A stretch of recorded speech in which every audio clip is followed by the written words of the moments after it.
All right. Good morning, everybody. We are underway from Albuquerque, New Mexico at long last. Thank you, everybody, for your patience. And as you would expect, based on what channel this is, I am Will Anderson. But of course, I am joined by my co commentator, top expert, Sam Rosen. Sam, good morning. How excited are you today? Good morning. I'm very excited. Certainly gonna be a lot of fun. Awesome to commentate with you. I don't think we've ever done this. I've never commentated with you before, and I'm no Will Anderson, but it's a lot of fun to get to watch some high level Scrabble, and uh, yeah, see the action from Albuquerque. Yeah, we're about to get underway, and I'm absolutely astonished that this is a round one matchup here between our last week's Scrabble Players Championship finalist, Wasim Khatri, and I believe a 10-time Pakistani Scrabble champion, Wow. versus one of the top players in the U.S. for most of the last decade in Evans Clinchey. The fact that this is a round one matchup is pretty astonishing. That's a great stat. 10-time Pakistani I champion. think that's correct. That's amazing. I think Yeah. that's true. Well, I'm interested to see, they both, like Evans, for certainly, like you said, one of the top players, especially in the Collins group in the last decade or so. But also, I think his form is kind of variable. I guess you could say his results haven't been at the top. Maybe he's a little, he's busy with life. He's a new dad, relatively new dad. Maybe not studying the words as hardcore as he was before. So, but he's a dangerous player. He has a great word knowledge and skill, and so it's interesting to see what level he brings. I hope that's not too daring of a statement, but it'll be interesting. So it's definitely a top tier matchup. A good friend of mine, Evans. So I don't mean to diss him or anything. Not at all. I think it's fair to have priorities of raising your child versus studying the Scrabble dictionary. But we know that that Evans is an extremely strong player. I do agree with you that things when your life priorities intercede, then maybe studying the dictionary and practicing your Scrabble skills is something that gets short shrift compared to the necessities of life. But I definitely expect an extremely strong game between these two players. And again, it's typically, just to put into context our surprise here, in round one, you typically get matchups between the really strong, established top level players, and then you'll often see those players square off against players from the middle or lower tier of the division. The fact that we're seeing these two players compete is a sign that the CSW division at Word Cup is incredibly deep and strong. So I'm very, very excited for that. But of course, we will be showing some coverage from the WoW division. That is a variation for those unfamiliar with that. It essentially is a very, very close to the usual North American lexicon. So for those more familiar with that level of play, there will be games from that division as well. So Wasim just coming in second, a runner-up to Josh Castellano at Scrabble Players Championship just last week. And I've seen some comments, Sam, in the chat of people saying July is the best time of year for Scrabble. Hard to argue with that with all these big events on the calendar. Definitely agree with that. Yeah. So just sent a long email to one of our DC Scrabble clubs yesterday with, bragging about our member Josh Castellano and his big victory in South Bend, among other things. It's a great time for Scrabble. And also, like you said, this is sort of a testament to how many strong players there are in the Collins field, that you'd have two strong players matched up, two top tier players matched up in the first round. I mean, Wasim, a finalist at the Scrabble Players Championship 2 of the last 3 years. Evans also won the Collins division of the Scrabble Players Championship, among his other accomplishments, as something is happening in the tournament room behind Evans, underneath the table there.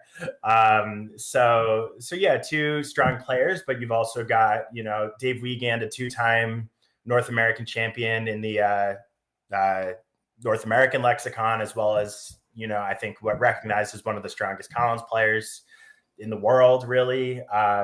Joel Wapnick, a former national and world champion. Josh Sokol, former North American champion. Jesse Day, former North American and world runner-up. Wellington, I forgot about him, world champion, of course. Not to mention just dominated the Albany tournament a few weeks ago and dominated the Scrabble Players Championship last year when he made it over. So a lot of great players. I'm leaving people out too. So other people have won big tournaments. So anyway, it's, with so many great players in a field of, gosh, how many folks do we have? Is it 40 or so? It's going to be, we're probably gonna have matchups like this all the time. Hey, Wasim, I think we're good. Not looking at us, I guess, for looking at the our stream team, but looks like we're underway. All right, here we go. Yeah, I think the top division has something like 25 or I don't know, some amount of people where it really is that top group. And as you suggested, we are underway here with Evans drawing a bunch of duplicated tiles. Sam, I feel like the play, whatever Evans makes, is likely to come down very fast here. Yeah, I mean, this looks like, we both do those word builder quizzes in Aerolith. Yes. You get 7 letters and maybe they say find all the 5-letter words. And, pretty quickly, unless I'm missing something, I'm seeing one 5-letter word. It's a common word and it puts your highest point tile on the double letter score. And it gets rid of your double I and your double E and another vowel. And so that seems like a pretty clear word to pick. And so, yeah, there it goes. Less than a minute for Evans. Yeah, that makes total sense. Only thing to note at when this hits the board, a lot of hooks on the end of voice, voicer, voiced, voices, and maybe, just maybe at some point in the game, because of that V of voice, making it very difficult to really obstruct. You could see the extension of out voice be relevant at some point, just for a solid score, dumping some uglier tiles. We'll see if that eventually comes into play. And it's back over to Wasim here, and he's got a weird rack with the Q and X on it. It's not really, it doesn't feel like he's likely to have a play that makes him very happy here, but yeah, he's considering just playing Axis, maybe.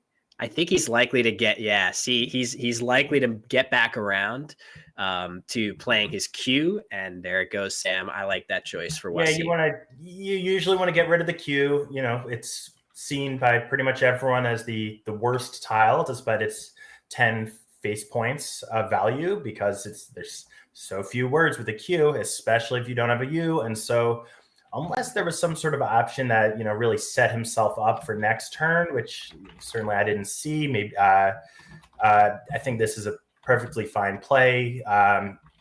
Totally worth spending that second S, because you've just got another S to keep for next turn, and he'll have more flexible tiles on his next play. And speaking of flexible tiles, Evans has a bit of a vowel. He's still got that vowel overload, even though he got rid of a few of them. He's got 5 still, so maybe one more than you'd want. I might be looking, can I use that QU in any way?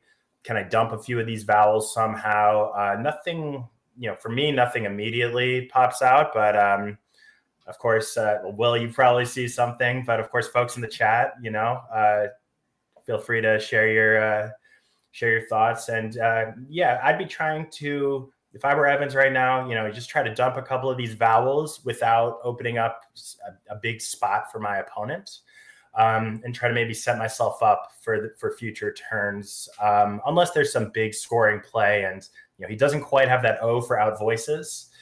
So probably no big scores on offer for him. Yeah, there's nothing inspiring here. Evans is going to have to make a play that doesn't feel that great to make, but I actually really like this choice of Umiak for Evans. It leaves a very difficult board in general. Unbeknownst to Evans, he's just made Wasim's next play incredibly easy. We're going to see racks go down here for sure, undoubling those R's. I can't imagine that there's anything much better than racks for Wasim. I think that's going to be his best play by a mile. And there we do see it go down nearly instantaneously. In general, though, Sam, I feel like the board after Umiak is very, very difficult to do much on. So I like that choice. Really, there wasn't a standout option. Another play for Evans on that turn would have been to play Etui and Chi right here with the Q. That's a little bit easier for Wasim to re-parallel or potentially to play down with something good that doesn't fit after Umiak, where the board is much tighter. So classic instance of what I think here is a good play by Evans that worked out, not the best in this exact situation. And that's kind of a maddening thing about Scrabble sometimes, Sam, when you make the right play, but the outcome ends up worse. I completely agree. I think it was a good choice. Etui would have left a little more flexible leave with that AEM instead of the EET, but there's a benefit to not throwing things wide open. QI takes that N hook as well as the S hook, of course. So those floating tiles for bingos of Etui, like a floating E. So yeah, really, over a U, basically only, an X is the only heavy hitting tile that's going to go there. And so it's pretty rare that your opponent's going to have that X ready to put there. So as Evans might play that, I think these have been good decisions so far. I don't have much to quibble with. So here, Evans, he's got which is sort of a relatively obvious possibility, and he's going to go for that. It does put a Y in the triple lane. Another possibility was Yaz and Umiaks. I'd want to count up those two possibilities and see if Yaz and Umiaks they actually scored the same. They actually scored the same. Then never mind. Yeah, I keep saying and seeing this word on the board. All I can say is yeah. But this seems like a very strong play. EST, one of the best 3-letter combinations you can have, makes so many words unless you have one of those magic blank tiles, of course. And so, unfortunately for Evans, Wasim's got a very strong rack. He's got tankers available. He's which does play with Tar and Aha, and he's probably gonna go for that and score a very nice bonus with that 50 extra points for using all his tiles. And he also has Rankist. I don't think that goes anywhere. It does. He had Rankist set up with Umiaks, but now he has a better spot for it that doesn't open up as dangerous of a triple. So when he plays tankers, there will be an R right here, but that's not nearly as dangerous as placing a letter all the way in the triple lane the way Rankist would here. So Wasim has a bunch of options, and I definitely expect him to play tankers overlapping here pretty quickly for 88 points, striking first here. Yeah, he's probably making sure he doesn't have that magic triple available through the Y. That'd be a 200-point play almost. Or so he wants to make sure he's not missing any big overlapping plays or triple plays. But this is the right decision, highest scoring play. So in most I'm sure it scores more than Rankist, and also it is more defensive as well, not leaving that easy access to that triple lane on the top row of the board. So Wasim's going to take an early lead, which always feels good. But Evans has decent tiles. He's slowly, over the course of 3 turns, kind of improved his rack. He did draw the WB combination, which isn't great. He drew Noob, so the NE is a little better, and he's going to look for scoring plays here. Maybe something like a Ewen, Yewen, hits the triple word score. Not the best leave, but keeps his S. I don't see anything. You'd love to play something through that R of tankers, using your high point tiles, your W and your B, and tripling them. But Will, do you see any great options for Evans here, or more of a difficult turn for he looks like he's sort of deep in thought here?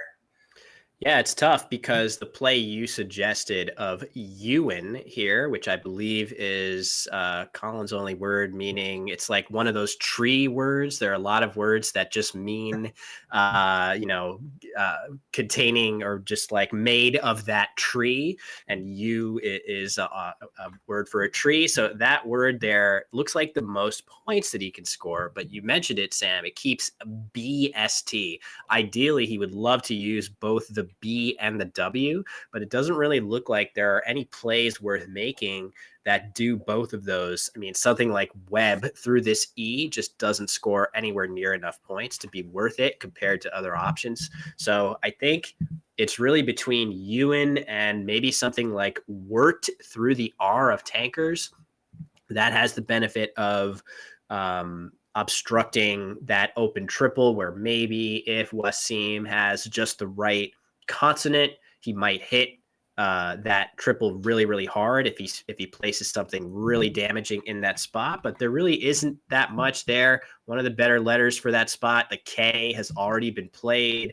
One of the two Y's has already been played. So that spot isn't super dangerous. I think Evans is, if he sees it, I slightly favor Ewan here, but it's not an automatic word to spot. And he has a couple other options that are at least in the same area in terms of quality of the play. So not sure what he'll do. Wasim doesn't have the best letters to respond with either. So the game's still very much up for grabs right now. Yeah, I think either way, with whatever Evans goes with, Wasim will sort of have, like you said, clunky. He'll have options to score some points, but he'll need to leave some sort of clunky letters to do so. And yeah, of course, something like Webb for a big score or Noob for a big score is what Evans would have wanted to play. And he is going with Wirt. Personally, I do slightly prefer Ewan. It's not the easiest word to see, I think. So it's possible he didn't consider that play or spot that play. Or it's possible he prefers, keeping an E. Of course, that does make his leave better. But, yes, he takes out that triple with word score with the R, but he's leaving open a triple word score with a Y, which of course you could score plenty of points with that as well. And Wasim might play something like Body, which he has set up, which is going to score decently and get rid of some of his clunkers. He might consider Joey. So Joey keeps four constants and a very clunky leave, but he does have the option if he wanted to take it of scoring 42. So anyway, I have a slight preference for Ewan, but nothing wrong with Evans's play, and he has drawn the first coffee tile. That's not a coffee tile; that is a blank, which has a coffee cup, some sort of coffee cup on it. And Evans, I assume, is going to bingo, and Wasim does actually go with Joey, keeping the BCDD leave. So if we were trying to get to the beginning of the alphabet, that'd be great. But for forming words, it's a little tricky. What do you think of that play, Will? Yeah, it's tough because that gets you a bunch more points than the other plays in that spot, like Body or Doby, which score 12 fewer points, but they do have the benefit of keeping an E. Just want to point out that had Evans played Ewan, Wasim would have had the chance to play Jerboa through the R of tankers, connecting to the A of Umiak, which would have been a phenomenal play to see hit the board. But Joey makes sense just to grab those extra points and get rid of the J. But you can see the downside of it was it kept 4 consonants on his rack, and it left him vulnerable to the exact sort of draws that you see right there, drawing 3 more consonants, putting Wasim in a world of hurt. And you can see the best bingo available right here for Evans is Verbina's down from this from this V, I should say. And we're very likely to see Evans spot that play. When he does, Wasim will be powerless to do almost anything through this S on the bottom part of the board because he's left himself vulnerable with all those consonants. So you could see a big, big swing in this game had Wasim kept his vowel, which, to be clear, I think Joey is a perfectly reasonable play, not a massive mistake or anything like that, but it does have this downside, which is coming into play right here. But first, Evans has to spot Verbenas. Do you think he's going to do it, Sam? I think so. This is kind of what I was talking about with, Evans, when Evans won the Collins Scrabble Players Championship division, I think it was 6 years ago. No doubt in my mind he would spot this, and you'd probably spot it quickly. I don't see if there's other bingo options. There may be through the W or it's tough because there are a few different options. And there he goes. So he there does you go. Nice. Great play, of course. And I'm also seeing Chad saying it's a beer. It's not a coffee cup. Maybe it's Evans's set. So I guess I don't know. I thought it was sort of steam rising from a coffee cup on that blank tile. I've gotten some questions among like newer players from the club, like what are these letters on that tile?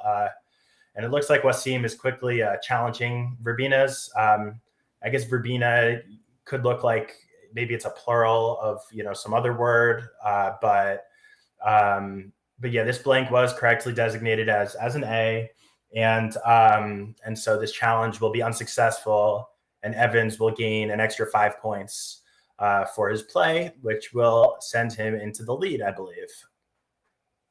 Yeah, let me just make sure that he gets the credit for those extra 5 points as he makes his best play. Part of the challenge there from Wasim's point of view was probably he knows that he is very unlikely to have a good way of playing through that triple here. He's really looking almost certainly at exchanging, and he quickly makes that decision. It's never a decision that you want to make. He exchanges 7, Sam, really just going hard, trying to get some vowels ASAP. He might have opted to leave 1 or 2 of those tiles on his rack, but maybe he's got a good reason to exchange 7. Yeah, of course, these are minor things like, keeping like a C or a, something like that. It's a minor thing. It's maybe you could say it's a point difference or so in terms of your expectation. I probably would have kept maybe like a C. And that's usually a useful tile for forming bingos and other words. Sometimes I notice when folks, they have a really bad rack, they're like, let me just trade 7. I mean, maybe that's not what happened here. Maybe he had a more strategic reason, but it was a tough choice. I mean, he could have really sacrificed to block that S in the triple because, of course, like you're saying, that's a big spot on this board, and Evans is looking right at it to make a word like shift that he first had set up, and now he's looking at Frazil through that blank A in Verbenas or Verbenas, but that would have been a huge sacrifice, leaving himself with terrible tiles. So I think probably makes sense to exchange. You don't love doing it with the wide open part of the board, but it would have been tough to fight through it. I'm curious if he's going to spot maybe so he seems to have seen shift, Frazil, maybe he's thought of shrift. All of those plays are a high degree of difficulty, but I think he's overlooking potentially, at least from the way he's arranged his tiles, the simplest play would just be FIZ alongside Verbenas, right? Like just right here seems to be a really nice play to somewhat obstruct the S. It does still allow for play headed to the right along the bottom of the board, but it scores 49 points, which I think is the most that he can get. It leaves him 4 consonants, but at least they have some decent synergy together.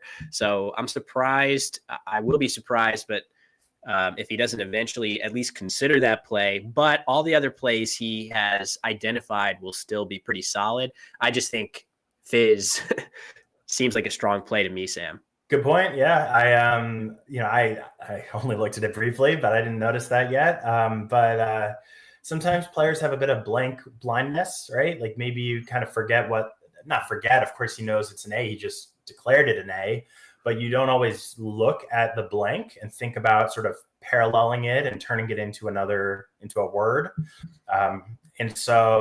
And also when things are so wide open, your first instinct is, do I have a 6-letter word with my Z that hits the triple?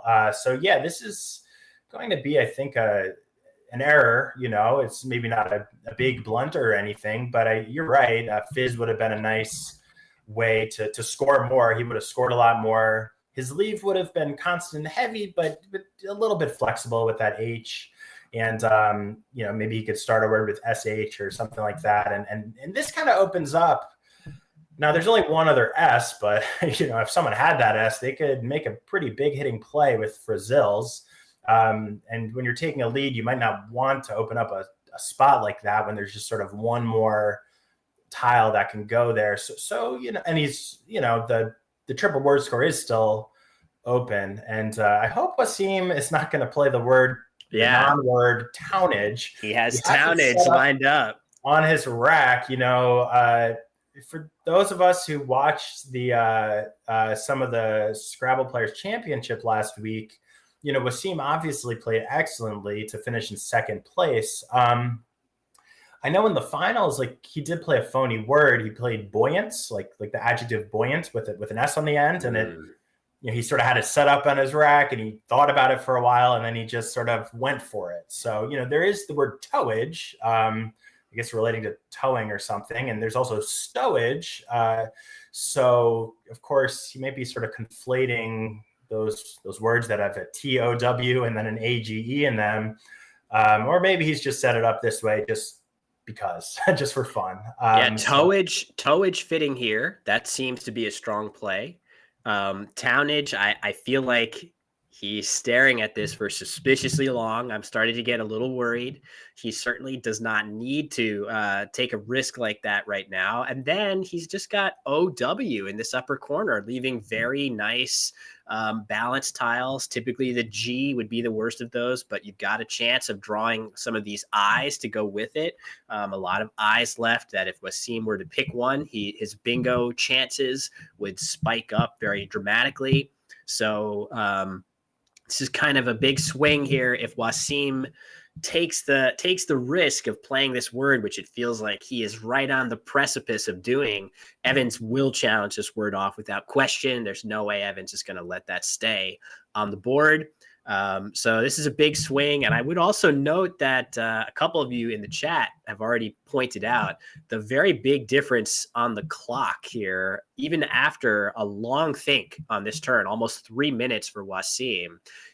He still is way ahead on the clock right here. We'll just have to see if that manifests itself as a factor down the stretch of this game. There's still a lot of game to play. You can see 49 tiles still unseen to Wasim on this turn, meaning 42 are in the bag, 7 on Evans's rack. So that's a lot of game left to play, with Evans having well under half of his time left. Clock's a really interesting point. Well, I think Evans is playing well. It's not very well, but most of his plays have been, I've liked most of his plays, frankly.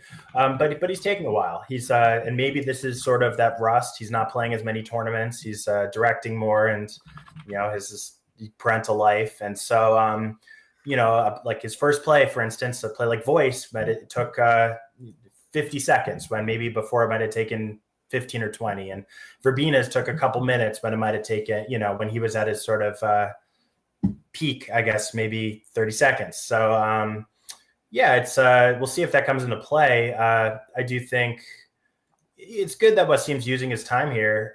There's nothing wrong with that. When you've got the advantage in the clock, you want to make sure you're making a good play. I think these are all good plays. I do like because when you're losing, sometimes psychologically, I think when you're now he's trailing a little bit. Evans got that bingo to equalize on the bingo front, and then Wasim had to exchange with all those consonants, so he's trailing by a little bit. But you don't have to get desperate. You're down by 40 points. Ao is 29 points, so that's a pretty good score for And you want to try to go for a bingo to use all your letters for that 50-point bonus when you're losing, especially. So to keep a solid leave, I think Towage only scores a little more and kind of gets rid of that cluster of that E, A, T. Those are pretty solid letters, and he can maybe, like you said, that ING combo. So it's and he had toe set up. That must have just been in the same spot. Maybe he doesn't. Oh my God! Now he's looking at end toe edge, or I'm not sure exactly. But maybe. Yeah, and towage off of this E is would be a very bold on his part for sure. Yeah, especially seems like he's working his way back to towage, which, as you point out, Sam, this is a solid play. I do feel like OW in the corner scores very similarly on the scoreboard. This play is going to score 34 points for him. Au in the top left scores 29. And I do think that it results in a fair number of extra bingos for Wasim on his next turn. But I would also add that Wasim is playing a bunch more tiles to maybe get his hands on that second blank. So there is some upside in him playing towage as well, blocking off a triple that Evans would potentially have needed to score well. It was really the only really flexible triple on the board. You still could imagine plays coming down here, but they wouldn't be quite as damaging as plays in the spot where Wasim played. And another consonant heavy rack for Wasim. So look at how close this game is. Evans with 2 U's on his rack and Wasim again with consonant overload. It seems like that second blank is going to loom very large in this game as both players are looking to work through some clunky situations. Yeah, there's some good things to say about towage, and he took away that S spot. Maybe he said to himself, hey, Evans didn't play Fizz. Why do you play Frizzil? Maybe Evans is setting up that final S. Let me take that spot away. But on the other hand, there's sort of this idea of rack building, and you want to build towards getting that bingo, getting that 50-point bonus. And so Wasim kind of threw away a lot of that core of letters that he got on his exchange, and it's going to take him a couple more turns to dig out of this clunk of 2 Ds, a G, and a V, and also an M.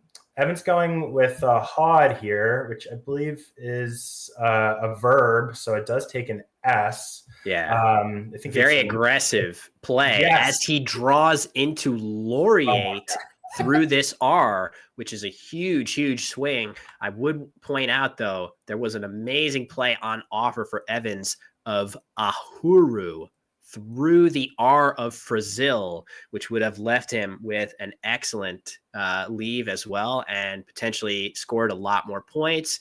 Wouldn't have opened him up to Wasim having this last S. So Evans taking the aggressive tack. I'm pretty sure he's likely missed that play of Ahuru on the previous turn for 31, leaving TED on his rack.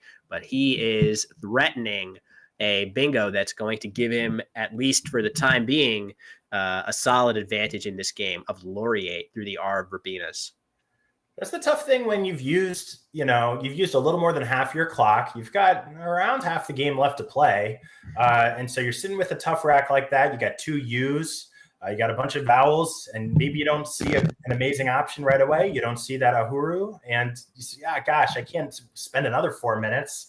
I got to play something. And so Evans, it was good in that he didn't use too much time on that play, and he kind of caught up a little on the clock. But he missed a good option. He's going to get a little. He got a good draw, and he will take that bingo lead 2-1 on the bingo scoreboard, and will stretch his lead out even further as after Wasim's just drops a V and a G for Vug, only getting 14 points, of course. Yeah, so Wasim with just Vug, I mean, there were very few options that would have made anyone excited on that turn. So Vug, it's hard to really look at that and say that there was anything that much better. There really weren't options like that, but at least maybe if he was willing to part with that one vowel, maybe there were ways that he could have played slightly more tiles, but really that was a tough turn for him. The one thing about Vug is that it did do a lot to kind of protect this S hook eventually. And of course we see that Evans has that last S, but Vug made it a lot tougher to, well, I guess you could still play something really weak off of this G, which blocks the Hod's hook. But that hook now looms pretty large here headed into down the stretch of this game. And Wasim's in another tough situation here. No bingos available for him. I think given the score, Sam, I feel like he almost has to play through this L with something just because it's the most points that he'll have on offer. At a deficit, he might like to leave that open, but I think he's got to take points here with something through that L. Yeah, definitely. So, Mildin or something like that, keeping a DN, but no, he goes with just Mind, which is really not going to score very many points. Mind instead, yeah. So he's keeping that bingo leave, but both of the last 2 turns, he's kind of, really the last 4 turns, he traded, he's played Towage, which scored well, but then just 14, and then this wasn't very many points, 12. So yeah, it's he's really got to hope for a bingo quickly. And DEIN's a good leave, but it's not exactly guaranteed bingo. And we see he hasn't drawn a bingo, I don't believe, unless I'm missing something. He does have Dentoid. Oh, Dentoid. Oh my God. Oh wow. I gotta look it up. I gotta look up the racks before I talk. But here's the thing. So Dentoid will play right here for Wasim, but because he only took a 12-point play with this, Evans can just play pretty much anything through this L, or if he wants, I'm not sure what exactly he has. I don't think he's going to use his S right here just because it's so valuable. I think a play like what he seems to be about to play, such as Nipple for 30, leaving his S to potentially follow up with a basically game-clinching bingo. Nipple scores 30, meaning that Wasim's eventual bingo is not even going to put him, I don't think, even in this game. Let me get the scores updated for you all. So Mind was the play, M-I-N-D. What did he have on that? I think he had another D, right? He had Dine. Yeah. Okay. So M-I-N-D, Evans playing Nipple, and we'll get the scores updated in just a moment. Wasim hasn't played Dentoid yet, but when he does, okay, so now I can confirm the scores should be updated in just a second. And when Wasim plays Dentoid, he's still going to be down by 20 points in this game. So that's what happens if you take such a small score on your previous play. But you can see that blank is still lurking. So Wasim's winning chance is still very much alive. He's going to play Dentoid almost certainly. If he were to miss it. You missed it. Well, it makes me, I guess I'm not the only one who doesn't immediately spot a bingo. I want to see that rack. Yeah. You say, I drew in the second D. I drew an O. Yeah, obviously this is a huge miss. I mean, he kind of got, he sacrificed a lot of points. Two turns in a row, he sacrificed points to go for that bingo, and he found that possibility, I think maybe relating to a tooth or something like that. I don't know. I'm guessing. He had that chance to not only bingo, but maybe draw that blank, like you said, and draw that last bingo, that sort of last bingo. And now it might be a little too late now. He is going to bingo, almost for sure. He's got Trinode. That's a word, right? I'm really second guessing myself. Yeah. And Trendoid. Yeah, he definitely has Trendoid. Intorted also fits through the T of word. Oh, nice spot there with the underlaps. But yeah, like we pointed out, Evans has that last S. So even if he doesn't have anything great this turn, he's probably going to be the one to use that spot. Of course, unless someone would have to use their blank as an S. So Evans, he can, he's probably going to be looking for a play that retains his S, maybe blocks off a bit of the board, something like Bifid, BIFID, that nice. Blocks off, because you really want to make sure Wasim can bingo twice. It's almost going to be tough for Wasim to just bingo once and win. This is also the most dangerous spot. If you're Evans, I guess this is also possible. So this is tough because Evans could play something like GIF, and I don't want to spark the firestorm about how to pronounce this word, GIF or GIF, whatever the file name. He could play that here, which scores decently well and blocks off potential blank plays that Wasim could play here, pluralizing Hod.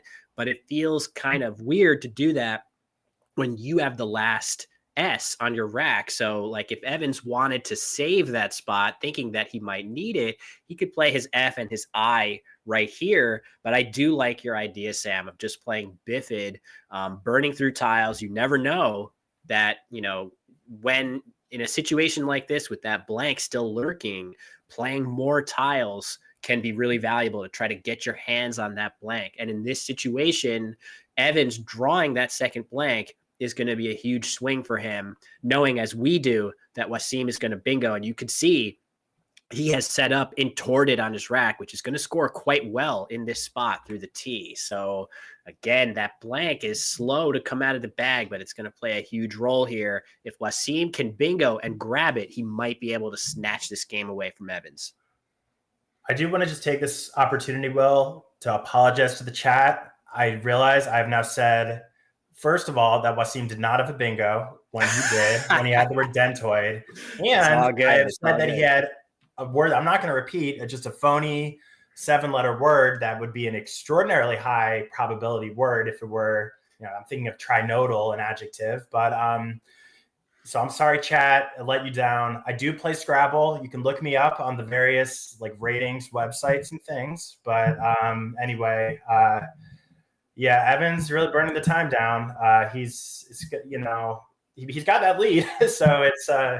But I think we saw time trouble just last week at the SPC, and in the NWL division, we saw some crazy time scrambles, and he's kind of going with the idea of Biffin. Wow. He's blocking off a lot of the board. The thing is, and he's going to block both Trendoid and Entorted with this play. Oh my gosh, look at that. That is an amazing play by Evans to block everything in one go. I think it does occasionally leave him a little vulnerable to tough draws, but that is going to work out incredibly well for him in this precise scenario. And you can see that blank finding its way onto his rack. Amazing. And Evans definitely has 7-letter words that are going to fit in this lane right here, like anionic and things like that. So Evans has just made a crazy, like a fox type play. I'm not sure too many engines would make that play, but it's worked out extremely well for him here. Yeah, I think it sort of was the same idea, I think, of Bifid.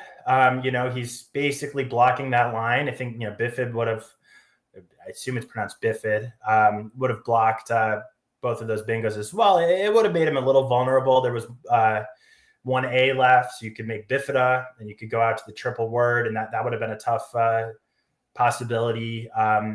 He used his S, so I think it was a good play. It was definitely a good play to go up by 100 points on a board that's kind of getting a little bit devoid of some possibility, but yeah. I love the defensive. I love the defensive merit of that play. I just feel like an engine might dock it on the basis of that S being so valuable as your final S. There are a lot of draws that Evans can have that would follow up with a really good scoring play in that spot, even if not a bingo. So I think everything about Fibs looks really good positionally. The only negative is it hurts to part with that S, but you can see that blocking off multiple lanes heading into, off of this T, anything down through the D, a lot gets blocked here. And Wasim is just going to play D-O. Those are valid words. I guess I don't do. Yeah, but nippled in particular, I guess. Yeah, I had to look I'm not sure if up. that's a verb or an adjective, but it is valid. It's a verb. It's a verb, according to my handy Ulu app, to provide with a nipple. Nice. But yeah, Evans, of course, is going to bingo. He's got his choice. Wow. Winterly for Wasim. In honor of one of our players, of course, who he played just last week in Indiana. That's going to score, let's see, It's going to score a 95 ton. points, I think. It's going to score so well that if Evans didn't have a bingo of his own right now, and he has a bunch that he is going to spot in this situation, I expect him to play something like Anionic right here. When that happens, Winterly, as much as it scores, isn't going to be that relevant. Evans is already up by 80. He's going to be up by 150 after Anionic. So Winterly is going to score huge. And given the amount of tiles unseen, I guess it's exactly 7 tiles in the bag. So. Yeah, so Wasim is going to out bingo in that situation because there are 7 tiles in the bag right now. So that does make it surprisingly close, but I still think Evans is going to come out way ahead. But from Wasim's POV right now, he has to be feeling quite a lot of hope because he is threatening a really big bingo here. Yeah, if this could have gone pretty differently if, like you said, I mean, it was that blank, really. If Evans draws, I mean, basically anything else as his 7th tile, it's, if he drew the other tiles that he has. But yeah, he's probably thinking to himself, well, what if Wasim bingo's out, but he's up by 80 points. A bingo's going to score 70 points. That's 150-point lead. So Wasim would need to fit something like 130-point bingo somewhere on this board. And there's just nowhere on this board to score that many with the letters that are unseen to Evans, right? There's just a G and a Y for the points tiles, and then everything else is a 1-point tile. So basically the worst case scenario for Evans at this point after his bingo is something like Winterly. And yeah, he's sort of used his time, but now he's realizing there's no harm in going for a bingo. And even after Wasim bingo's out, it's not going to be really nearly enough to quite catch Evans. You know, it'll help him on the spread. Point spread always important in any tournament, including these long tournaments. Wasim's going to give it a check. He's going to challenge it. The blank is confirmed to be an N.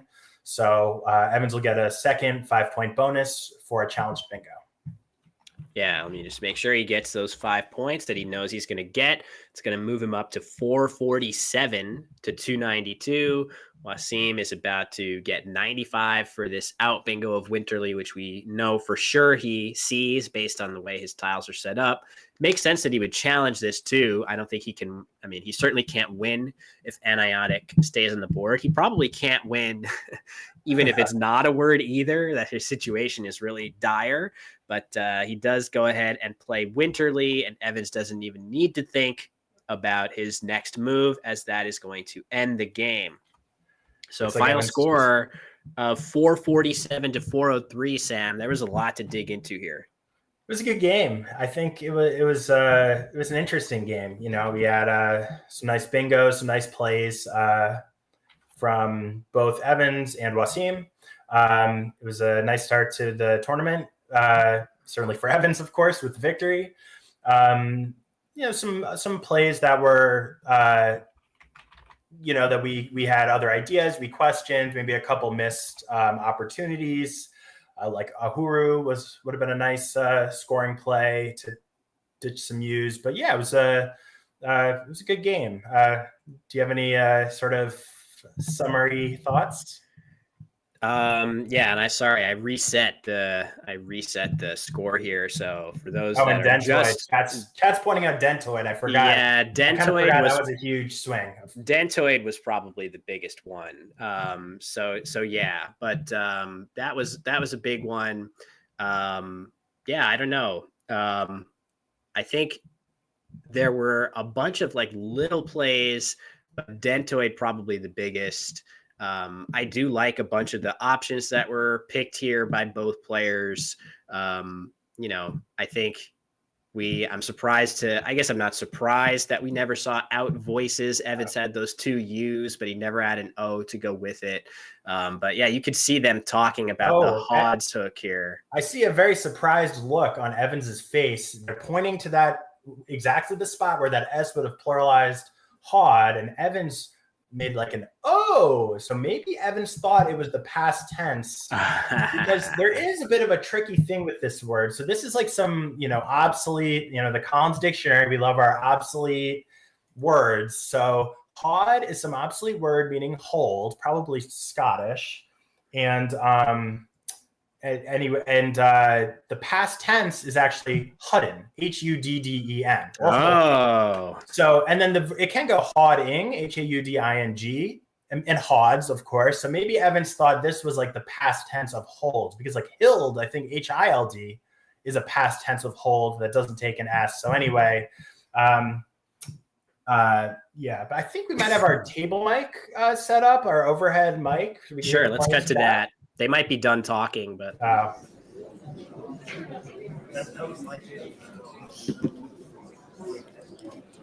Dentoid. Is it? Oh, Wasim realizing Dentoid.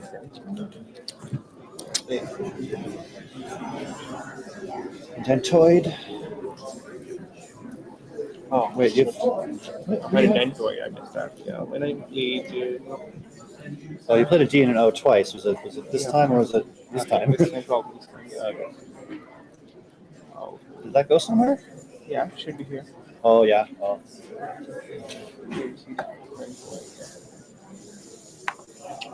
That realization is never fun, Sam.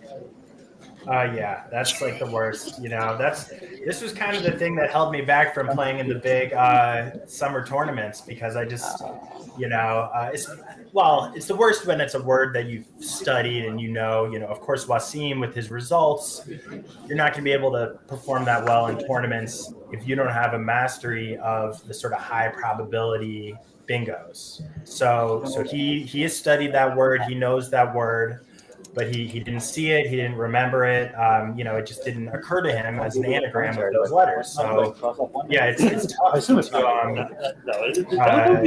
It's tough to keep all those bingos straight. And for me, that's the toughest thing after I review my games, especially for me when it's a word I don't know and I've never studied. It's like, oh, geez, so many points I left on the table. It's that it's a big swing. Of course, that's the strategic aspects are so interesting in Scrabble, and also you got to have that bingo knowledge at the top level. Otherwise, there's just a lot of points on offer with those 50-point bonuses. Yeah, the combo of the preparation that goes into it beforehand with all the word knowledge that needs to be gained to play at this level. And I should definitely emphasize too that if you're out there in the chat watching this and saying, wow, this is crazy, you're right, it kind of is. Very few players are at this level. And for those of you certainly from North America, definitely want to encourage and keep the plugs going, both for Word Game Players Organization, WGPO, and Collins Coalition, as great options to get your feet wet and get into the scene. One of the best decisions I've ever made was to find my way out to an over-the-board tournament.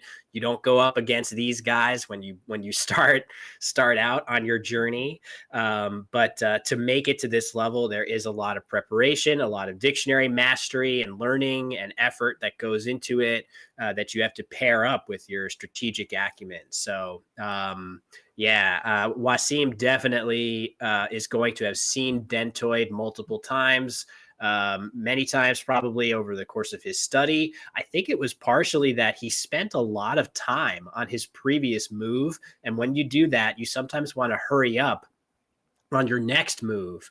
And that is when mistakes can happen that might not normally. I have a suspicion that's kind of what we saw there. But a pretty interesting game, Sam.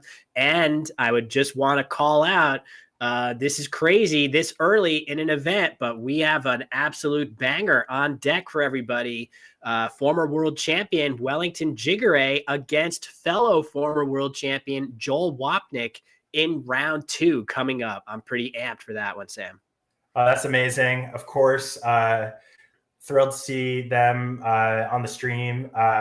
Wellington really needs little introduction at this point with the results he's had, and it continues to have. And Joel had a great result last week in South Bend. Joel, I believe, finished 6th in a pretty solid, pretty good CSW field. So that'll be a lot of fun to watch. I think he was showing some good games in Indiana. So hopefully he'll continue to show them. here in New Mexico. Also, thank you so much to our competitor, Evans Clinchy, who has responded to me via text message and has confirmed that he did not think that Hod took an S.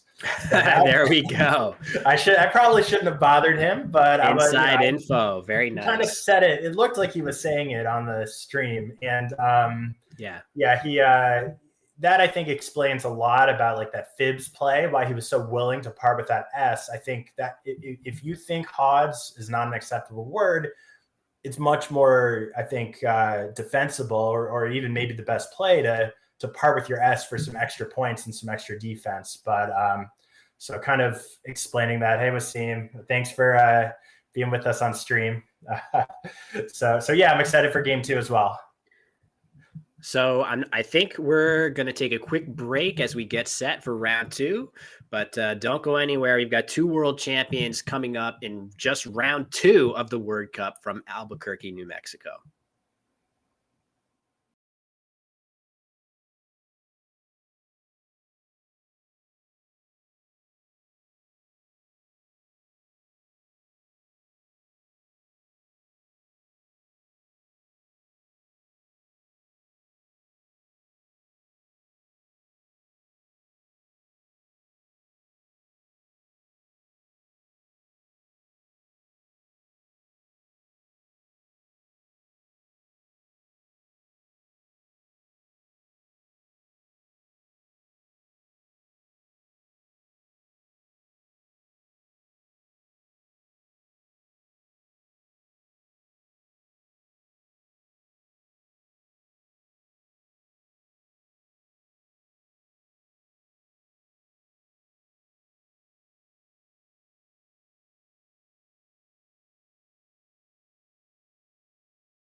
All right, everybody, we've got our players for round 2. And just like with round 1, where we were in awe of the quality of the matchup from the get-go in this event, it says a lot that in round 2, we've got a matchup of former world Scrabble champions.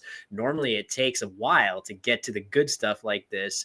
But Sam, we're coming at you right away with top shelf matchups like this. Yeah, it's great. It's awesome. It's a really high quality field of players in Division One. I think there's 2 divisions, right? So in the Collins field, so there's which is as it usually is, but sometimes they're kind of smushed together like the SPC last week. But yeah, this will be a lot of fun. So what can you tell? You've got a lot of experience with Wellington, especially recently. What can you tell us about your experience with? Was it? I think it was the alt. I keep getting confused. Yes. The different. We've had some of these different matchups between Inuk and Doko, and then True. Which one was the Ultimate Scrabble Showdown? Which one was the Clash of Champions? So they actually, they had the same name, which is we're going to resolve that issue going forward, so that the Let's Play Scrabble brand and Olatunde Oduwole's brand of Ultimate Scrabble Showdown, they're going to be distinct going forward. But in any case, you're referring to the match that I played with Wellington, which, of course, anybody that watched that knows that I drew much better than Wellington, and that's the reason that I came out on top. He had the last laugh in the main event, where he had a much better performance there, much more challenging to win a long, grueling event like that. So no surprise that Wellington came out on top there, as he has so often in his recent play. So he's just a tremendous player. He has an incredibly flexible, creative style. Very, very difficult to outplay Wellington. You just got to hope you draw well when you're playing him. And Joel, going first. Joel, at the age of, I think somebody said 78 years old. I think he's older, actually. I think he's in his 80s now. I'm not sure he's 80, but he's close to an interesting decision there. Is he? Okay. So maybe, I don't know. I'm not sure. But anyway, so of course, he's happy to see that blank tile, which this time is not a beer mug, or maybe one's a beer mug and the other one's a trophy. But right. In any case, he's decided to exchange. He could have played through. He could have kind of muddled through with Vum, perhaps. So, a nice defensive opening, keeping his X for next turn. So that that was kind of my instinct. Was I wanted to play Vum. Joel is got a great rack. He's got lots of available bingos, probably 100, not Trinode, but he's definitely going to play from last game. For those of you who are with us for game 1, you know that that's not a valid word in the lexicon, but Joel's going to be able to bingo after Wellington's first play, which is newsy. Interesting that Wellington has decided to spend his S, that valuable tile, to score 30 points. What do you think of this play? Well, I mean, his options weren't great, but he could have played Noob, NEWB, keeping that S, setting up a hook for himself for next turn. Of course, Newbie is not good, to answer a question in the chat. Well, you can't spell newbie, with a B instead of the S. Like NEWBY is not a valid spelling. Wellington certainly would have played it if it was. But this is an interesting choice that he's making here. I'm not sure what to think of it. Yeah, it's tough because he seemed to see all of his reasonable options within a very short time. Between Noob, he initially had WYN, win, set up on his rack. That would have kept the very useful S on the rack, but it would have kept the combination of BC together, which... when you're keeping those bingo leaves, you want to try to avoid those sort of clunky combinations of higher point tiles together. So if you're going to keep BC on your rack, which Wellington did, maybe it's better to bank an extra 12 points, as he did with that play. That being said, I feel like even Wellington himself, he might just play win some of the time. I feel like it's a very stylistic choice between some of those shorter moves. Win, Noob, Newsy. None of them feel like they're so obviously best that, they're just a slam dunk. I probably would play Win there, just hoping to, not give Joel very much to work with on the resulting board. But yeah, that was a close one. I don't feel incredibly strongly about it, Sam. Yeah, he could all, me neither. I mean, if we ran this through a computer engine, the plays would probably be within a couple of points of each other on simulation. By the way, of course, Joel has a plethora of bingos. As we said, I see the chat pointing out port side. That's a nice option for him, making his blank a P, using both of those double word scores, going vertically through the S and Newsy, getting 4 times his play. And also the nice thing about that is, first of all, it's an adjective, so it doesn't take an S or any other hook. I'm seeing questions about possible hooks of port side, and it doesn't leave any vowels next to the triple letter scores. So, that's the sort of a dangerous possibility that he's avoiding or would be avoiding.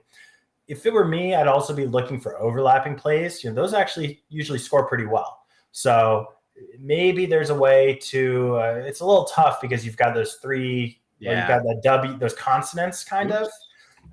So that W, that S, and then that Y, you'd either have to string 3 vowels in a row, or maybe, well, you could do ST. You can make a word with ST, I guess. So I would look for something there.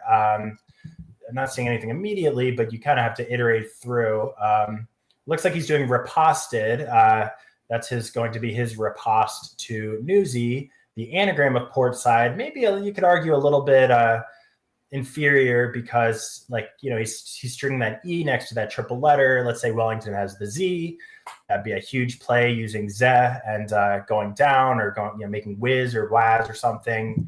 That would be a huge score. But these bingos are all pretty equivalent, roughly.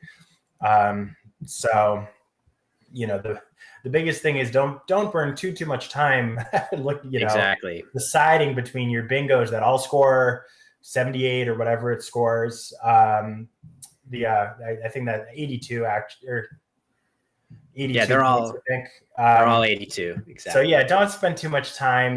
These are positional differences. They matter, but I've heard it said that there's some sort of point value to the time on the clock too. The lower you go, the more you're going to be making mistakes. So as we talked about, the chat's talking about trinode. Yeah, I already said trinode. Yeah, no, that's not a word. You're gonna get roasted on that. I deserve it. I deserve repeatedly. it. I told Will. So I think I've seen that as a phony played. And anyway, no more talk about trinode. Someone played it as a phony, and it's implanted itself in my mind. It's not a valid word. So thanks, Seth, in the chat. All right. Wellington's rack. Wellington has got begun. So he is going to use that triple letter, it looks like, or he's considering using that triple letter that Joel's made available for him to make begun vertically and B and ed. So he's keeping CT, not a bad leave. And of course, begun is a past tense. So he's not risking that triple word score on usage on that bottom row because you can't hook on to begun. So this seems like a reasonable play. I mean, there might be other options that I'm not seeing, but I don't know if were there other options there, or seems like another solid play. Yeah, I mean, begun makes a lot of sense. You mentioned that, riposted or reposted, however, I'm not sure the exact pronunciation of that. Either way, that was one of the options that scored 82, but it did create a very big scoring spot right here. If Wellington had the Z, for example, he would be scoring in the 60 to 70 point range. I think from Wellington's POV, now that Joel made that move, he has to honor the fact that maybe Joel drew the Z, and it's going to put this game more out of reach if he doesn't play there as well. And it's just the highest number of points that Wellington could score there. So makes a lot of sense. Pointing out in the chat that Begunk could I missed that. I missed it. Could loom large. That's something where I could imagine that hook being missed. I'm going to guess that Wellington isn't missing it because he's the one playing that word, but the K all of a sudden has become a pretty big tile in this game, allowing access to the triple word score. And Joel playing hype down low for 31. He could have played the same letters right here for 36, but perhaps not wanting to open a triple quite as volatile as this one, where certainly if Wellington has an R or a D or even his S, he can make a nice play here to the triple. But interesting choice by Joel. I'm going to assume that the engine will want him to take those extra points and play up here, Sam. I agree. I think we were talking about this in the first game, a similar scenario where, maybe you say, oh, I don't want to string that H in the triple, but while your play gives those hyped and hyper possibilities too. So it's unclear that this really has much defensive. To me, I don't really see a ton of defensive merit. I mean, maybe, you're not keeping a D, you're not keeping an R, you're not keeping an S. And so maybe, you're opening up a lot for Wellington as well. So, maybe a little bit of defensive merit, but is it 5 points worth? And we can see Wellington's going to use this spot immediately. Partly, again, it's a big spot and he's going to want to take it out from Joel's possibilities. Joel doesn't have an R or a D, but there's a lot of R's and D's and S's in the game. And so Wellington wants to use what's now the sort of the biggest spot. So Joel, I think he's kind of given a couple minor opportunities. These are small things, but I think the reason that it's worth talking about these minor quibbles is because they come up. Like, if Joel had played port side, Wellington, he would have had to play something else, probably something inferior to what he ended up using. So anyway, they're minor issues. It's not like he missed a bingo and he's giving up 50 scoreboard points, but anyway, Wellington's played this archaic word of I'm not even going to try to pronounce it. Sick, I guess. Sitch, maybe. I mean, who knows? An archaic word meaning such. But I think it's worth noting, though, that another option in that same spot, if Wellington wanted to hook hype right now, he could have played swig in that spot for only 3 fewer points, which would have kept CHT on his rack instead of WTG, which I think the CH combination in general, we really like that combination as Scrabble players. It's a rare combination of 2 high point tiles that actually mesh very, very well together and result in a lot of good scoring opportunities together. So I think unless Wellington had a reason to keep the W or G that we're not appreciating, I think I slightly favor swig in that spot, but I do like the idea of playing down there just to grab a bunch of points. Wellington is such a patient player. That's a hallmark of his play. He's not going to worry about taking these intermediate scores like he did with Newsy, like he did with Sitch there. He's going to continue to take his intermediate scores and patiently just hang around in the game and wait to sort of spring some kind of maneuver in the late game. Yeah, I completely agree. I think I hadn't noticed that swig. I think that's a slight improvement. Just the leave value is worth the 3 points. Those G's, people like if anyone watches the videos of our new NWL champion, Mac Meller, he's always will talk about, oh, I don't like the G. I got to get rid of that G. So it can be worth some, it can be worth it to keep that great CH combination. I mean, look at the word he played. It went in that word. It goes in lots of words. So yeah, another minor consideration. I think Wellington's been keeping some sort of clunky. He kept the BC on the beginning and now this WG. So it's interesting and how he'll sort of maneuver his rack. He has picked up the X, but meanwhile, Joel did not really tough. Yeah. Tough situation for Joel here with all those vowels. The problem is that a lot of his plays that use up a lot of vowels, like something like Burgie through this R would clean up his rack nicely, but maybe after seeing Wellington play this S, maybe you feel a little bit more concerned that Wellington has another S in reserve, and you wouldn't want to make an easy way to plop an S down. Something like Grebo here is another option. That opens a triple, and you can see Joel is going to play it safe here with just EE, Sam, alongside the letters of hypes, I should say.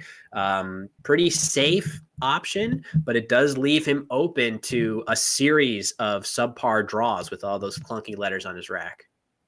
Yeah, I'm looking as he draws the E and the U. His rack has gotten even worse.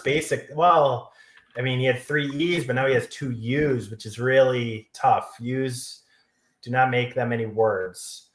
And so, I don't know.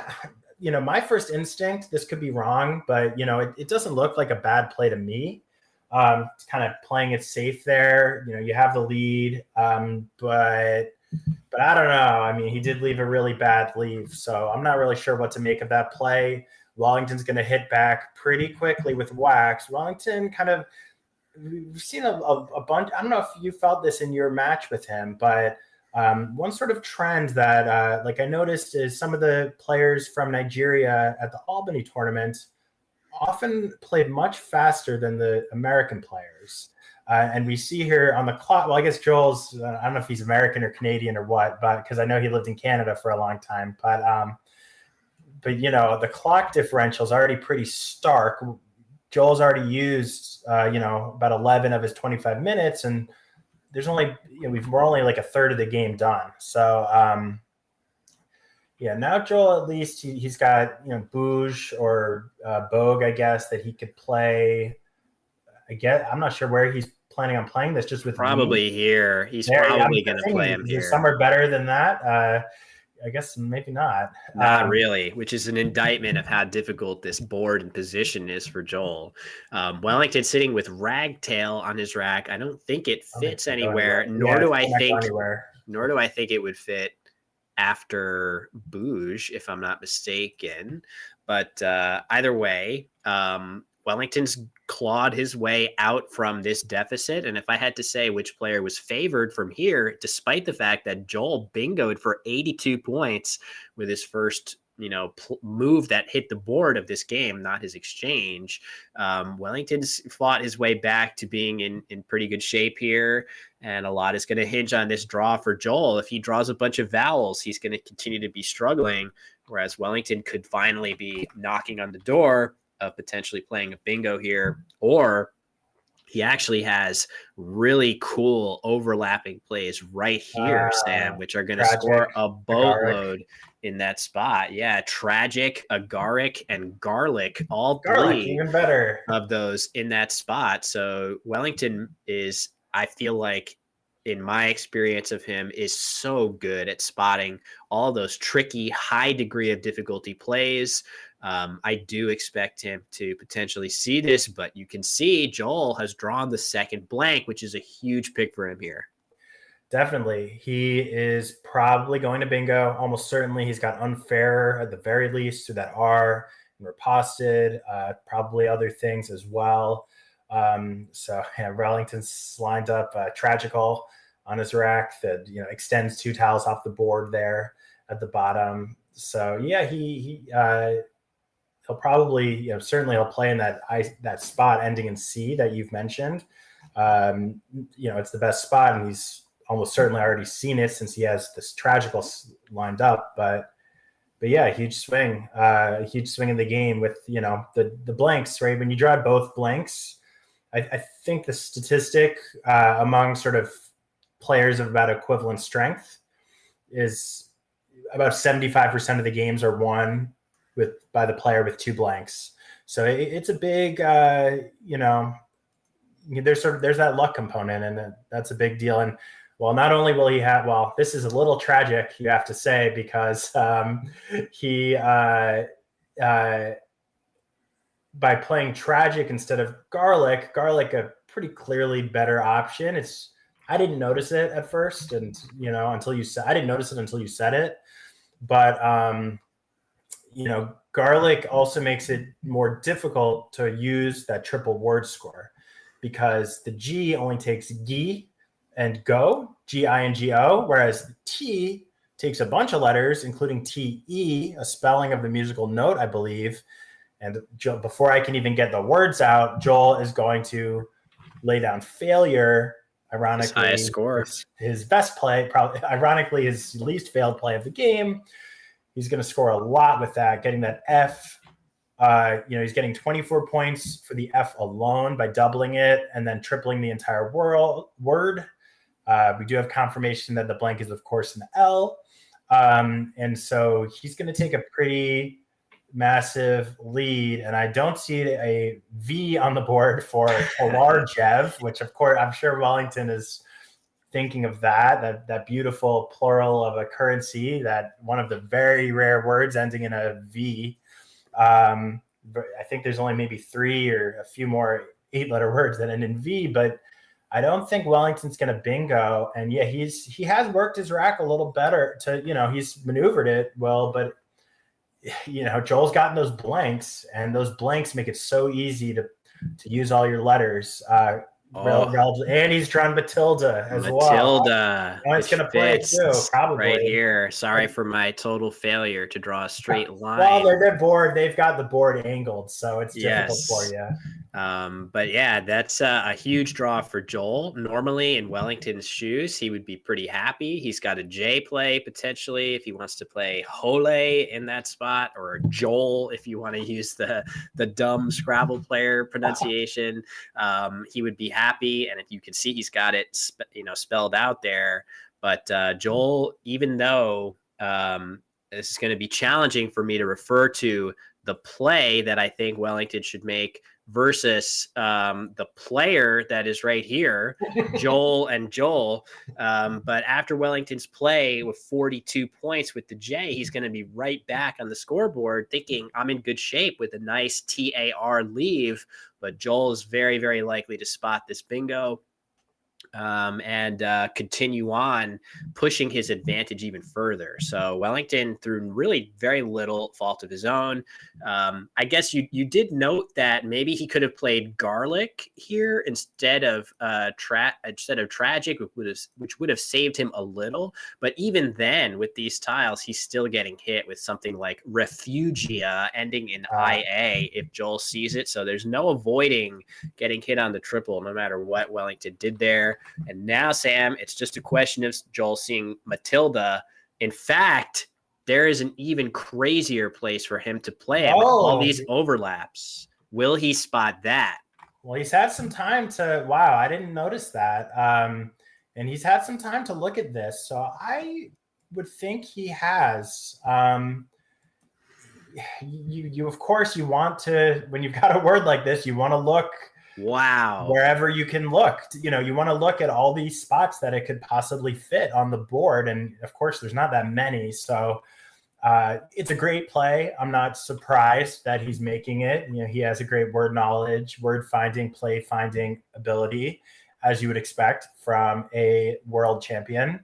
So yeah, it's a great play. And that's going to make the bingo total 3-0. And it's really looking like Joel Wapnick's game here. Yeah, that's a fantastic spot by Joel, just with the obvious spot. I know I say obvious, maybe to many of you, ANA is not an obvious hook, Anna. But to players at this level, that is the easier spot to play Matilda. The sort of thoroughness to even evaluate this possibility as a place to play your bingo, that is really, really impressive on Joel's part. And looks like he's drawn another pretty flexible rack here. Melodian through the O of Bouge is potentially yet another bingo ready to go down for Joel, if I'm not mistaken, Sam. Yeah, this is a bingo fest for Joel. And speaking of finding places to play your bingos, Wellington has a 7-letter word, a valid one, on his rack, and it ends in an S. It's a plural of a 6-letter word, but there's really nowhere, I don't think there's anywhere to put it on this board. We, of course, talked about that begunk hook, but no beguns, obviously. Mm-hmm. And I don't think there's anywhere, any 8-letter words he has available. So I'm sure he's looking, because at this point, you really want a bingo to get back into the game when you're down by over 100 points on the scoreboard. And Wellington's going to set it up for us Qatars or Qatars, or I'm not sure how to say this word, but yeah, it's not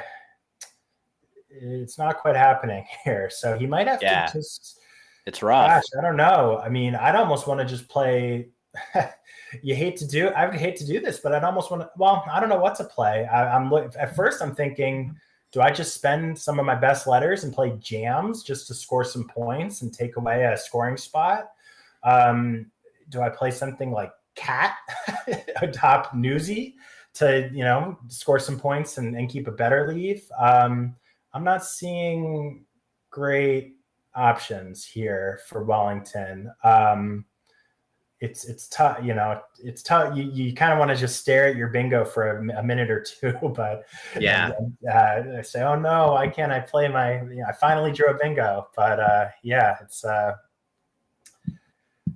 it's very natural, right? When you have that bingo on the rack, it's difficult to sort of come to terms with, those phases of grief, denial, the first phase. I'm not going to be able to get this bingo down. The faster that you can come to acceptance of the fact that you're not going to be getting a bingo. But I was just looking really quickly at this possibility of what could possibly fit here. I was looking at like door jam. I was just going to say door jam. Unfortunately, the B's are both on the board, so that's not possible. I'm not really sure what's in there. I know over jump is a word, and there's a couple V's and a P. So maybe is that something we see down the stretch of over jump through both triples? That would be an absolutely massive play. Wellington is nowhere close to those letters, but something like that, if Wellington gets close to having, for example, a V and a P on his rack, a play through this spot is one of the few things that after Joel's next play, which a bunch of you guys in the chat have pointed out, not only Melodian, but also modeling and emboldened. So Joel has his pick of all kinds of bingos. But a play through these two triple word scores, even as a non-bingo, would score an absolutely massive amount. It would score almost 200 points in that spot. So there is, as we can know that it's incredibly unlikely that a play will sort of arise in that spot. But if it did, that would be a possible lifeline for Wellington back into the game. So we'll just have to see what he draws and if he thinks of such a creative possibility here. That would be amazing. Seems like one of those routes to get back in the game when you can multiply your word by 9, and especially if it's got a J and an M and a P in it, that's pretty good. Speaking of suggestions from the chat, I'm seeing some good ones about Wellington maybe setting himself up. So of course, one of the sort of strategies that we have in Scrabble is to set ourselves up for next turn. And I think you've showed some amazing videos, or you've created some amazing videos of our Scrabble GOAT, Nigel Richards, and his amazing setup plays. I think he's kind of the best at everything, but he's really, one of his many strengths is those really creative setups. And so one of the sort of more basic setups is with the S, you set up your S, maybe make a way you can pluralize the S. In this case, like I'm seeing a suggestion from Noah Slatkoff in the chat, well, maybe he could play cart. So cart would fit under the bouge play, making ba, or, and ut, but scart is a valid word as well. And so there is one other S unseen to him, so it's possible it could get taken up. But this would be nice because there's the only 2-letter word that goes under the C is ch, C-H. Well, you can call that a word, but the H is already gone. So Wellington would have a very nice way to set himself up. And these plays, I find them very difficult to find. You're so focused on, do I have a bingo? Do I have a big scoring play? And I don't always look for these plays. And I've had to kind of train myself, like when I have the Z, to say, gosh, is there a way I could set myself up to use this Z next turn for 60? And the S is another one of these tiles because not only does it, of course, pluralize so many words. I think I've maybe got this from your Better Know a Letter series, but of course it also is by far the most common way to hook a word onto the beginning. And it looks like he's actually, well, maybe not. I thought he was setting it up, but now he's just going with that. He's looking at that cat possibility.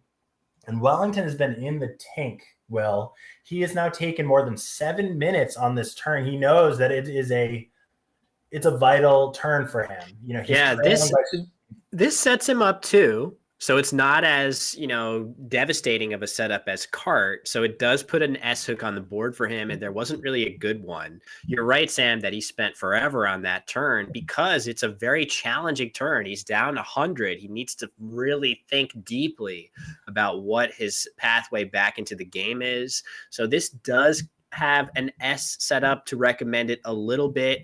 I just want to note there's no way Wellington could know this, but had he played Cart right here, it would have blocked all of Joel's bingos, whether it's Modeling, Melodian, or Embolden. His play of Cart setting up his S would have happened to block everything that Joel had. There's no way Wellington could know this, and I wouldn't consider that to be a mistake on that basis at all. For all Wellington knows, Joel had just drawn 7 new tiles from the bag. You definitely do not expect that he's going to draw something so perfect out of the bag. But yeah, maybe just a little bit of, at least for us here in the booth, wishing that Wellington had made the even more creative S hook just to keep this game a little bit closer. Not that we're rooting against Joel, who has played beautifully in this game, but more rooting for that nice close game. And look at that, Sam. The K hook goes down instantly. He was probably waiting for it.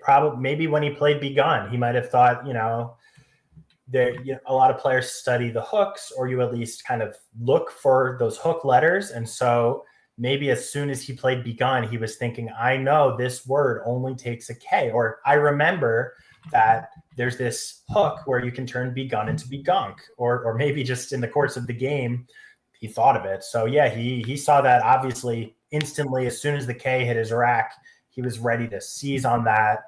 Well, he's got that P and that V and that R. Now he just needs that E and that O. But wow, he's so close. He literally needs just the O and E. It might be worse now. Well, Joel has 2 O's. Yeah, it's a shame there's only a couple of them unseen in the bag. So Joel does have a bunch of them on his rack. Damn, he got close. He has all the rare stuff right here. And again, okay, Joel's having none of it. This makes a ton of sense from Joel's POV, Sam. Great play. First of all, even in a close game, it probably would be the right play because he's scoring so well. He's scoring 39 points, I believe. 42 points. My apologies. And that's always helpful. That's a great score. But when you're winning by 120 points, you want to think about the ways in which you can lose the game. And this game is starting to go towards the end. And that's a lot of points to make up. You would need, most bingos don't score 100 points. You would need really multiple bingos, which would be very difficult to do on this board. There's no blanks left.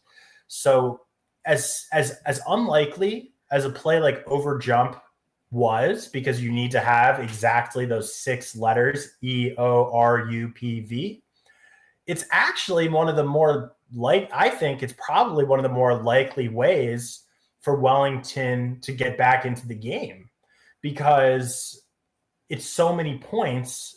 I think it's got to be almost 200 points, like you said, Will, that it would actually catapult Wellington into the lead. So taking out that triple possibility, as unlikely as it is to have a word that goes J space M space, it's such a big scoring possibility that it's, as we can see by knocking it out, it's basically game over. He's now up by 163 points. Even if Wellington somehow had a bingo, which he's really not even close. And Wellington is going to now set up his S in a sort of a similar way to what we were suggesting, or what the chat was suggesting with Spun. At this point, it's now the last S because he played his S off with Stork and he drew the final S. So it's going to be pretty difficult for Joel to obstruct it, although Joel can use the bump hook.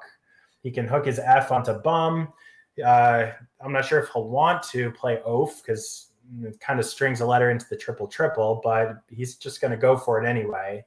And he's got good timing here because Wellington can do nothing. Yeah. Well, now he's thinking it over because, like I was just saying with the triples, this is exactly the moment.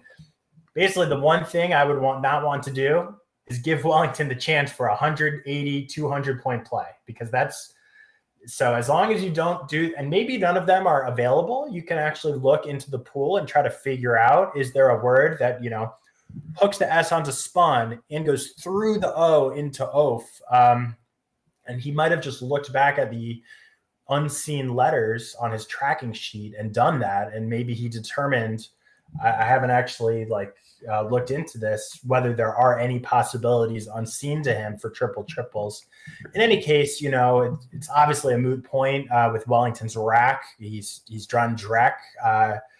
And yeah, this is obviously going to be a pretty dominating win for Joel. It's at this point, it's past enough time. I'm just playing VORS and moving on to the next game. Yeah, agreed. And Wellington is going to do the same. Just saying, there's I'm going to give up here and cut my losses. Hard to argue with that in a game where his opponent bingoed 4 times in total and 3 straight turns in the mid game. Just not Wellington's game to win, but kudos to Joel for spotting a couple great bingos. In particular, Matilda with all those overlaps is a word that you could see escape notice some of the time with all those overlaps there. So just want to point out, interesting play by Wellington of pun here. He could have played he had 2 R's on his rack. He could have played PUR right here, undoubling his R's and setting up spur for himself, which would have been, a similarly good S setup to spun.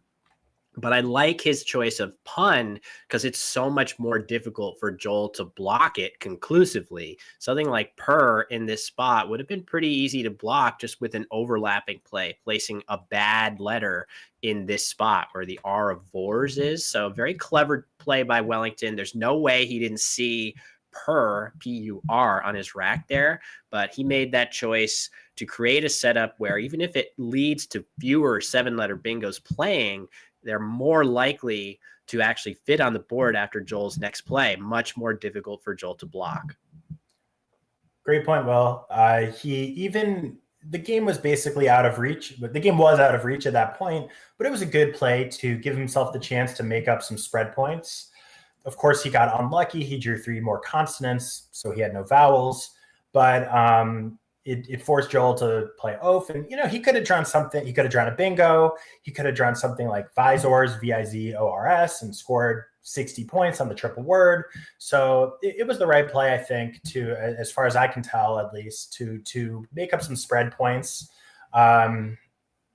And it was very difficult to block. Joel had the F to hook bum, and he still couldn't conclusively block the spot. So just a nice tactical decision. And it's those decisions accrue over the course of 31 games that give players like Wellington such massive spreads by the ends of these tournaments and, get him into the finals or, put him over the top as Joel plays 3 tiles, which is going to empty the bag. He's going to draw the final tile, which I think is an L. And Wellington has really had a tough one. Not only did his opponent get 4 bingos down, he has not even gotten 1 down, which is unusual for him, of course. As a world, a world champion does not, it's a rare game for him when that happens. So looks like he's just going to plop that Q down and hope he can see if he can get rid of both his Q and his Z in time for the end of this game. Yeah, I would definitely say a game where Wellington Jigure does not play a bingo is extremely rare. I would not hazard a guess how rare in terms of percentage, but it's probably in, something like less than 5% of the time, or maybe even less often than that. I would say that Wellington has a style where he's comfortable going for intermediate scores, right? He played newsy to start the game using his S as opposed to keeping a better bingo leave. I would say that Wellington is more comfortable eschewing strong bingo leaves in favor of intermediate scores. That being said, extremely rare to see him not get one down, and that is entirely due to luck of the draw to a certain extent. So he plays his cue there, Sam. I think that makes sense. It's going to give him a chance to follow up with his Z. I think that might have been his only. He had another spot to play his cue here, but that was his best spot to play the cue, and now he'll at least get another opportunity to play his Z next turn. It looks like he has ZEN set up on his rack. His best place to play his Z would be right here with Zenana. Wellington's such a good endgame player. I would not be surprised to see him lay that down. That'd be a really fun spot. And just another way that he would rack up some spread. Well, not rack up, but stem the bleeding, essentially.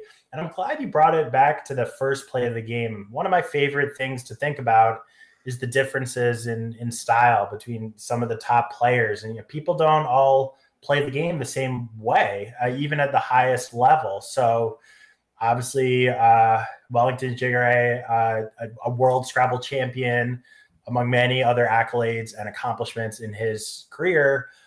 Also at this tournament, there he is in the background behind Joel, Dave Wiegand, who I would rate.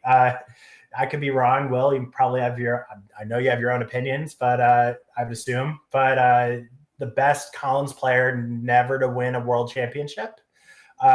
So I'm excluding then NWL players. But I would be surprised. Well, I'll ask you if you have a sense of Dave Wiegand's game. If he had the same first 7 letters, would he play newsy? Or would he play something different? Because I would expect out of his style, maybe something like win, like you suggested, or maybe something just like noob, keeping that S for next turn. Well, he's right there. There he is. Wellington. Let's get him on the horn. Yeah, it's a great question. I do think that he would probably play win. I totally agree with your assessment of Dave, by the way. And I would say that he really is in that conversation for best overall player in North America right now. Dave is in really strong form at the moment. I feel like he is a pretty tough out right now and is definitely one of the biggest threats to win this division of the Collins division at Word Cup. Of course, no slight to Wellington. He's just winning tournaments left and right. There are so many good players in this field that it's just hard to ascribe that much winning percentage to any one player. But yeah, I agree with you, Sam. The stylistic variation inherent to Scrabble is really one of the things that makes it so fun. I love that. I love that there's enough room for players to showcase their style. And it looks like Wellington he was considering Zenana, but now this spot that Joel just created might allow him to play Zed for more points. So we may not be about to see that cool extension play after all. I think Zed scores 30 points in this spot, so that's going to work out slightly better. But yeah, I love that. I love that stylistic nature of Scrabble. Of course, there are a lot of plays where the best play is going to be the same for pretty much any player. When you have one bingo available, or when there's one end game sequence that wins you the game, any Grandmaster player is going to know that those are the plays you want to play. There's a lot of room in between for some cool stylistic variation. Yeah, it's I'm hesitant to say anything. I don't know about critical, but to sort of question the plays of Wellington, who would wipe the floor with me and is a world champion. And at the same end, Newsy, of course, is not a you could call it maybe a mistake, but certainly not a blunder or anything. But you could question if it is a questionable play. And in this case, it did really backfire for him because Joel's bingo scored a little more, opened the board up. Wellington didn't have his S anymore. And and Wellington struggled to bingo. So obviously that's just one game. As we have talked about, you can make the perfect play and it can backfire on you randomly as the game ends. And Wellington did make up just a little spread in the end game, but obviously a big win for Joel. And it'll be a nice, he started with a loss in his first game, so he'll be happy to not only get back on track, but get a win. And I think we're going to cut to our table, Mike, and see if the players are chatting.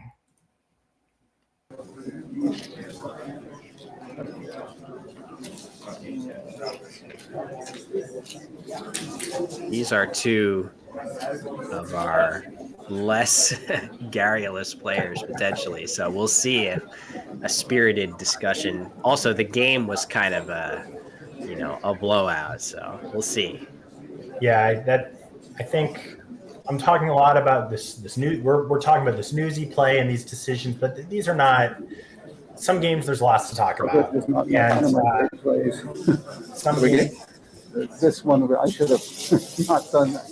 Oh, okay. Yeah, I think maybe you had that or something else besides it. I mean, it's just a horrible play. Oh, well.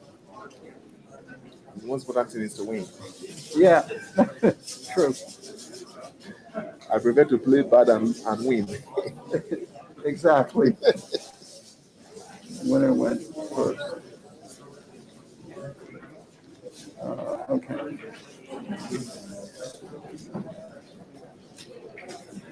You have to, yeah. You want to confirm it? It's fine. Players confirming the scores here. Thank you. submitting their results using the Again, played itself in my shot, except this was a nice play, but everything else was very kind lovely play. Thank you. Everything else was pretty straightforward. You must have been very related to see it because it was unblockable. Anna also. Yeah, I had Matilda there as well. Yeah. I saw both of them. I saw this one first, actually, and then I said, wait a second. Good patience. Once you find a good move, Oh, yeah, look for that's better. Example, No, I don't want to do that.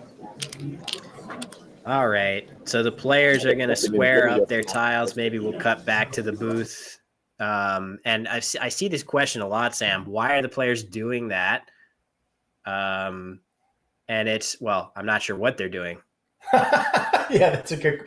I thought they were about to. Yeah. Oh, okay. Wellington, I guess, is taking a picture. It looks like. Yeah, sorry, premature on my part to cut back to us, but in any case, they will be squaring up the board in a moment, and that is merely a courtesy to the next players at this board, just to make sure at a very quick glance, are all 100 tiles accounted for. So that is why the players always square up their tiles.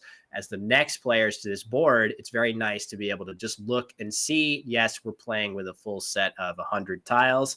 And I might add, our next players to the top board are going to be, again, with matchups like this early, maybe we shouldn't be surprised, but it's going to be another matchup of champions, Jesse Day versus Josh Sokol, coming to the top board for us to dive into.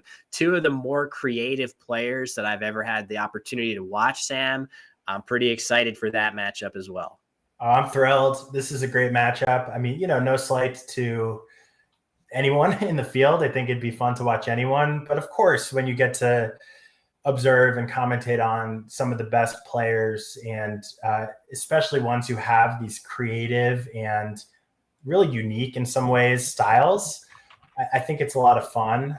I've played a lot of games with Jesse over the years. Always enjoyed playing against him. He's a great competitor.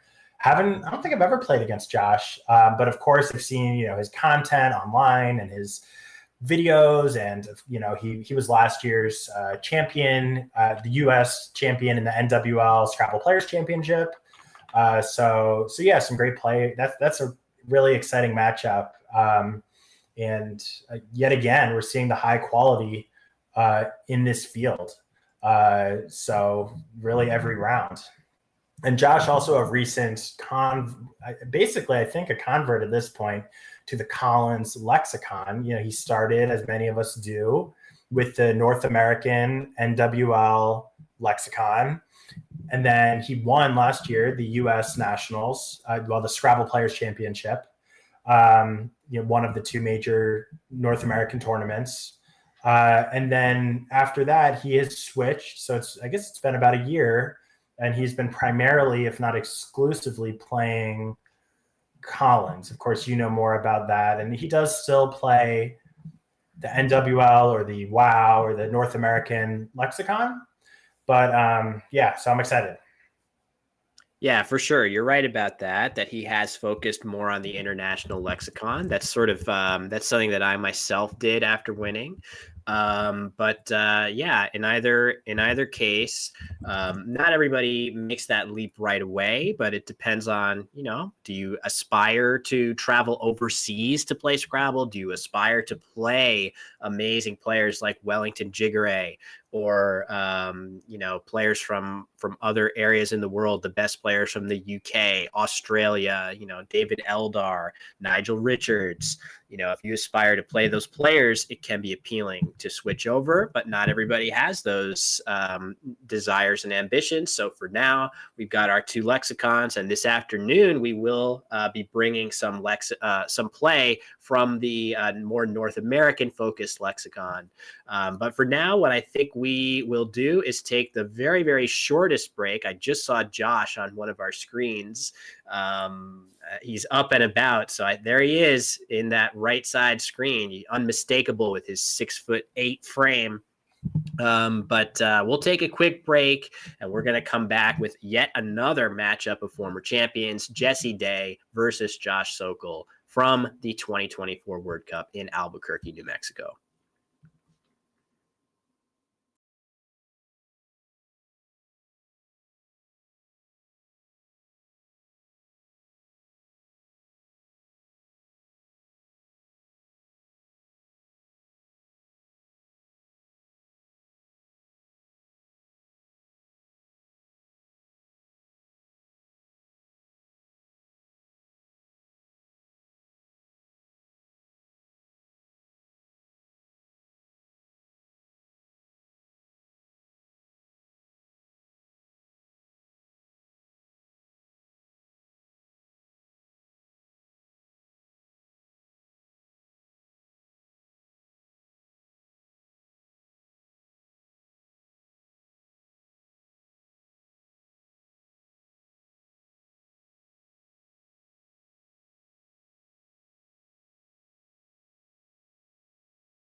All right, folks. Oh, look at this nice message of sportsmanship and bonding between our two players here, Jesse Day and Josh Sokol, coming to you in round 3.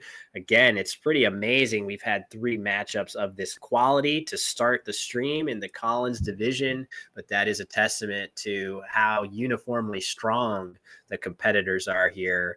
And Sam, I'm excited for this matchup. It's going to be 2 incredibly creative players. And in the run up to coming back from break, we were talking about Jesse's clock management as something to look for in this game. Yeah, Jesse. So, it's great to watch these players. I think I've played Evans many times over the years, but also Jesse. So of the 6 players that we've seen, those are the 2 I'm most familiar with. Jesse was, Jess and I were both in the Northeast for a long time. Though he's now based in, I believe, Austin, Texas. But yeah, he's kind of, I guess, notorious, you could say, for being a slower player. So we were talking earlier about like some of the players from Nigeria play faster. I saw someone in the chat said the tournaments in Nigeria use 20-minute clocks, which I did not know. So that's an interesting tidbit. But Jesse is very similar to Pakorn, who Nebadar Mansuk, who was the world champion the first time I went to the World Championships in 2009. Both of them very known for taking a lot of time early in the game, really deliberating. It's an interesting strategy. I'm always baffled because the general thought is you want to leave yourself some time near the end because those end games can get really technical, really tricky. And so we'll see if Jesse follows this trend. We saw him, if you were watching at the end, well, I know you were, but for those in the chat, if you saw at the end of the game, after our game, the camera zoomed in on Jesse's game, and it seemed like he was at the very end, down to seconds on the clock. And it just seems like he's always down to seconds on the clock. So we'll see what he has here. I think an easy Buai. He's set it up immediately. Booai. Yeah. I don't know the origin of that word, maybe Maori or something. I'm not sure, but if you see it, it looks pretty good here because you're going to score 20 points and you're going to get rid of that vowel problem immediately. Yeah, it's a great opportunity for Jesse to move through some of these first few racks of the game quickly with this, by far, his strongest play, holding 5 vowels on his opening rack. He's able to use 4 of them in one move, which is just what the doctor ordered. And meanwhile, Josh with the exact same problem, maybe even worse, of 5 vowels, except with 2 U's on the rack. And wow, Jesse's rack has improved in a hurry over there with that first blank. That's why it's so crucial, of course, as you know, when you have the opportunity to play some of those vowel dumps, as we call them, and those are some of the first words that sort of a new up-and-coming player might learn. You might learn your 2- and 3-letter words. You might learn some 4-letter words, rather. And you might learn some vowel dumps, short words that use 3 or 4 vowels. And if you can use he had 2 O's, he had 5 vowels out of his 7 letters, and now he's got, similar to Joel from last game, that early blank and a plethora of bingos after his, and I may have said it wrong. It is a New Zealand word. I don't know if it's buai or bue or what, but Josh had you cutie set up, but he's not going to play that. But a clever chat. Josh likes to engage with us via his rack, I guess. Yes. UQT with another E. I don't know if you caught that. I did, yeah. So he's definitely no stranger to, and I kind of love the showmanship of that. Sometimes in Scrabble, we get a little laser focused on just playing the game to the highest of level that we can, but never hurts to have a little fun with it as well. I feel like Josh, one of the themes of his Scrabble style and Scrabble worldview is he's going to do the things that are enjoyable for him to do. He's going to to have some fun with it. He's not going to take himself that seriously, which is what makes him such a fun content creator. I put in the chat earlier that Josh is a YouTuber and streamer at the name Axertypo, so definitely want to encourage folks to support him as well. I'll put the link once again to his YouTube channel. You can find his Twitch from there as well. But yeah, he's coming back around to a twee, Sam. I feel like either this or our favorite cry of Bacchic Frenzy, Uoi, through one of the O's, that second O of Buai. Not great options, but I think one of those is coming down here. I don't mind this from Josh. You know, I don't mind it. I actually like Alex Seaholm's suggestion in the chat of our favorite cry of Bacchic Frenzy. Josh is scoring 11 with this, and he's keeping CUE, but he's opening up such a big spot with that I. I mean, if Joel had the X, sorry, not Joel. I'm still thinking of last game. Jesse had the X, he would score really well. Not just the X, though. Plenty of tiles could score well there. I don't know. I guess this is fine. I mean, not that many tiles. Oh, the Q, of course. The Q. This would be a huge bailout. Would you like it better if it was underneath? Yes. I'm surprised. Actually, I'm very surprised though, then you could say you could play parallel above the AE and use that double letter score. So I don't know. I mean, maybe it's fine. Uoi kind of really, it feels like it kind of cuts the board, but I guess you can kind of play parallel. Like you could kind of play above or below that BOOAI play. So I don't know. I would have liked it below because there aren't too many like high pointers that can go right after an I in a 2-letter word, just like if. So yeah, now Jesse's going to he's got Resoner set up. Yes, as it's pointed out in the chat. So he can play Resoner and a Tweeze, which kind of seems like, this is almost an obvious play, except for he might not like what we were talking about with Riposted last game. You're sticking that E right next to that triple letter score, just where that E in Riposted was. And so maybe Josh has a Z or something. So the thing is, so Resoner scoring 78 points right here is the most that he can get, but maybe he's considering an overlapping play, like something in this spot, like Repiner in this spot right here actually fits on the board. Or just Resoner. It's also Resoner as well. All of those. Yeah. Refiner, Resoner, Repiner all fit in this spot too. So I feel like I would rather play Resoner, not only because it scores 5 more points, but you're doing a lot to cripple this spot. For example, for a Q, that's going to be next to impossible. It's going to be impossible to play through an E with that letter right there. So you're doing a lot to obstruct the spot that Josh just created. So this is a classic Jesse situation where I think a lot of players would have hammered down Resoner right here, just reasoning that it scores the most points and does a few things that you like from a defensive standpoint. But Jesse is unbothered. He's just going to think things through. These early positions are where Jesse likes to really think about how the game could unfold in different ways. And maybe he thinks that an underlapping play for fewer points creates a better board for him long term. It looks like he's going for it. We'll see. You're right. He is going for that underlap. It does feel like he's going with Risen. Why is he doing that though? Because it's even fewer points because you could avoid putting the blank underneath that square is actually a double letter score. So he's taking an even lower score to potentially make exactly the type of board that he wants. But maybe there was just some doubt in Resoner on his standpoint, from his point of view, I should say, because maybe he was thinking about Refiner and Repiner, but not Resoner there. So an interesting decision by Jesse. I think I would have just played for points there.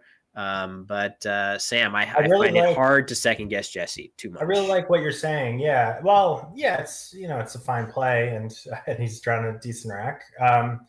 But I like what you said about sort of the spacing of the different spots with Reznor, because there's sort of this idea in Scrabble, it's not great to just have one spot after you play.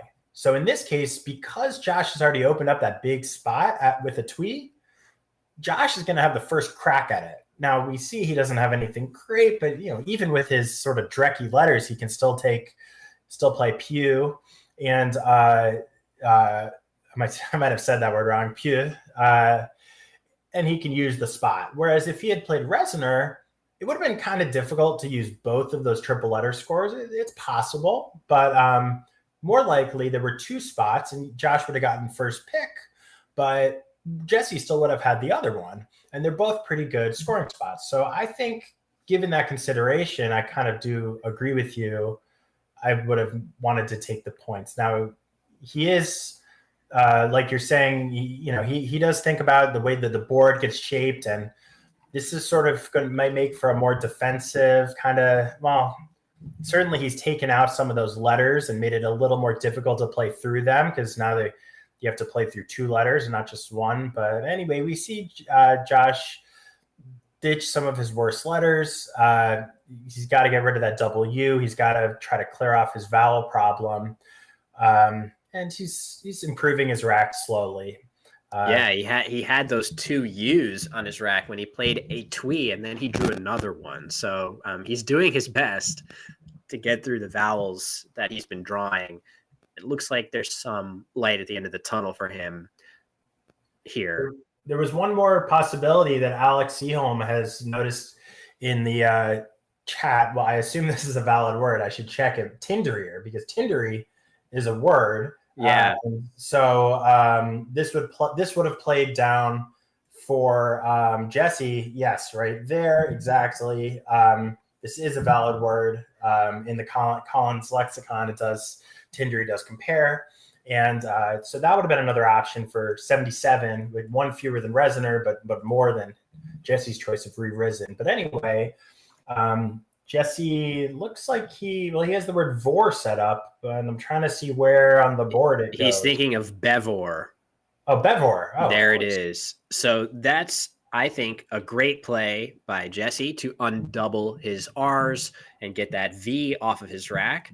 I mean, the crazy thing is, by far, the best scoring spot on the board after Josh's play of PU was right here, a 6-letter word going into the triple.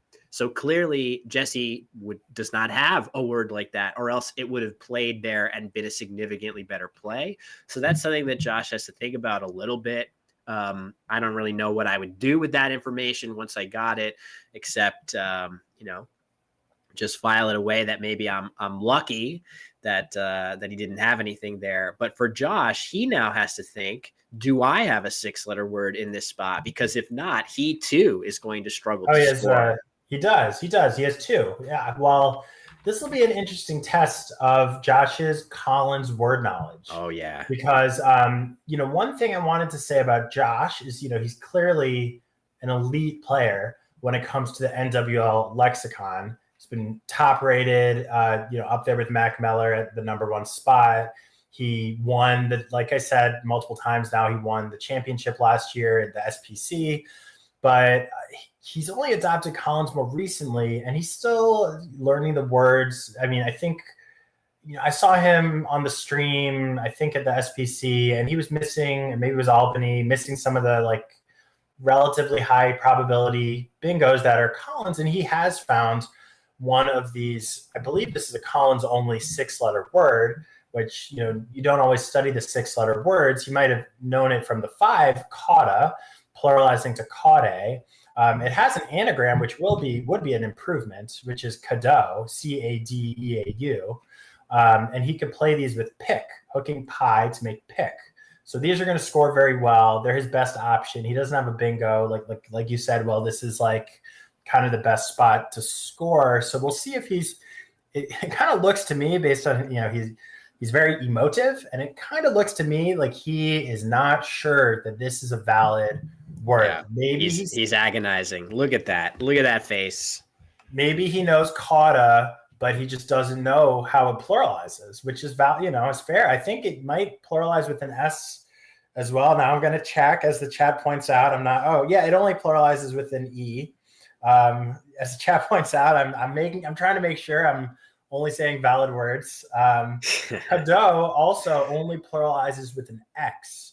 So yeah, that one's going to be tougher to know, because as Scrabble players, we really deprioritize 6-letter words most of all. If you're playing that many letters, the odds are pretty good that you try to play 7 letters with a bingo instead, or 8 letters. And if you don't have a bingo, the odds of you playing fewer letters to keep those good bingo tiles together are also a little bit higher. So I think 6-letter words tend to get a little bit of short shrift in words that we learn, the fastest and are able to play the most seamlessly. So it takes a little extra energy to go that deep. And for that reason, Caudai as an inflection of a 5-letter word, which Josh is likelier to know. Oh, and all right. Sorry, he had Caudai there, and now he's switched it back. So I wonder if he's having a crisis of confidence in that word, which I think so if you're not going to see Cadeau, that's fine. We don't, it's very difficult to know all the 6s, but Caudai here for just 3 fewer points is definitely his really strongest option that I would expect him to play. And we know that he spelled those letters out. He's thinking it over. Yeah, there's a really, for some of the viewers, if you're North American players and you're used to the double challenge penalty, you might not realize just how tough it is to play a phony in the Collins field where you only have a 5-point challenge rule. You're really, really disincentivized from trying a word you're not sure of, because your opponent should almost certainly challenge. A strong player like Jesse Day is not going to let you play a phony. And Josh is upset at himself. He knows that he probably had a word to the triple word. He knows that Caudai, he looks like he's looking like he's thinking, gosh, I bet Caudai is a word. But, if it's not, Jesse's going to call me on it and I'm going to lose my turn. And losing your turn it's a big deal. You score 0 points instead of, 20, 30, whatever, and improving your rack, right? Because he's improving his rack here. He's not scoring very much, by the way. He's scoring like 15 points or something. So obviously it's a big difference here. Cadeau would have been, a pretty chunky score. I think it would have been 40 points. It's tough. This is the thing with Collins, right? Like there's a lot of new words. Like, that's a good quarter of the dictionary, third, whatever it is. And if you don't know, words like those, which yes, they're somewhat obscure, but they actually come up a lot because they're kind of vowel dumps. So anyway, it's I think it's the right decision to not play something you're really unsure of. It's tough. I find it I'd rather err on the side usually of caution. And so I can very much understand why he's erring on the side of caution when it comes to possibly losing your turn. And that which is just you don't want to lose your turn. You don't want to get no points and get stuck with the same letters and have your opponent know your letters. And so meanwhile, Jesse, he's got this nice lead and he's got a pretty good situation, honestly, especially after that play. And looks like he's looking at different sort of underlapping options. Like he could play Trawl here under Dwan. Looked like he had Wag set up under Dwan, or Dwan, however that word is said. What are you thinking, Will?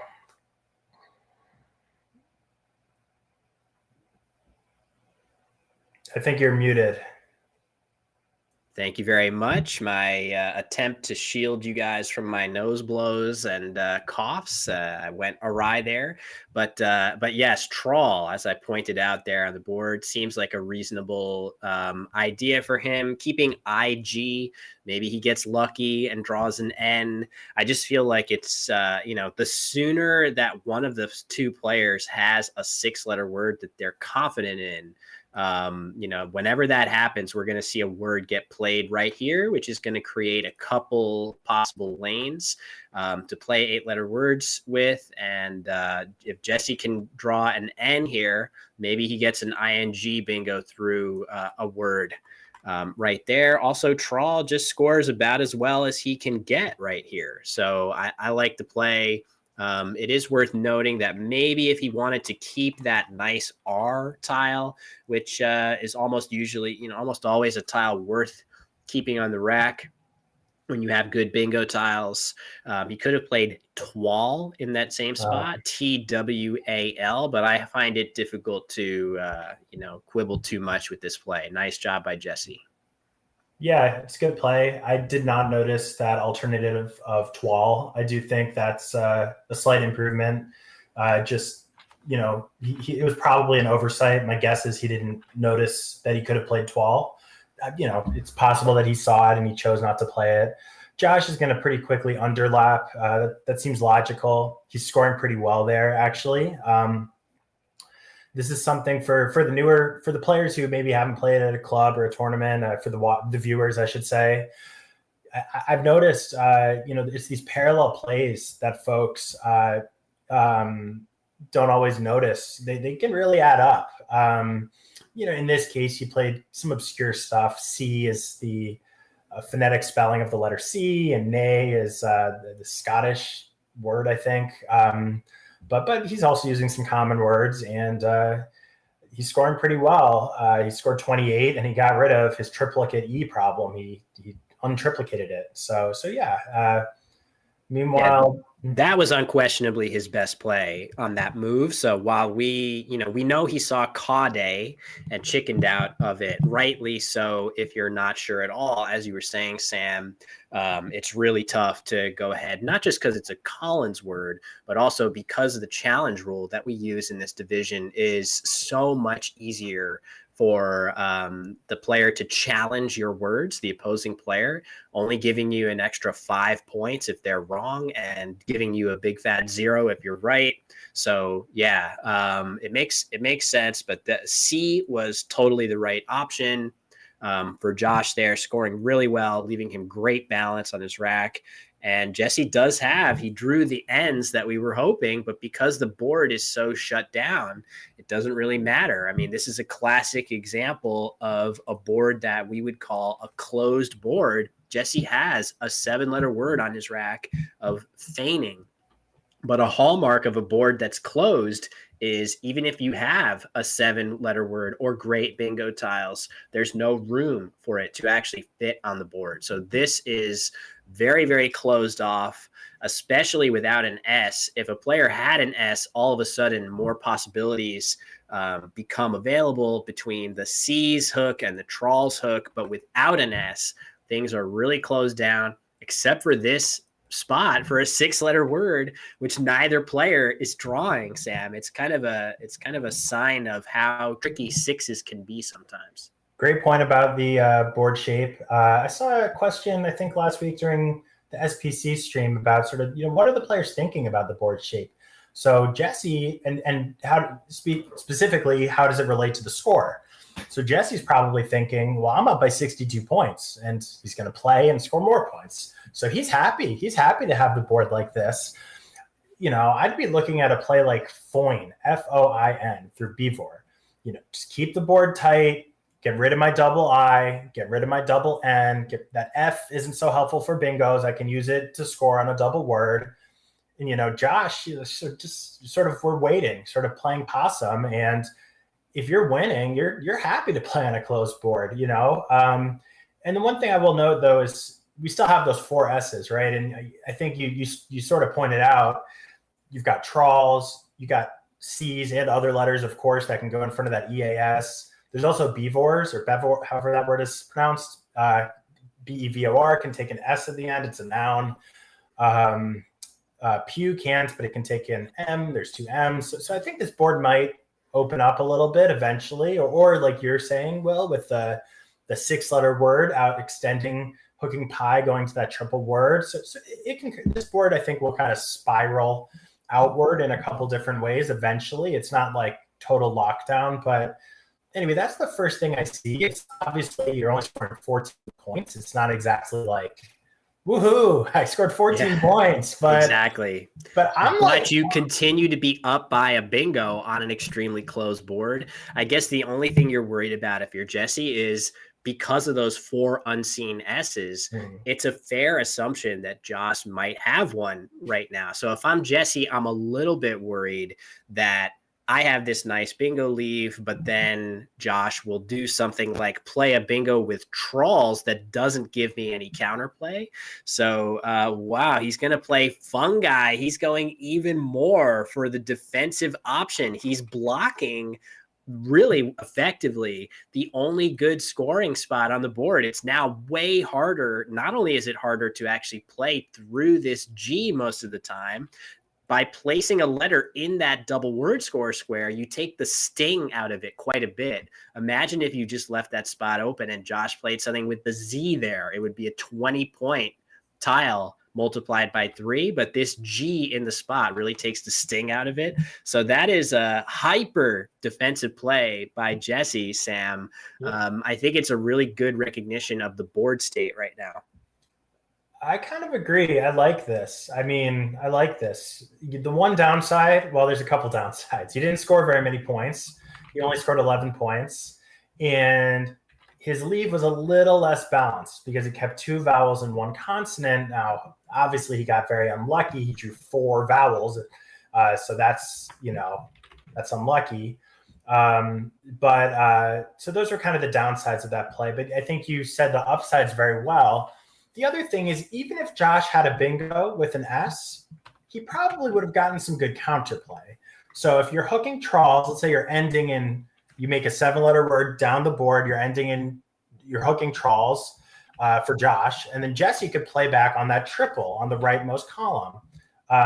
Anyway, this is sort of a variation that hasn't even occurred.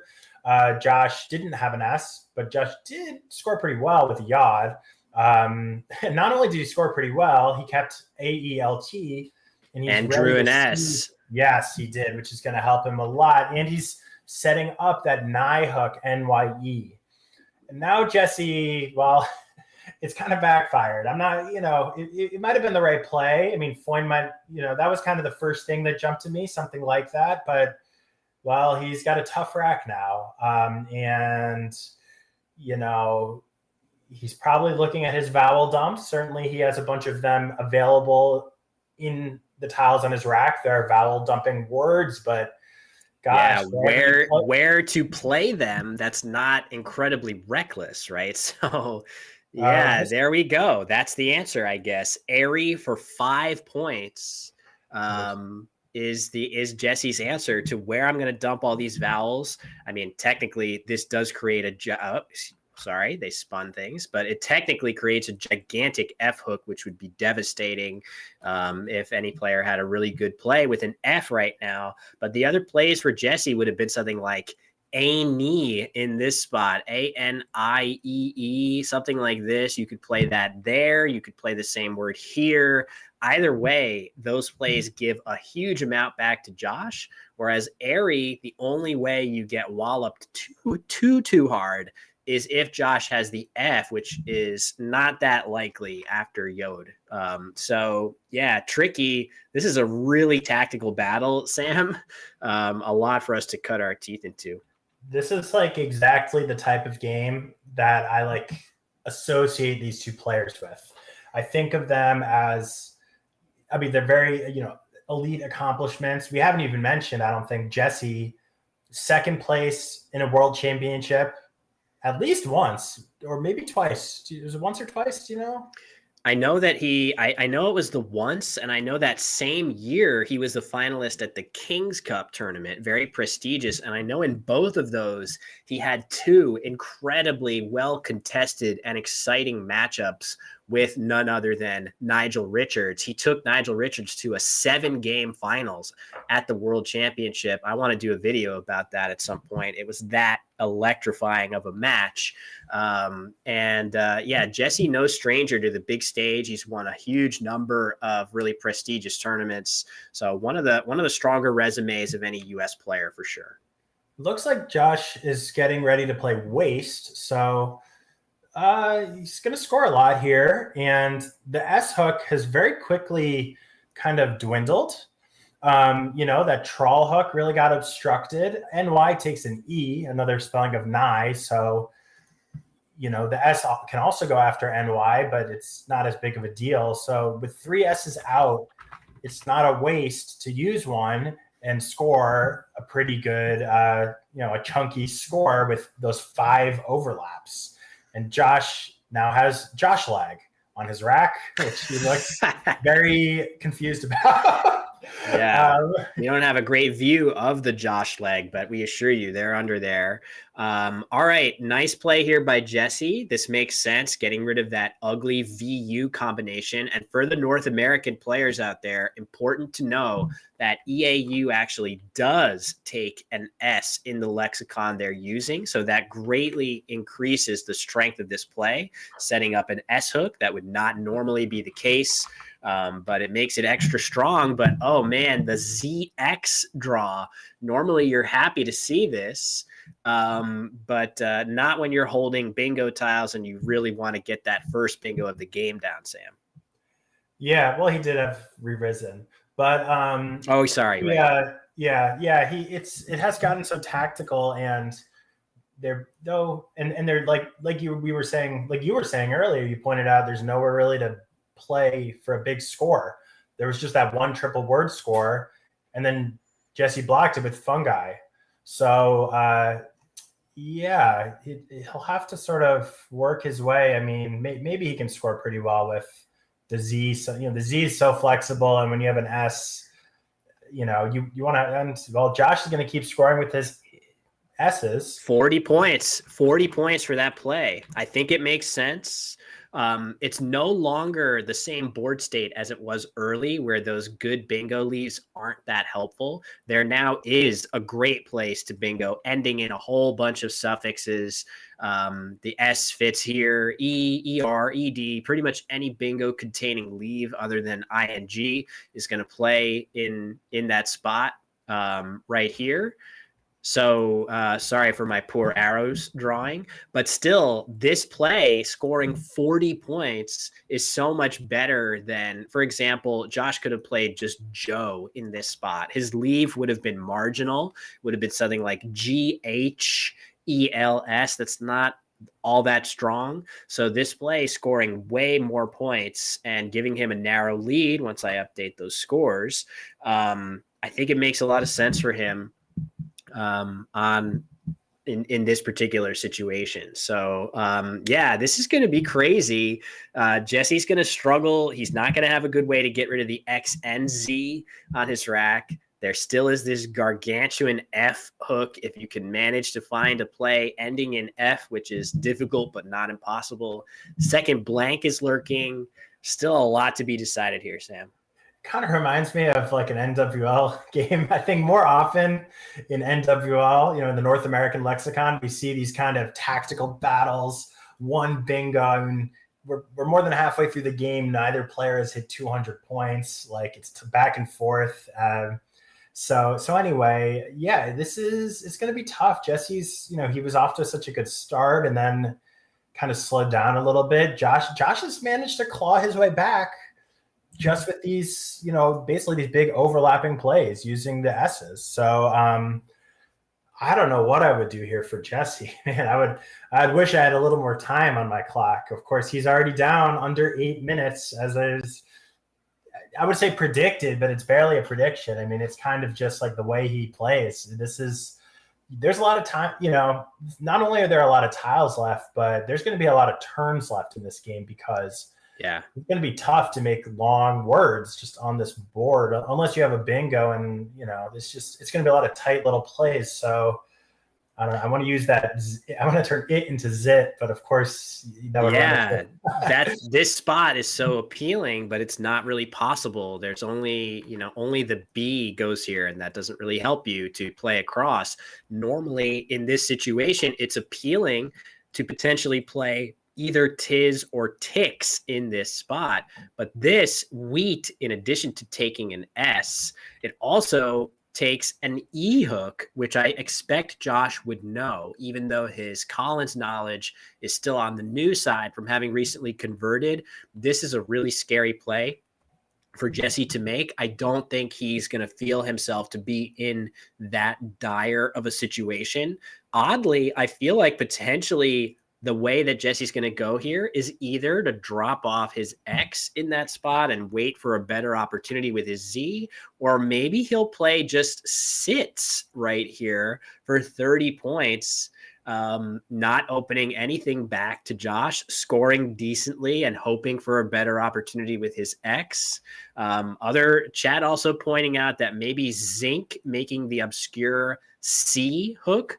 And he is, oh my God, Whoa. look at this. He's gone totally off the deep end. Oh my The thing God. to know about this play is you can put an E hook here. So this is crazy. An E and a Y, but certainly the E is the more salient thing to worry about. Any bingo ending in E, D, E, R, any of those suffixes. And Josh does not have any hook to wean, and he doesn't have an E.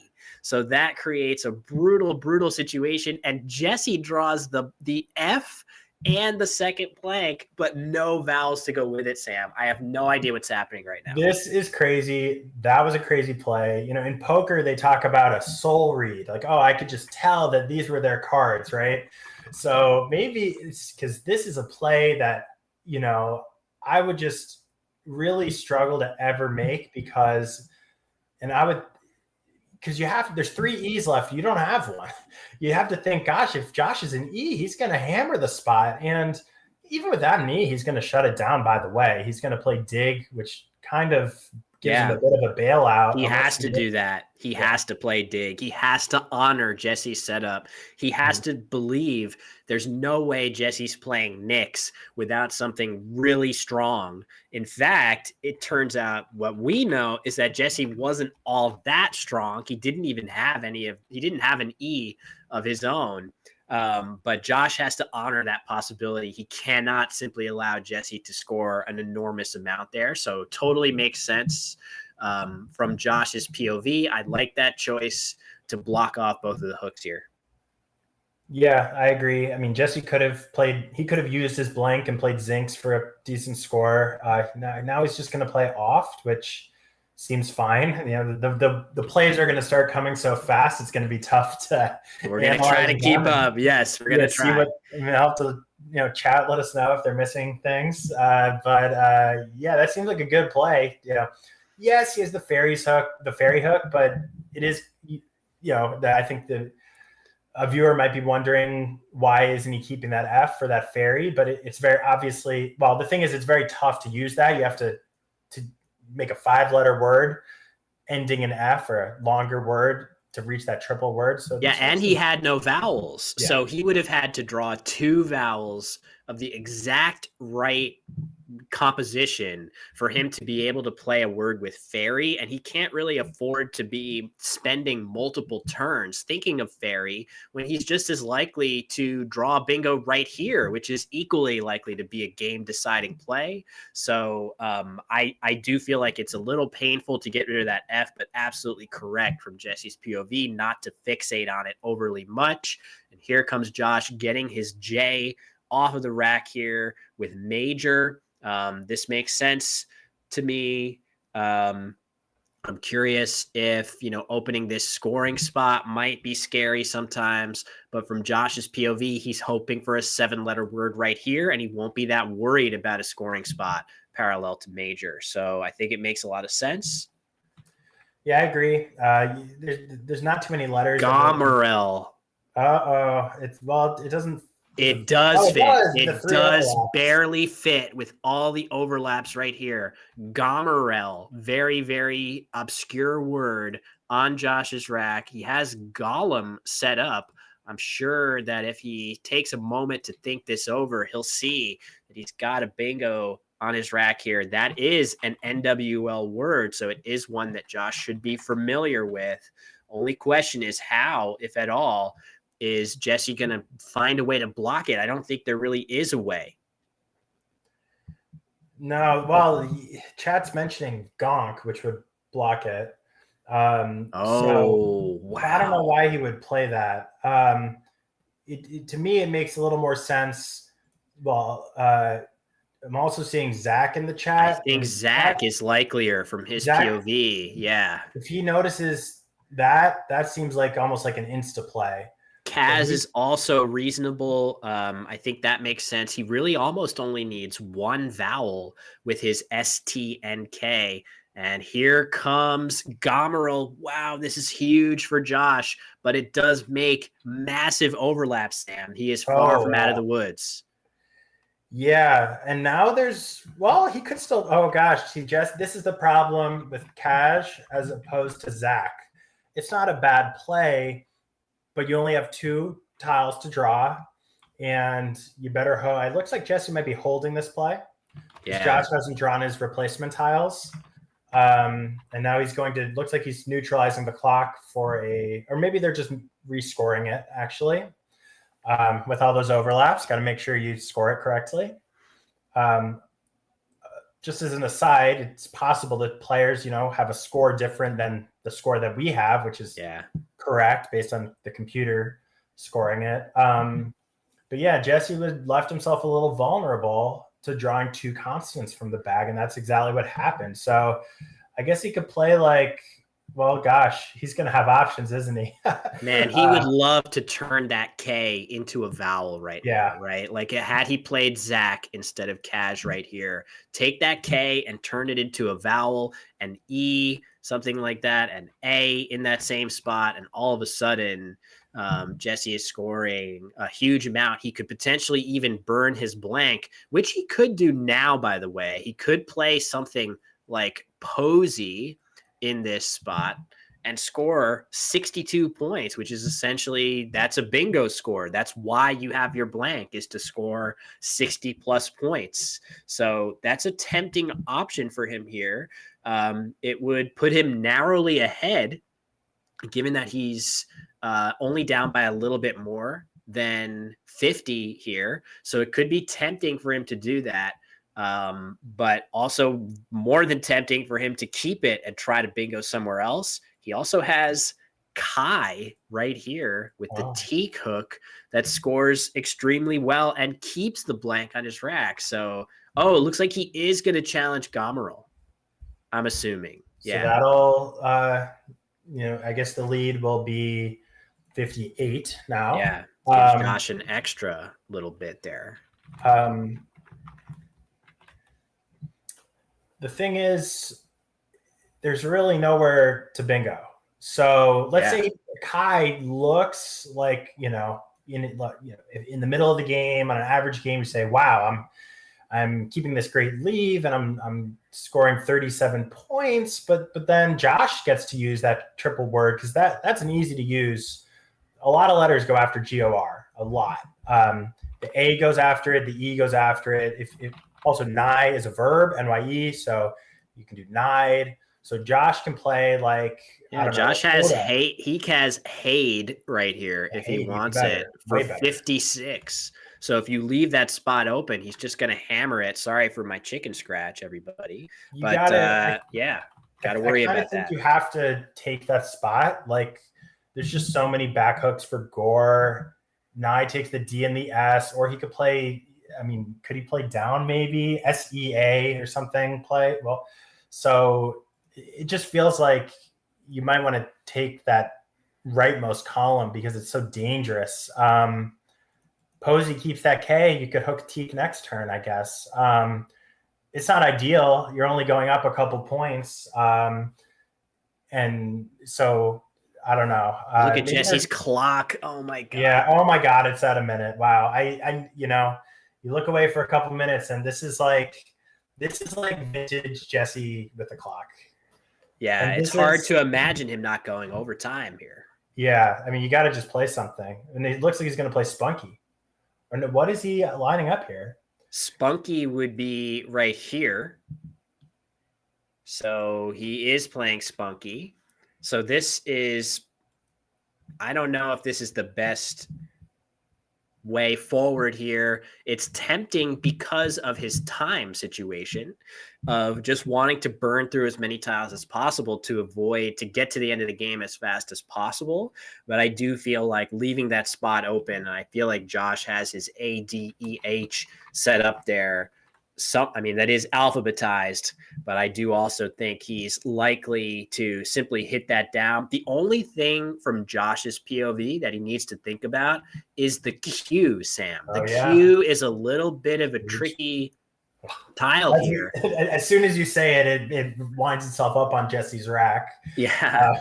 But if Jesse, if Josh were to make a play and then draw the Q without an I to go with it, he could all of a sudden be in some trouble. Practically, though, Jesse doesn't have enough time to execute a really good Q stick, which is, do you think? The problem is, I think it's a good point about the Q. There's literally nowhere to play it, right? Yeah. I mean, if he plays Hade, well, he's going up by a lot of points.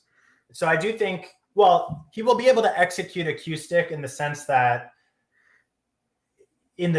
Josh will literally have nowhere to play the Q.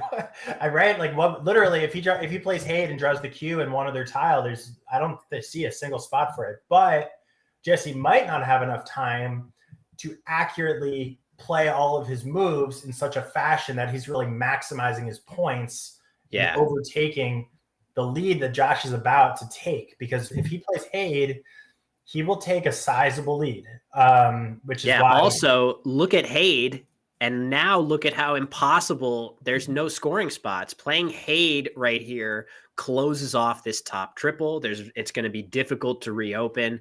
Maybe not impossible if you were to play like Ag.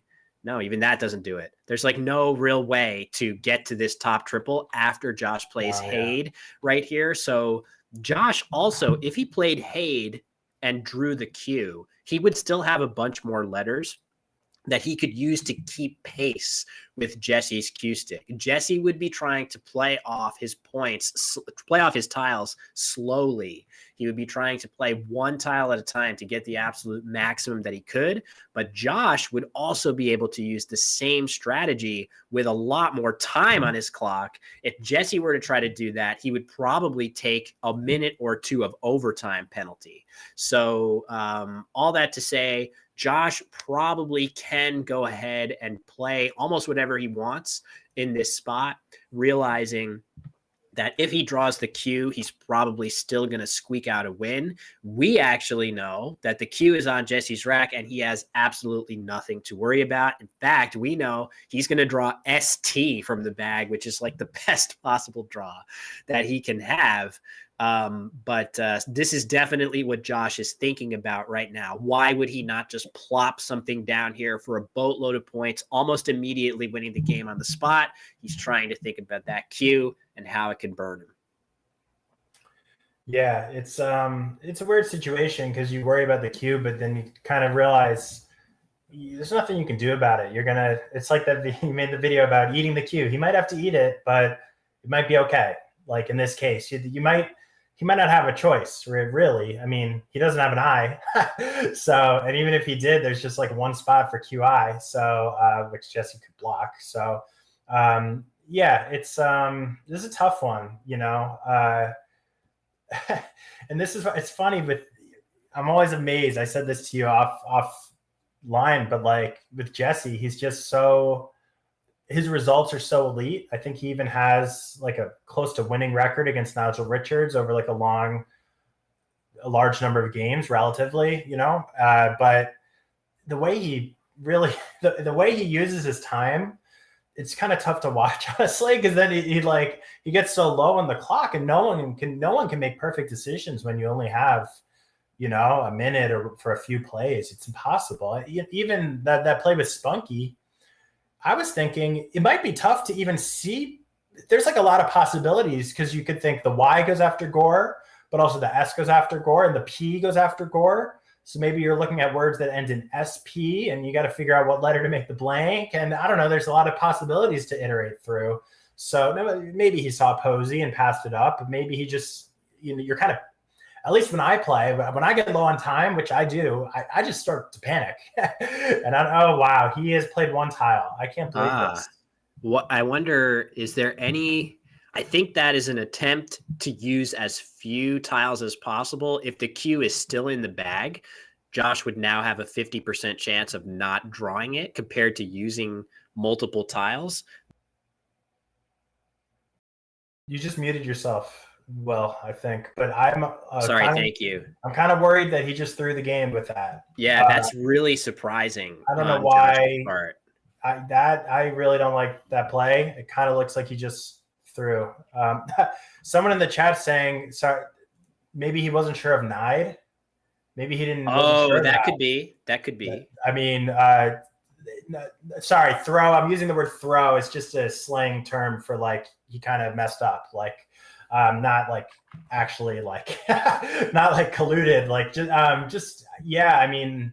This is going to make the end game really difficult. It makes it tighter. It does make it tighter. I mean, he's losing now. He might not win this game anymore. I think he should be able to squeak it out, but he made it a lot tighter on himself. So I think he has his DA set up because he can get a good amount of points right here with Wasted and Dak. And Jesse cannot go out with his BARTS, which should give Josh the ability to play his H. In fact, he could, if he knows this obscure NWL word, he could follow up with Tholoi right here. That would be optimal, but I don't think it's necessary. Even anything like HOI is probably going to be enough. So Josh making things very, very tight on himself here. And allowing Jesse to get his cue off of his rack. But yeah, we're headed towards quite the scramble to the finish line here, Sam. Yeah, and Josh, well, he found Doc. So that's probably going to do it based on based on your analysis. It also takes out, Jesse had a nice little scoring opportunity on that bottom. He could have played Boss, making Bai, Ha, and Arcos. Oh, yeah. He can still do it. He can make Abbas. Maybe it won't be enough, I guess. Well, Jesse will have to do something. They'll both have to play instantly. And Jesse's just instantly going to drop this and say, you better find your best play quickly. So down it comes. I don't think Jesse has on this incredibly tight board. I don't think he has a way to use his T and his R here. So while he has a brief lead, will Josh see Tholoi into this I? I think there's a chance that he will. Even if he doesn't, he has options here that should get him to the finish line in this game. But man, this has been a crazy finish. I didn't see this coming down to this. I was shocked to see Gore. I mean, it must have been that he did. It must be a Collins thing. I think that is a likely. To be honest, if he thought Nide was a word, it would be surprising. And the way he wasn't like shuffling his letters in a way that it didn't seem like he was looking at like different 4-letter plays. So yeah, this is a word Tholoi and Josh will win. Now Arcos is not good in NWL. I think it's like the chat's asking. It's a musical direction in NWL, but I don't know what it means in Collins. But it does take an S in Collins. So yeah, we definitely want to hear the player post-mortem here, so maybe we can cut to that. I think I'm pretty unhappy with everything I did that game. That's okay. I can do the same. I just fucking drew that. That's all. You want? I don't know. Just Kada take an E.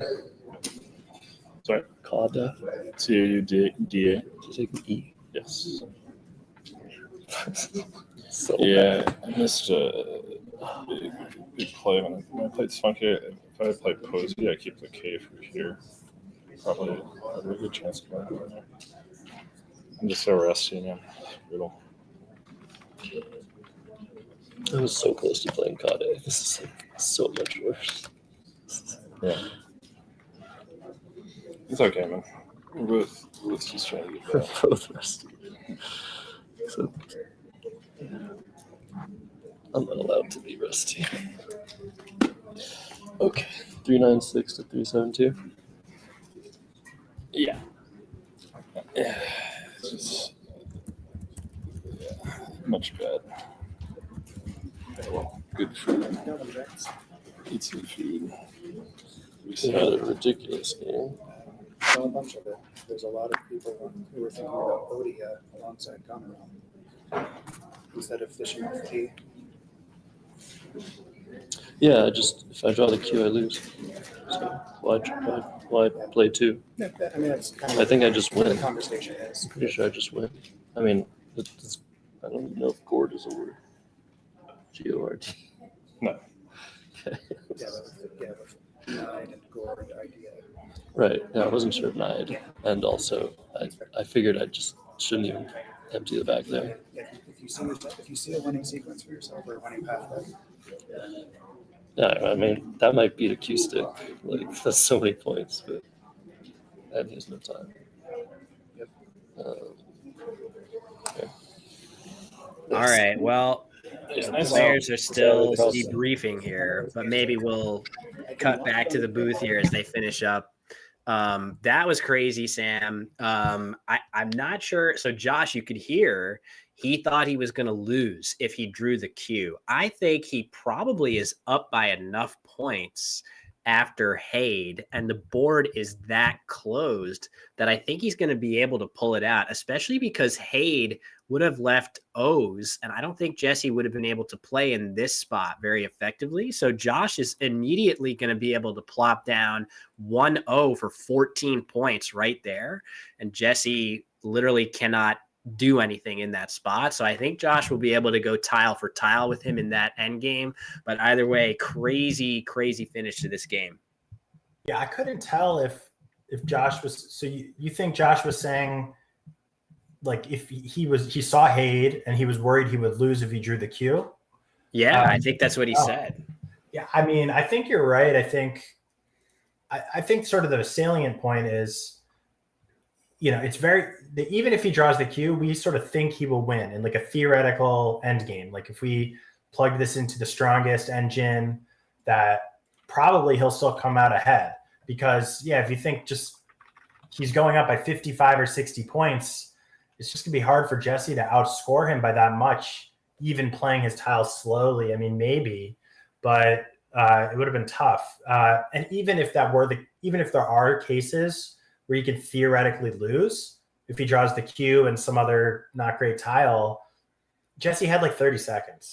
So yeah, it was a wild game. A good point of maybe Odia was better also because you save the H, and if you draw the R or the S, you get an easy play right here.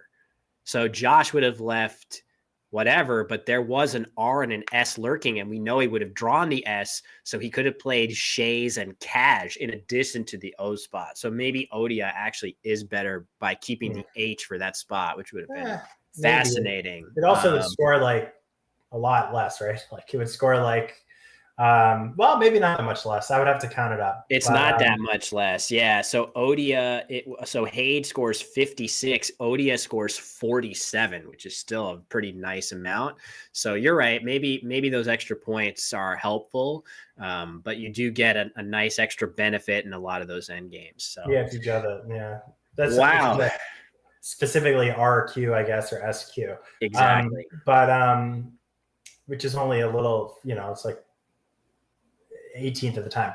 But it was a crazy game. It kind of reminded me a little of the last game of the SPC finals, the NWL, where they both got low on time and they started it was tough to find the right play and they just had to do their best with the time pressure. Yeah. Except for kind of like multiply. But wow. Yeah, that was an interesting one. Yeah, 3 cool games to start the day. No surprise with the level of play that we're getting from the Collins division. But now the way things are going to work from the Word Cup is it's going to be 3 games in the morning and 4 games in the afternoon. So you can see the playing room has thinned out quite a bit because players have gone to lunch. So we're going to do the same. We're going to take a lunch break, and I believe We're going to be back in something like an hour and 15 minutes with some action from the North American focused division, the WOW WGPO official word list, which again, very, very close to the normal North American word list. So for players hoping to see that action, stop back in about an hour. And Sam, thank you very much for joining me for these 3 games. We're going to have you back on the stream tomorrow, I believe, with some more action from the Collins division. Any final thoughts from you before we get a cut to break? This was amazing. Yeah, this is awesome. Thanks for doing this with me. Thanks for having me. Look forward to doing it again. Yeah, this was a pleasure. Thanks, Chad. It's fun hanging out, watching some great Scrabble. Honestly, really awesome games. Just a great set. And good luck this afternoon. Get some rest over lunch. We're all lucky to have you with us, battling through your COVID. Yeah, for those that may not know, I actually have COVID right now. So I've been sleeping a lot. I'm trying to fill up my water bottle every 2 seconds and be chugging water. Sorry if I mute myself sometimes. I got a couple sneezes and coughs I'm trying to shield you from. But Scrabble is the healing presence for me that's going to help me kick this thing even faster. So at least that's what I'm telling myself. So, all right, with that, we're going to cut to break right now, and we'll be back here in about an hour for play from the WOW division, North American Focus division at the 2024 World Cup from Albuquerque, New Mexico.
All right, everybody, we are back from break at last. I hope everybody's gotten a nice lunch over in Albuquerque at the Word Cup. And we're going to be switching over from the Collins division to the WOW division, the more North American focused lexicon.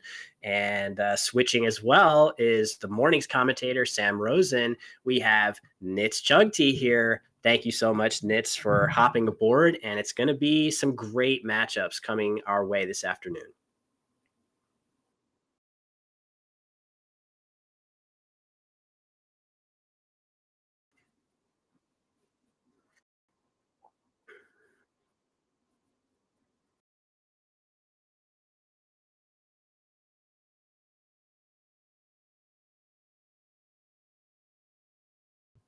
Yeah, it's both divisions at this event are absolutely stacked, and accordingly, we have a matchup headed your way of an almost champion from 2 years ago, Ori Swift, a player who's been knocking on the door of winning a national championship for a while, against a former multi-time school Scrabble champion in Zach Ansell. So, very excited for this matchup. I would say that these are two very tactically savvy players. I think of them as being extremely annoying to play against. I mean that in the best possible way, in that they're always coming up with interesting ideas and figuring out ways to put pressure on their opponents. Nitz, are you looking for an especially tactical game here between these two?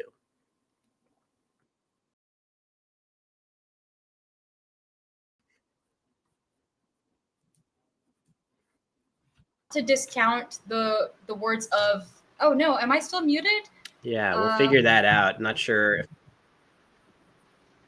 Oh, okay. I think we should be good now, hopefully. You guys in the chat, let us know. Nitz, sorry about that. Continue. That's okay.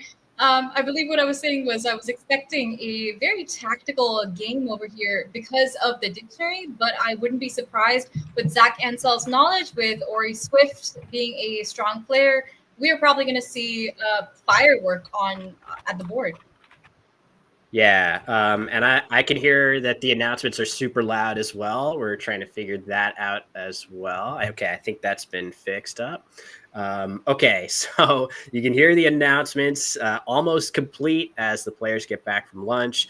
Nitz was saying that, watching Ori is a lot of fun, and I definitely feel like I've had some games with Ori where I just can't even believe that I somehow have a chance of losing after just bagging him so terribly. He somehow finds ways to stay in the game. So, not sure what you guys all think in the chat.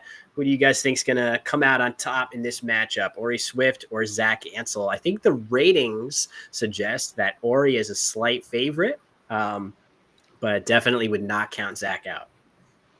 Absolutely. He absolutely does know all 3,000 of the 15-letter words. So if, as Seth Lipkin just mentioned in the chat, if those come up, he's totally going to get them down. Yeah, that's hilarious that's true. 15-letter words, not the most useful in Scrabble, but Zach does happen to know them. And his ability to anagram longer words just on instinct and natural skill is astounding, in fact. For those that remember the heyday of the now slightly defunct game Babel Royale, Zach was the absolute dominant force in that game, an unbelievable player at that game. He combined his incredible natural anagramming ability with just lightning fast speed. So Zach's natural ability is really second to none. If he has a weakness, it's that he's a younger player. He's only recently emerged from the school Scrabble ranks. And a player like Ori has had a lot more time to master that dictionary. But even then, Zach's word knowledge is very strong by any objective standard. I just think at this level where the standards are so high, maybe you could see a slight imbalance between Ori and Zach on that. But we'll see if it manifests itself during this game.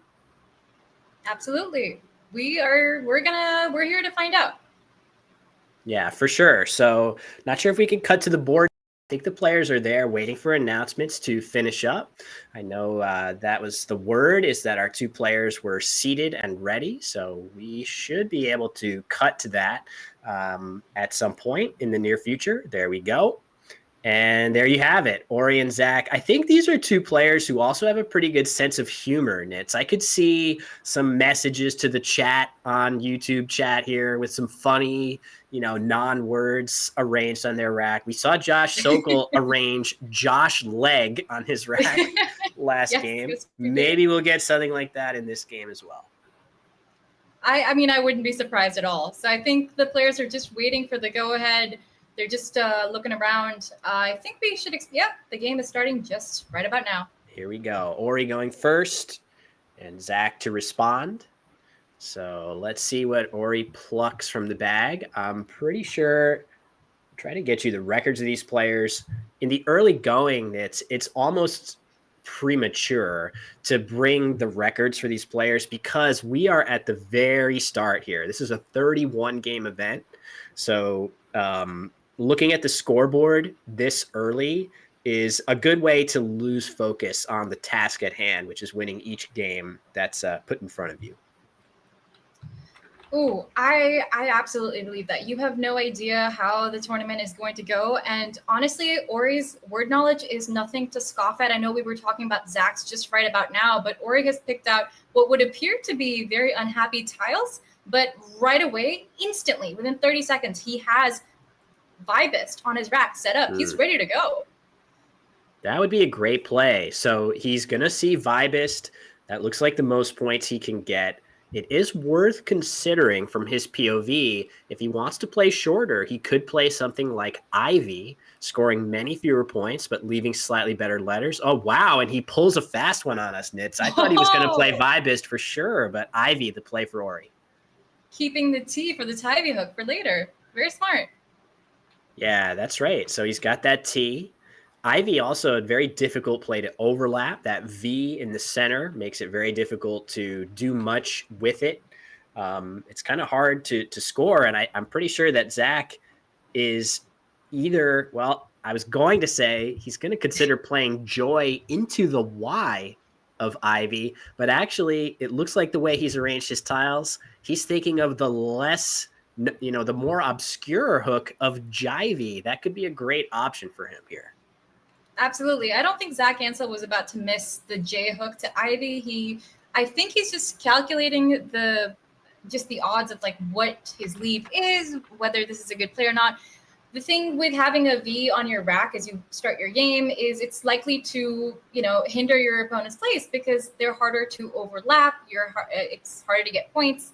So, I mean, it was very smart of Ori to get that V down, and now Zach has that Joy down. It's going to be harder to play through these tiles. Yeah, the other thing I like about Joy from Zach's POV is you can see he had this S on his rack right here. And the nice thing about that is he could have potentially imagined that he plays Joy right here. He still does have an S hook alongside the I of Ivy, but now he has such a better one with Joys. So not only has he gotten rid of the J and Y from his rack, he set up a nice place for his S.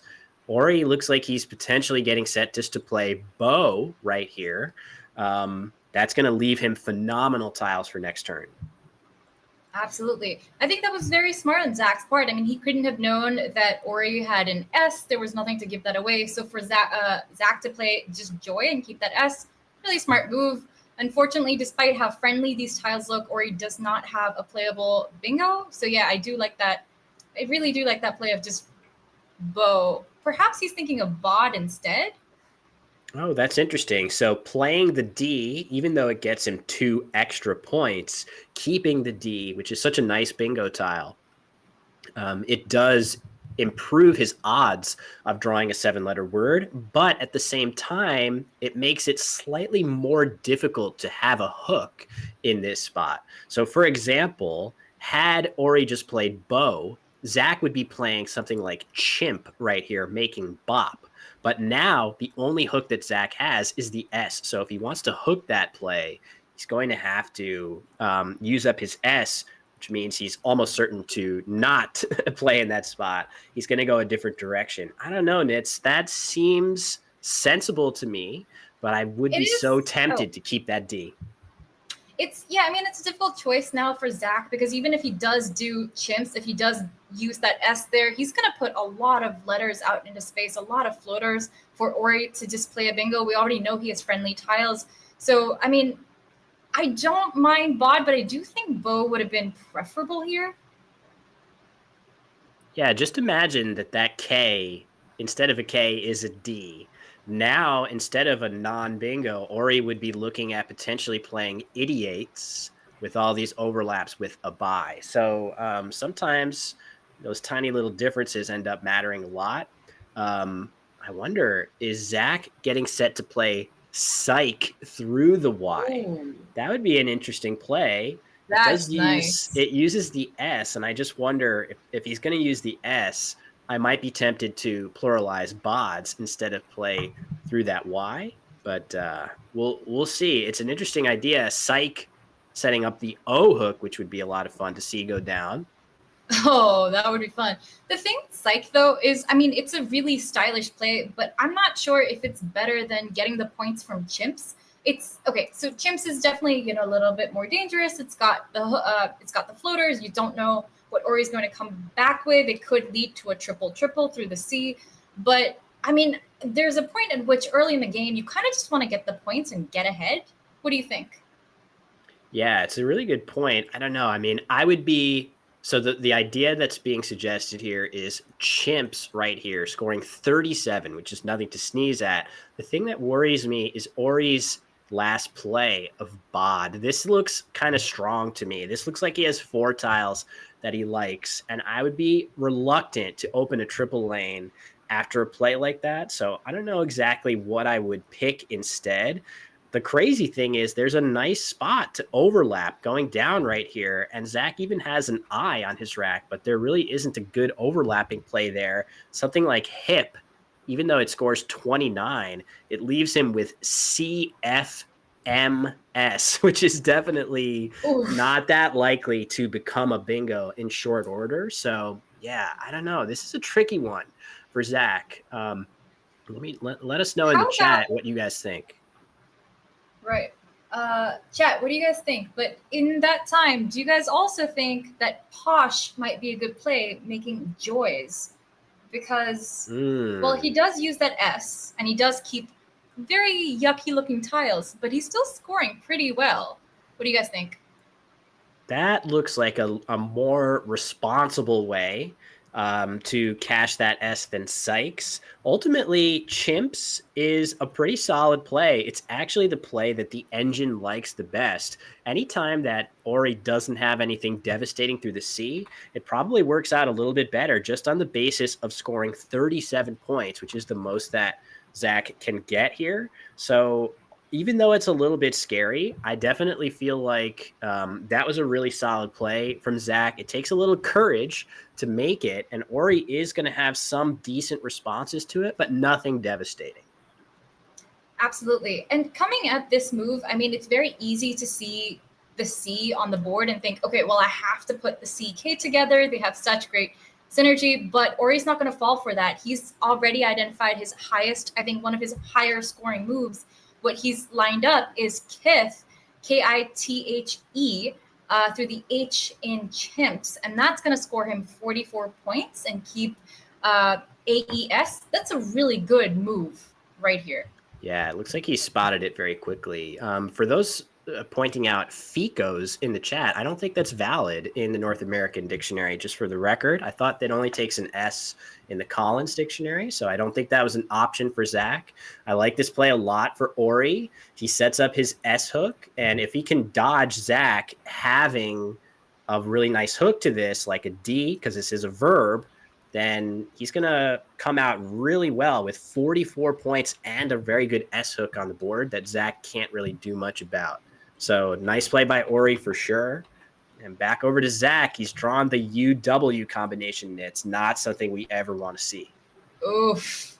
He's going to have to get rid of that somehow. Either get rid of the WU together, get rid of the W itself. He's looking at a W, so I'm thinking maybe perhaps he's identified WAP, W-A-P, making W-O and A-D. I wonder if that's what he's thinking about. But you definitely want to get that U away from that W. You really want to get that off of your rack. Yeah, for sure. So the spot you're pointing out right here looks nice. Of course, he has an A, Zach does, so something here could also be possible. But I think he's got enough other tiles that I guess it wouldn't leave him that great of like a bingo leave, but at least playing the W and one vowel gives him slightly better balance on his rack heading to next turn. So he goes ahead and plays this. Maybe slightly better to play the O, but actually I think the O has a lot of value. He's probably eyeing this spot, the only vowel that goes alongside the K. Zach's hoping to keep that O and follow up with something even stronger next turn to the triple. That could be what he's thinking here. Absolutely. I think that's a great point. If we were to just statically evaluate his play, we would think that, oh, you should keep your A as your rack leaf. However, in this case, because he has such a nice hook for that K, it makes sense for him to hang on to that O and not use it. And back to Ori, the poor guy, he still doesn't have a playable bingo on this board, I don't think. I'm really not sure what he's supposed to do here. I believe maybe fishing might work. And then when we do think about fishing, what does fishing mean? It means playing off 1 to 2 tiles and keeping a really good rack leaf, tiles that are really synergistic and are likely to result in a bingo next turn. So it might be the case that he's looking to undouble his A and undouble his L, perhaps as simple as playing CAL from Chimps. That would score him 17 points. It's not a lot of points, but it's something. I mean, it does what it wants him to do. Yeah, I totally agree. It's a weird situation though, right? Because he now has 2 hooks to Kythe on his rack in the D and S. So I think by far, you're absolutely right. The best thing that he can do here is use 1A and 1L. And the best place to do that is right here with Cal for 17 points. But in the process, he obstructs his best bingo lane. It's going to be next to impossible to actually get a bingo down in that area. So will Ori look to sacrifice points by playing something like Lack in this spot for only 11, giving up 6 points, but preserving this massive spot where if he hits a bingo starting with S or D, the resulting bingo is going to score so well in that spot. I really don't know what I would do here. It feels so tempting to leave that spot open. Wow. Okay. First of all, great spot. Second of all, that is not intuitive at all because, you're looking at the board and you're trying to think of where am I going to score the most, right? So spotting Lack already, like really, yeah, that's a great insight. But I do think that Zach is such a formidable player that he is going to see that means something. He's going to know that CAL is a word. He's going to know that LAC is a word. He knows that Ori is not going to miss that. So what does that mean about the hook to Kythe? And I think he's going to want to block that in response. Yeah, so he must have thought a lot about not playing the play that he just did, but I think he's probably assuming that when he does get a bingo down, it's, I don't know, the board is not that great. So now he has saluted on his rack, but it's not actually clear that that is going to fit anywhere. So maybe he has Aldist and 2. Okay, so never mind. So he did draw a bingo that actually plays, which is going to be difficult for Zach to block, but he did run the risk of drawing a 7-letter word that wouldn't actually fit on the board after Cal. That being said, I do feel like it's the safer choice, and maybe he's reasoning that after Zach's next move, a lot of the time, a play like this will come down if Zach has an O, and that would give Ori another lane to potentially play a bingo. So you got to remember the board after your opponent's next move isn't going to be the same as what you're looking at the end of your last play. So Ori's patience is about to be rewarded. And now we're going to see after Fino, Ori will play saluted, making overlaps there, almost certainly very fast. I like that Zach actually chose to play Fino instead of the info that he'd initially set up, just because I think he's trying not to give back as many hooks. We do know that the I would have allowed more tiles to play in that spot. Of course, he couldn't have seen saluted coming down, FE being a word, but I think Zach was pretty strategic in that decision. Yeah, I agree. It's a little bit more difficult to play bingos. I guess a lot of the same bingos play, but it's tougher to end a bingo with an S. That's the key thing about Fino. So you're totally right, Nitz. And Zach's rack has gotten a bit worse. Fino seemed like it was headed in a positive direction, leaving ER and then a U, but you see the two I's and another F find its way onto his rack, and now he's going to have a very difficult decision. If only we had the Bacchic cry of frenzy here, but we do not. In this case, I think Zach is well positioned to just play to the left of Saluted. It does mean, however, that if he plays something high scoring, such as rife, which is a common English word, he's going to be stuck with IOU, which is not something you want in this lexicon. I mean, already these tiles are pretty yucky, but in this lexicon specifically, it's even worse to have these leftover vowels as compared to, say, for example, the international lexicon. So, I mean, Zach's going to have to really think this one through, decide if he wants to just dump his vowel somewhere, perhaps with Louis, the L with the L in Saluted. I don't know, but he does have rife lined up here. Yeah, you just hate to make a play leaving IOU blank, but at this score, it's going to score 34 points playing here, and Zach really cannot get any other score like that in a different location. The other thing that's nice is that this is the only realistically open triple word score, so by playing there, you prevent Ori from doing so as well. So there's defensive merit to using that spot now. Let's just hope for the sake of the game that Zach draws some really nice consonants and some good stuff out of the bag, because as we can see, Ori is on the verge of blowing this open with that beautiful draw he's had. Oh my gosh. He really lucked out with that one. Oof. Okay. Well, okay. These tiles are pretty nice by like anyone's consideration of good tiles. Would you, in this instance, just drop that X to make facts? Do you think like that is something you would consider doing here? Yeah, this looks really nice. The rest of the letters are quite strong. Pretty much any good bingo tile is going to lead to Ori playing a bingo on his next turn with those nice letters. I think Ori is going to be hard-pressed to get away from the play of facts.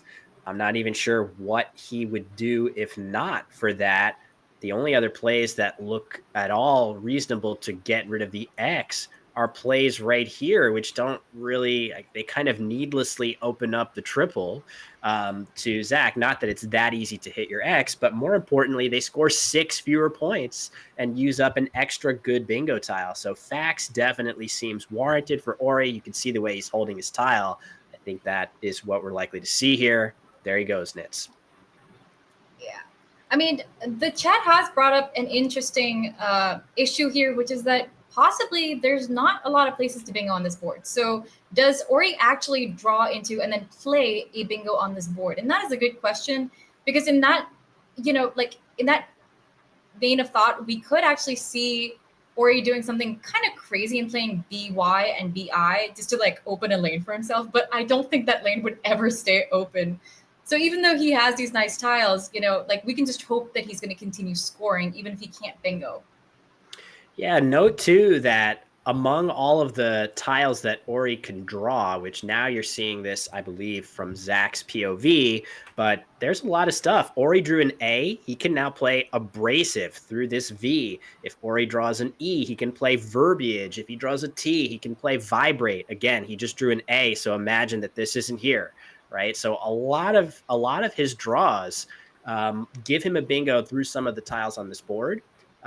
It's probably a sneaky good option just to fish that X, and that V, let alone the other letters that are open on the board, are surprisingly useful for him to get a bingo down. But over to Zach, Nitz. This is a pretty gross set of letters that he has. Yeah. I mean, okay, so even before we get into the Zach rack, I gotta say, like, analysis like that is why we pay you the big bucks and why you're the president of Scrabble. So just like putting that aside, okay, so Zach Ansel's rack is every player's nightmare, because what do you do with this? You're not gonna score more than like 15 points, maybe like maximum like 20 somewhere with these. It's just horrific. I have no idea what he's supposed to do. Like something like outgive through the V. Is he gonna? I mean, I don't know. I really don't know with this one. Yeah, this is brutal. There's no question about it. There's no play available here that's going to make you say, oh, yeah, this is awesome. I'm so pumped. I'm Zach. I'm a former school Scrabble champion, and I'm pumped that I made this play. Just kidding. I don't think that's his running monologue anyway. But in any case, he's definitely not going to find a play that makes him too happy. You said outgive through the V. That's, at least it has the merit of burning through a lot of that clunk in one go. Another idea would just be to play outgo right here, scoring literally only 13 points. And you see he's arranged that on his rack down there. As sad of a play as that is, it may actually be his best option because it's kind of nice. It doesn't hook easily for Ori, and it gets some space open on the board that didn't exist prior. So outgo, as frustrating as that is to make, that might be it for Zach here. True. That's a good point. And we've spoken before and we've heard before on these streams that when you're running behind, you kind of want to open up the board. You want to give yourself the space to eventually draw into and then play a bingo on the board. So this is a decent move as any. Ooh, he jukes us, though. I gave him his points already, and now I have to go back. I think he's going to end up playing that, but just for the sake of, accuracy, I will undo his play, and we'll wait until he decides. I mean, this is the classic. Look at his body language, right? He's not happy about this play, exactly as we were mentioning, but there's nothing really better here. Right. Yeah, we'll see what he goes with. Yeah, I think he's going for, okay. he's going to go for Ogive here. Interesting choice. This is kind of an in-between option. It doesn't really go as hard as possible for turning over all that clunk. Keeps OUT on the rack, but it doesn't open quite as much of the board, and maybe he's worried about Ori having something really good. Now, the crazy thing is that makes Ori's life much more difficult. He was probably ready to play abrasive through this V. Now, Ori only has one playable bingo on this move. We'll see if he spots it. It's through this G. That's not something that Ori was likely considering going into next turn. So I think Ori's going to spot it. Let me know in the chat if you all see it. Nitz, what do you think? Is Ori going to spot his only bingo here? Ooh, okay, that's a tough one. Well, okay, if I was Ori, I think I'd start looking through the G first, just because I already have so many vowels in my rack. I'm probably unlikely to look through the O, and I know that if I'm going to play something, it's going to be likely through the G. So this is a matter of Ori going through the alphabet. This is quite likely that he's going to start with, okay, A, B, C, D, and then he's going to permutate through each of these, see if he hits something familiar, and then, all we can do is hope that he finds it. But I do think there's a strong likelihood that he will, just because of what the tile is, what the blank tile is. I agree. That's a great point too. That's where his eye is going to be drawn. That G in the center of the board, because of how many vowels that Ori has. So that's probably where he's focusing right now. Maybe he's at least giving some thought to, do I have something through this O that hits 2 double word scores? It could be the case that he sees Biggerade, his only 8-letter bingo and only bingo period, through that G right now, but he's spending a little extra time just to make sure he doesn't have anything better. And there, look at how he arranges his letters. No surprise that a player of Ori's caliber has spotted his best move here. Absolutely. And I think the point about looking for words for the O is, when we study words for Scrabble, we do tend to do them in chunks, like vowel dumps and consonant dumps and most probable. And seeing something with 2 A's, an E, an I, and an O with a B would be quite distinctive. And I think it'd be actually faster for Ori to find a word there, just because it would be such a vowel dump. And I think it would set off his recognition quite quickly if he were to look at that rack. And I think the case with Brigade is like, okay, it takes him just a few more permutations. And yeah, I think that's what it might be. I don't know. I mean, or he can just tell us at the end of the game. Yeah, this will be, I'm guessing he saw this play very quickly and he's just looking for something better, especially because when this play does hit the board as it's about to, you can see it creates a big S hook. And I don't think he wants that. I think at this score, he would love to make a move that doesn't give Zach such a powerful lifeline back into the game right here. Course, that is his only bingo, so he has to go ahead and make that play and hope that he can beat Zach to that next S, which in all likelihood is going to make a big difference in this game. Zach, meanwhile, his tiles are absolutely terrible, but he does have one nice play, which he probably was thinking about already because he has the rack agouti. He was hoping for an S in just the right spot so he could play agoutis going all the way down. But he can now play that word right here, opening up more space on the board. And look at how quickly he spotted it, Mitz. I'm impressed. Absolutely. I think, though, that this is a case of one of those games where your opponent is just consistently drawing really nice tiles. And Zach doesn't know this, but after saluted with Ori drawing Bigger 8, and now he's drawn another set of really great tiles. There's only so much that Zach can do in this game. Right now, he's going to score 26, even though, you know, he could have had a bingo had there been a floating S. As far as we can see, Zach is playing to the best of his abilities. Yeah, totally agree. Really hard to look at even a single misstep from Zach's POV. I really love the way he's played. The O-give turn was one of those turns where it's really hard to come up with a decisive, that's the best play answer. And wow, look at Zach's draw.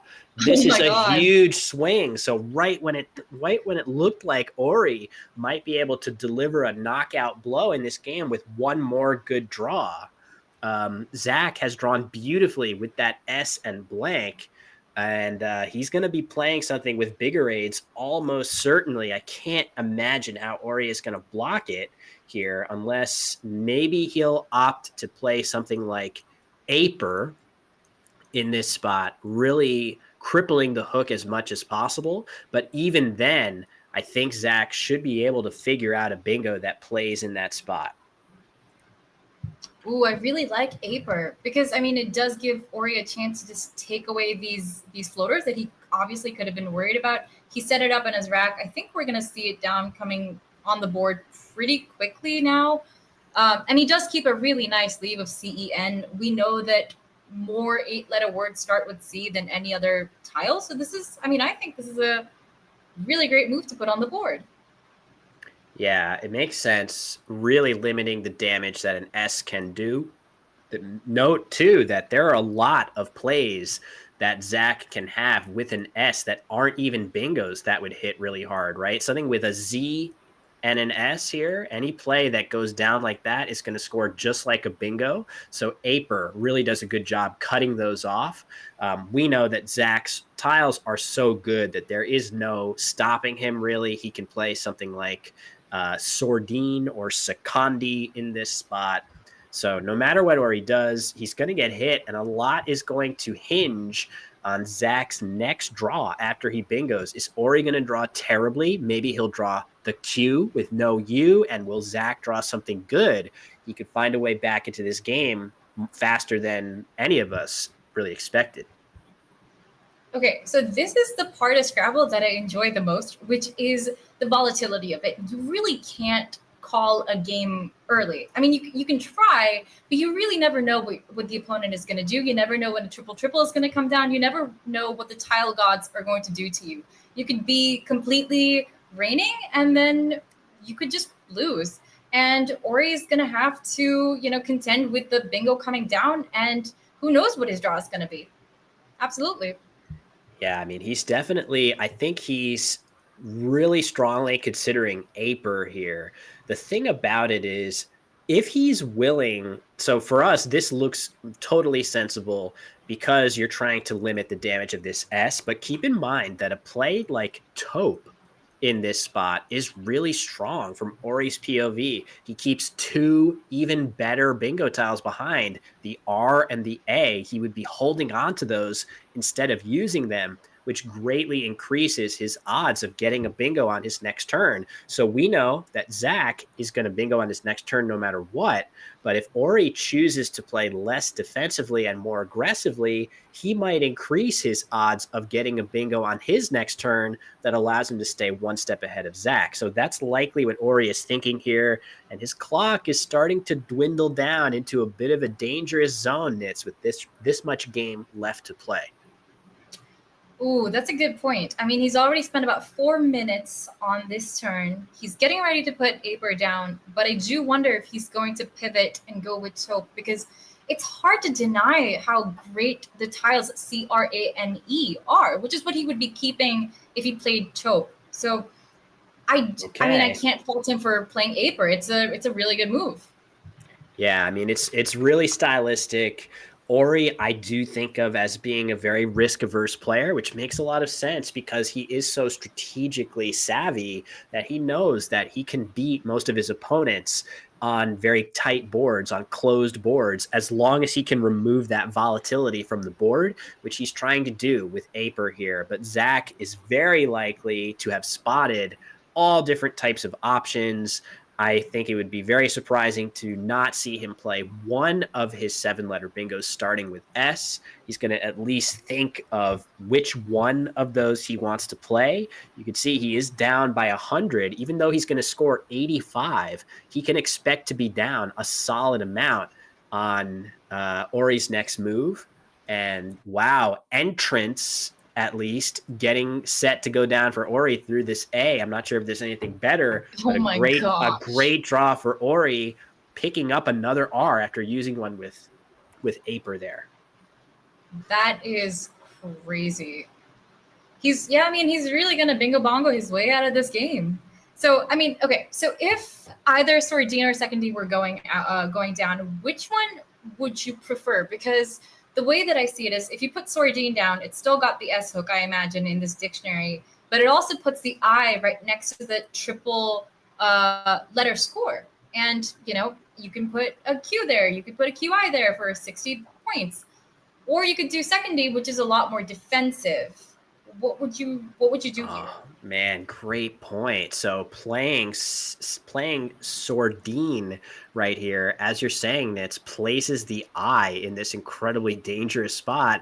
I think if I'm Zach, I like that. I like creating scary spots on the board at a deficit. I think I need as many of them as possible to potentially make my way back in this game. I think it's kind of an annoying spot. Maybe the problem is there's a lot of other good scoring tiles that you give away to Ori that not only block the Q, but also score a ton of points while you're at it. So, man, I don't know. It's tricky, really tricky. I think I would prefer Sordine just because not only are you getting this big Q spot, you're also getting an S hook, which you are not with Secondi. So that's my gut, but I could easily imagine that creating all of that counterplay for Ori is actually counterintuitive. So he is going to go ahead and play Secondi, which I really defer to the player's instincts on this. It makes a lot of sense that you would want to avoid making those big spots. And now Zach just needs to draw a bingo before Ori, but we know that's not going to happen here, Nitz. Absolutely. That is tough luck. That is tough luck. I wonder why Zach is not picking up his tiles yet. I wonder if he is on hold. We are in the WoW division right now, so the challenge rule is a double challenge. So if Ori challenges the word, which he's not going to, as he's putting down entrance, we would have found that the word was valid, and Ori, I believe, would have lost his turn.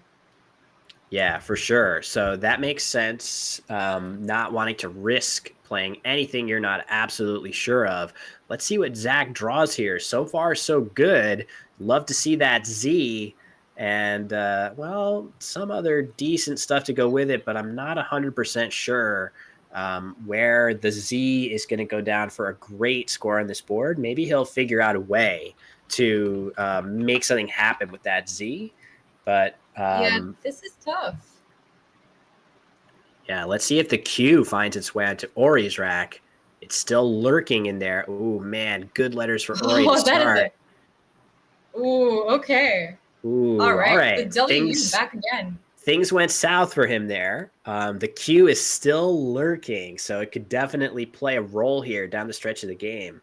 But yeah, Zach with that Z, I think he's going to be trying to bingo here. So the Z, as great of a tile as that is, doesn't really help you achieve that objective. So I do expect him to try to use the Z as fast as possible and try as much as possible to draw something miraculous that's going to fit on this rapidly closing board. Absolutely. Well, we do know that Zach needs volatility here. We do know that he needs to play kind of like a little aggressively. He needs to get his chance to get a good high scoring word down. So this might be a little crazy, but what are your thoughts on playing Lutz, L-U-T-Z, all the way at the bottom right of the board, making L-I? That is so dangerous. But what do you think? Will, you are muted, so... Oh, thank you very much. We had another cough and sneeze shielded from the YouTube audience. Thank you, Nitz. To your point, Lutz is a very, very aggressive play. It often works out poorly for you, but if you can somehow dodge anything big through this Z, maybe you motivate Ori to spend a very small number of points or relatively small number of points to block it somehow, and then maybe you bingo through this O. Maybe that's the pathway. Just want to point out that in the chat is mentioning that entrancement is a possible play that Zach might be able to get here if he keeps MT. And I have to say, these letters are very suspiciously put off to the side on Zach's rack. And there are E's and N's that he can get here. And look at that. Oh no. Oh my God. Azuli, that's a phony. Ori is playing it slow. He's going to hold. It's going to get challenged. Oh no. That was an insta challenge. Okay, so that is a really clever thought by Zach. I think he was very likely keeping the MT on his rack together and trying to use the rest of his letters. The word he picked to play, though, is not valid. Just lazuli, not azuli. So tough one, Nitz. I think he had a lot of logic behind that play. It's just the word he picked is not in our dictionary. That is tough. I mean, it really does look like Ori is set to win this game, especially now that Zach has lost his turn to score with the Z. That is going to be rough. That's going to be hard to come back from unless something like miraculous happens. Yeah, I think Ori is going to feel great about seeing that. And now he's going to play just whoa on top there. The nice thing about this is he's keeping great letters in case he draws the Q. He's setting himself up very nicely to be able to handle that Q if he should draw it. Maybe he's thinking about being able to play choir or who knows what else.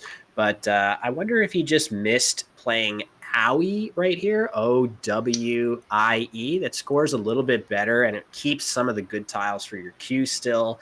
Either way, solid play by Ori, and Zach is going to be set back quite a bit here. That's tough. That's really, really tough. I do think that Zach has the option of playing, well, okay, this would block his entrancements spot, so I don't think he's going to do it.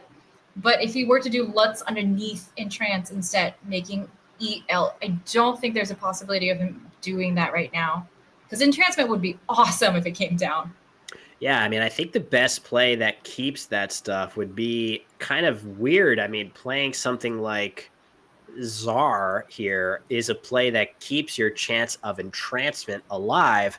That play would not have made sense prior to Ori's play of Woe. And look, Ori's about to bingo again as he really puts the game away all the way here. That was instantaneous. I mean, that was just rough. I mean, it's a 68-point bingo. He was already ahead, and now he is shooting forward. That is a score of, I believe, like 400 something, 450 to Yeah. 305. That's going to be. I don't know how Zach is going to come back from this without something like entrancement and a bingo. Yeah, there's just not enough tiles for those possibilities at this point. Yeah, I mean, as I was saying, though, Czar would not have made sense for Zach to play previously because he wouldn't have wanted to obstruct this O of a Guti. But after Ori's play of Woe, that starts to maybe be more realistic to play something down here. The O, blocking the O doesn't matter. It's no longer a viable lane. So maybe that was Zach's play there. Either way, he's fished his Z, which makes some sense. There were probably some bingos that he could have drawn holding, I guess he just drew the H, so holding the rest of the letters on his rack. But yeah, this one, the score now does not show how close this game was throughout, Nitz. Absolutely. And I think Zach has really been doing the best that he could with the ties that he had. There was the unfortunate phony that was instantly challenged off, but I do think that Zach was strategic in playing that phony. With double challenge, it's quite difficult to ascertain whether your opponent is going to challenge or not, because the likelihood is that they might not. There's a likelihood that if your opponent is not 100% sure, they're not going to take the risk of losing their turn. So he was, there was some strategy there. And I think it's really up to Zach to decide if he's going to get rid of that M to get a few points, or if he's going to stick to his plan, keep the MT together. He does seem to have the letter still put away to the side, as you mentioned previously. So I don't know. Yeah, I mean, at this point, I think he's likely to just play something like in this spot, even though that doesn't really do much to open the board. At the very least, it does leave him in good shape to handle the Q as a potential draw. Instead, he plays Hail. I wonder if he's going for a very specific draw here that maybe he thinks would catch Ori off guard. I would not be surprised. Oh, maybe he's still trying to draw entrancement here, which we know based on Ori's tiles, that's not happening. Is there another? Oh yeah, there's no more ends that Zach could draw, right? Okay. Yeah. Oof. So Ori with the Q, but where is he going to play it? I do wonder if this is the kind of situation where it doesn't really matter if Ori gets Q stuck, or if there's a way for him to set himself up for a Q stick. I just don't know if Zach is going to be able to slow play this should there be a Q stick. And win, I mean. Yeah, I think the score gap is just too much for a Q stick to reflect in the outcome of the game. This is Ori's game at this point. He's just up by enough points to weather it. But yeah, it's tricky to try and come up with what he can do to even get a chance to play it. It just feels like the tiles that he has, and what is he even going to do? Could he just play, there is one A, we know it's on Zach's rack, but maybe he can play just his T right here, and then if he draws the A, he'll at least threaten a place to play cat. Either way, he's going to play edged, which, right, okay, so that is playable here. Edged makes sense. So yeah, there doesn't give that much upside for playing off his Q here, but it scores a few points, and maybe he'll pluck an A or a U from the bag, and that might get the job done here. Unfortunately, he's not going to be able to, I believe, pull that. But I mean, Zach now he's stuck with the V, I think, and kudos to Ori for spotting that pretty creative play. By the way, I mean that was unique to be able to find that with a D being a blank. I know that once a blank has been designated as a letter, it can be easy to look over it. It can be easy to make those ED words, and that was really smart of Ori to be able to spot that. It wasn't exactly the clearest of hooks with the D being a blank. Right, that's true. I myself seem to have a lot of blank blindness sometimes, where the letter that the blank is, I somehow space out on it. But in any case, Ori playing that. I think this is. Oh, sorry, not Ori. It looks like Zach played that. Hold on? What just happened I'm here? very confused because I just saw go down and then I saw that go down. Yeah, I'm confused too. What just happened? Well, I think There's no way Ori passed, right? I don't think so. This is confusing. Maybe we'll maybe we'll just have to see from the players afterwards just to get the score right. But it certainly seemed like is there. Oh, Ori passed. Okay. So Ori is Wow. maybe hoping that he gets a shot to play his cue somehow, but Zach was not going to let that happen. Okay, Oh so no. so Ori passes. Let me get this right. And then Zach plays this. And okay, we're up to date now. Zach getting a bunch of extra points. You know what's really, really cool though? I mean, the pass happened so quickly that we didn't even see it, and Zach got his word down like so quick. Oh my gosh, it was ridiculous. It looked like he played and then there was no amount of time that passed, and then that was on the board, which means he had obviously seen both the moves. He knew what he was supposed to do. I mean, that was really cool in my opinion. Yeah, I agree. And you can see he's got a really low amount of time, which is part of the reason that he played so lightning fast. But oh, look at that. And Trancer, that's funny. Ori's going to challenge this. Oh my gosh. Zach has no real reason not to try this just for fun. So Ori playing TE for 11. This is not going to be a valid word, so they'll come back, and Zach is going to lose a second turn. This one nowhere near as impactful as the first one. Absolutely. Yeah, just for posterity, we'll make sure the score is right here. I think maybe it's him playing that phony is going to make it tough for him not to go overtime on his next move, though. I think so as well, especially, well, wow. Okay, so they are passing so quickly. Ori had a playable move with his N, but he didn't go for it. And now he does. Now he does. Oh, I'm a wow. little confused with how this game is going. Okay, so Ori passed. Maybe we'll try to cut to the board just to hear what they have to say about that wild finish here. So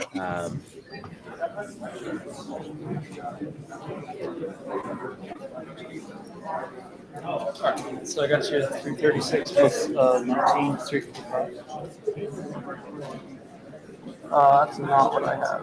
Wait, so what do you have? What's the final score? My final score? 380 to 488. I was just trying to. Oh, so 380 to 488. So that is what I have. Oh, okay, cool. Sorry, I misadded. I couldn't write down stuff quickly enough. Garage takes a D. It does. I feel like it did. I wasn't sure. I wanted to play like Misdone there, but It's not. It's a tree. oh, okay. I think I would have left it. It felt good Yeah. to me. So. I was looking for just for double nines. I only saw like passions from there, but I didn't see anything. Yeah. I thought you had an eye, which is why I played this. I missed tracks at the end. I was definitely stuck. I was super yeah. stuck. Yeah. Yeah. I figured I would just keep the time pressure so you could plunk one at a time, you know. Yeah. Yeah. I definitely could have played that game better. Not that it mattered for the outcome, but I had more time that I didn't spend doing stupid turns that didn't matter. Well, you're right. They blocked the only Q spots. Yeah. I was fishing for entrancement. I had MT after hoping for last remaining. That's cool. I didn't think of that. And I usually that's the first thing I think of when something's in triple lane is how to get there. Yeah.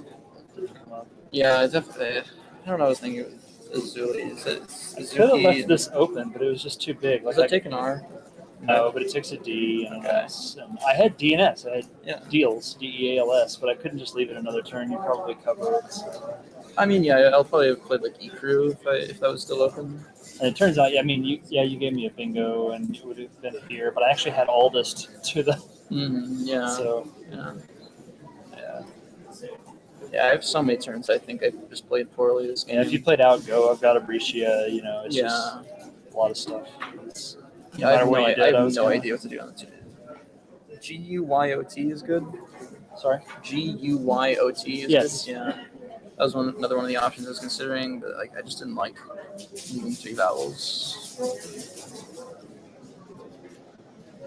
And that doesn't give me a whole lot to do on this board anyway. And I might have to dangle the E and the triple if you do that. I didn't see anything other than bigger rod, whatever that is.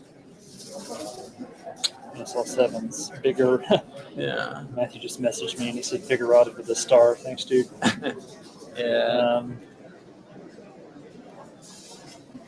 Okay, Aerobia.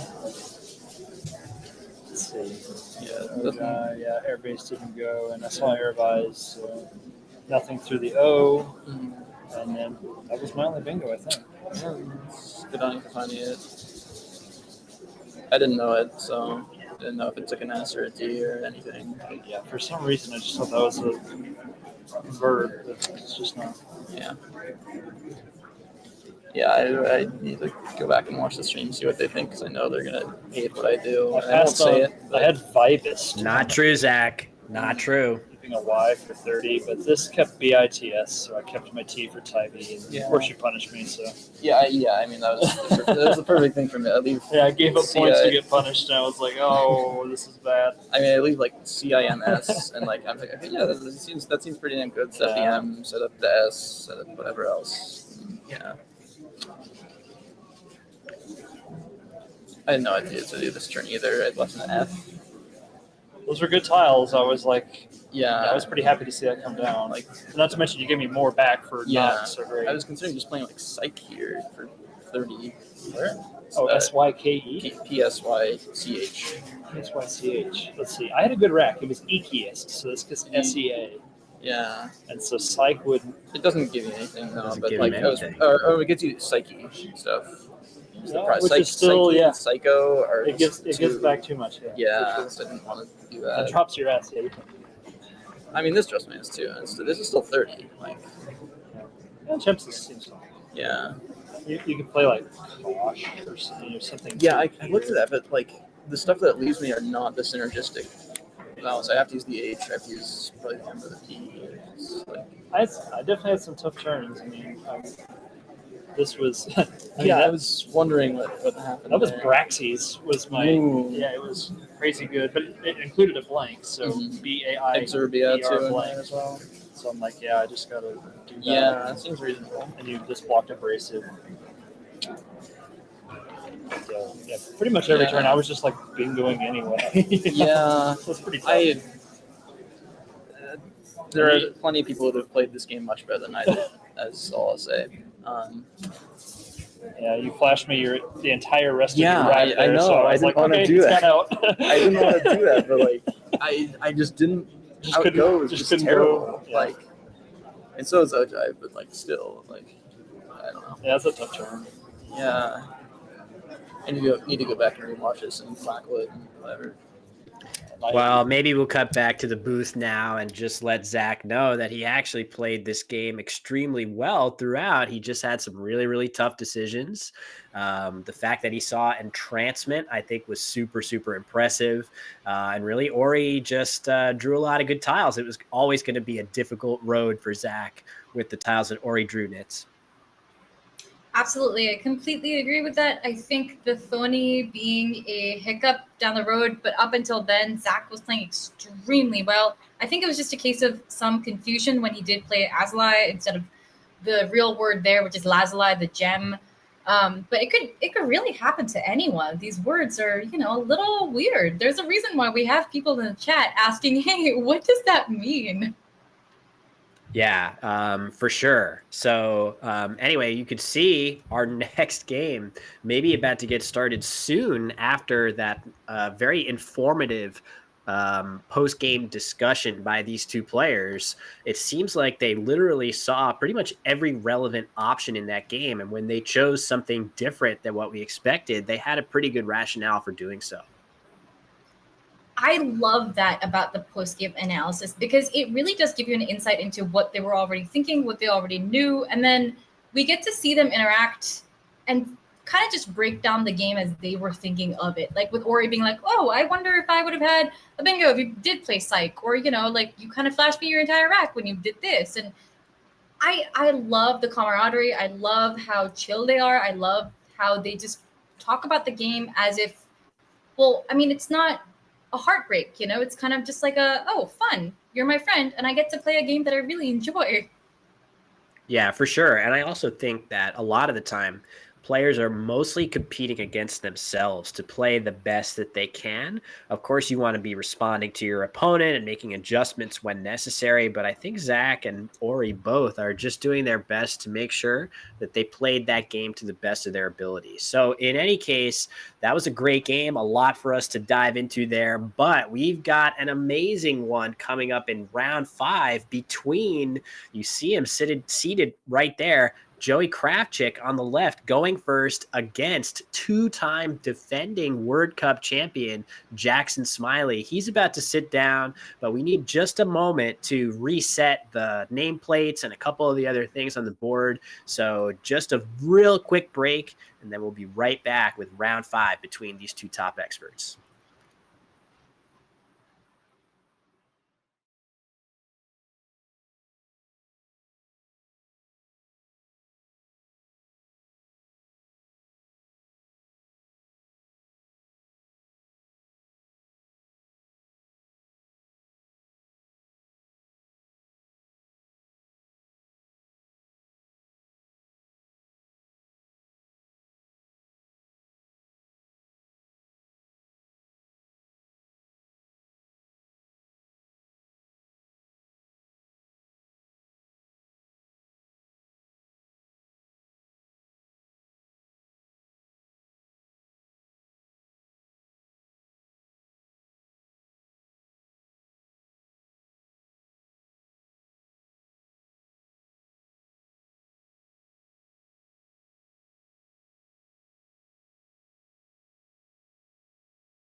All right, everybody. As expected, the players are seated opposite each other.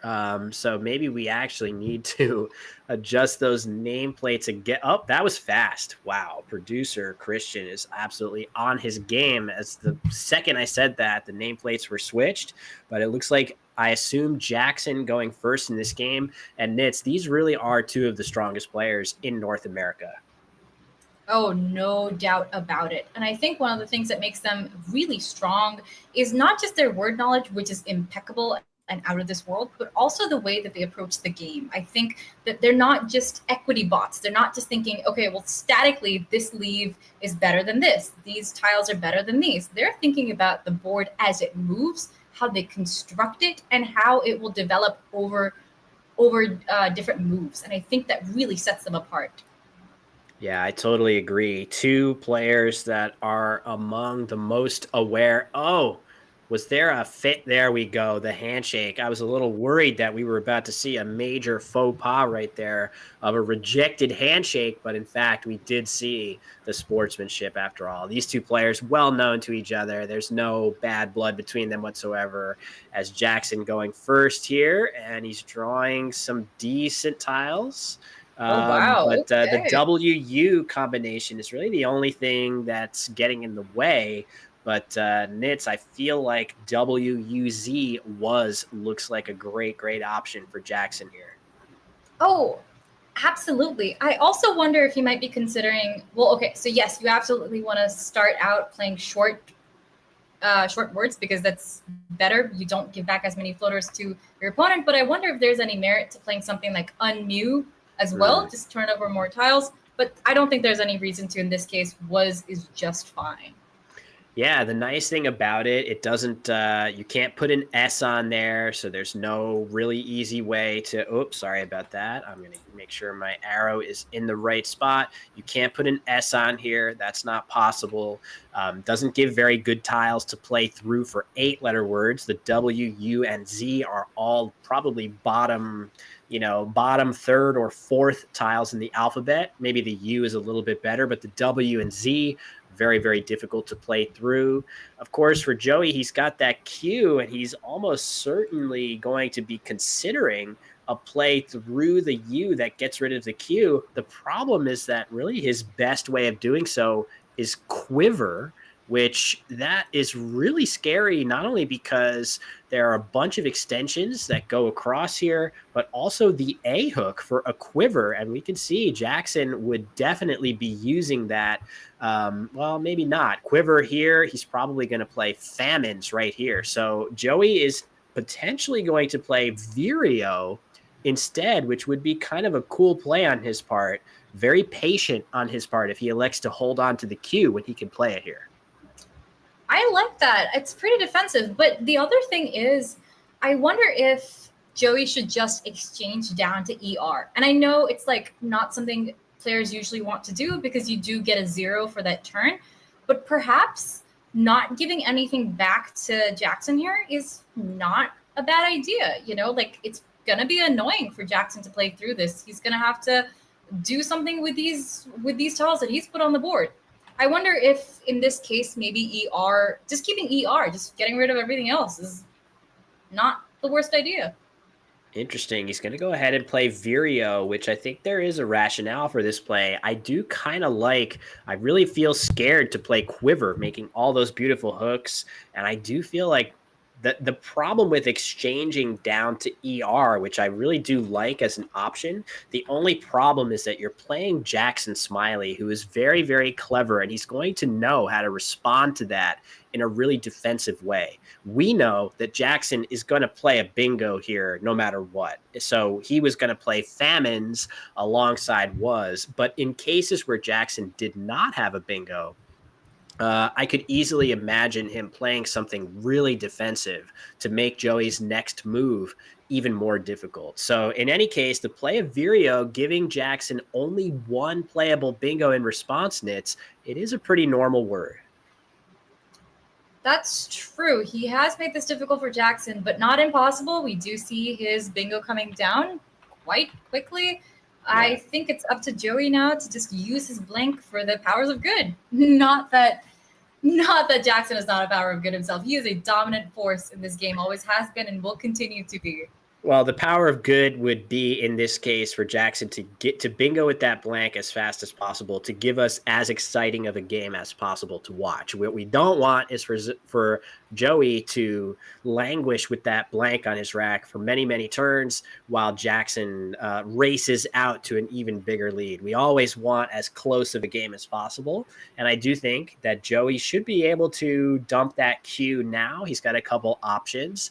Our really most commonly seen 2-letter word, chi. He can that I need to buff it up a little bit. He could play cat in the same spot if he wants to do that. I do think that chi is a little bit better for balance left over on his rack, making sure he has 2 consonants and 2 vowels to go with that blank.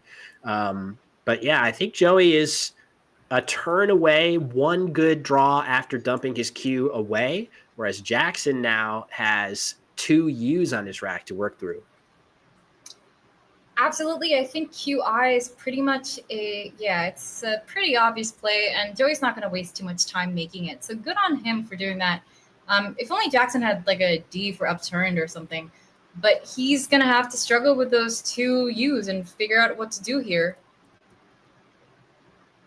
Wow, that's actually crazy that those terrible looking letters with the 2 U's actually turn into a couple different bingos, none of which actually play, but upturned, puncture through a C, and even the potentially most obscure purulent through an L. A shame that Jackson doesn't have any of those 3 letters, because we would get to see a pretty cool bingo be played. Instead, look at Joey's tiles. That looks phenomenal. Nice. He'll have his choice of double doubles. I'm sure he's going to see something like insulates from this IN. Certainly, sorry, that was a really poor straight line right here, but it's about to get blocked with sun up, which makes a lot of sense for Jackson to dump both of those two U's, especially with the Q already played, Nitz.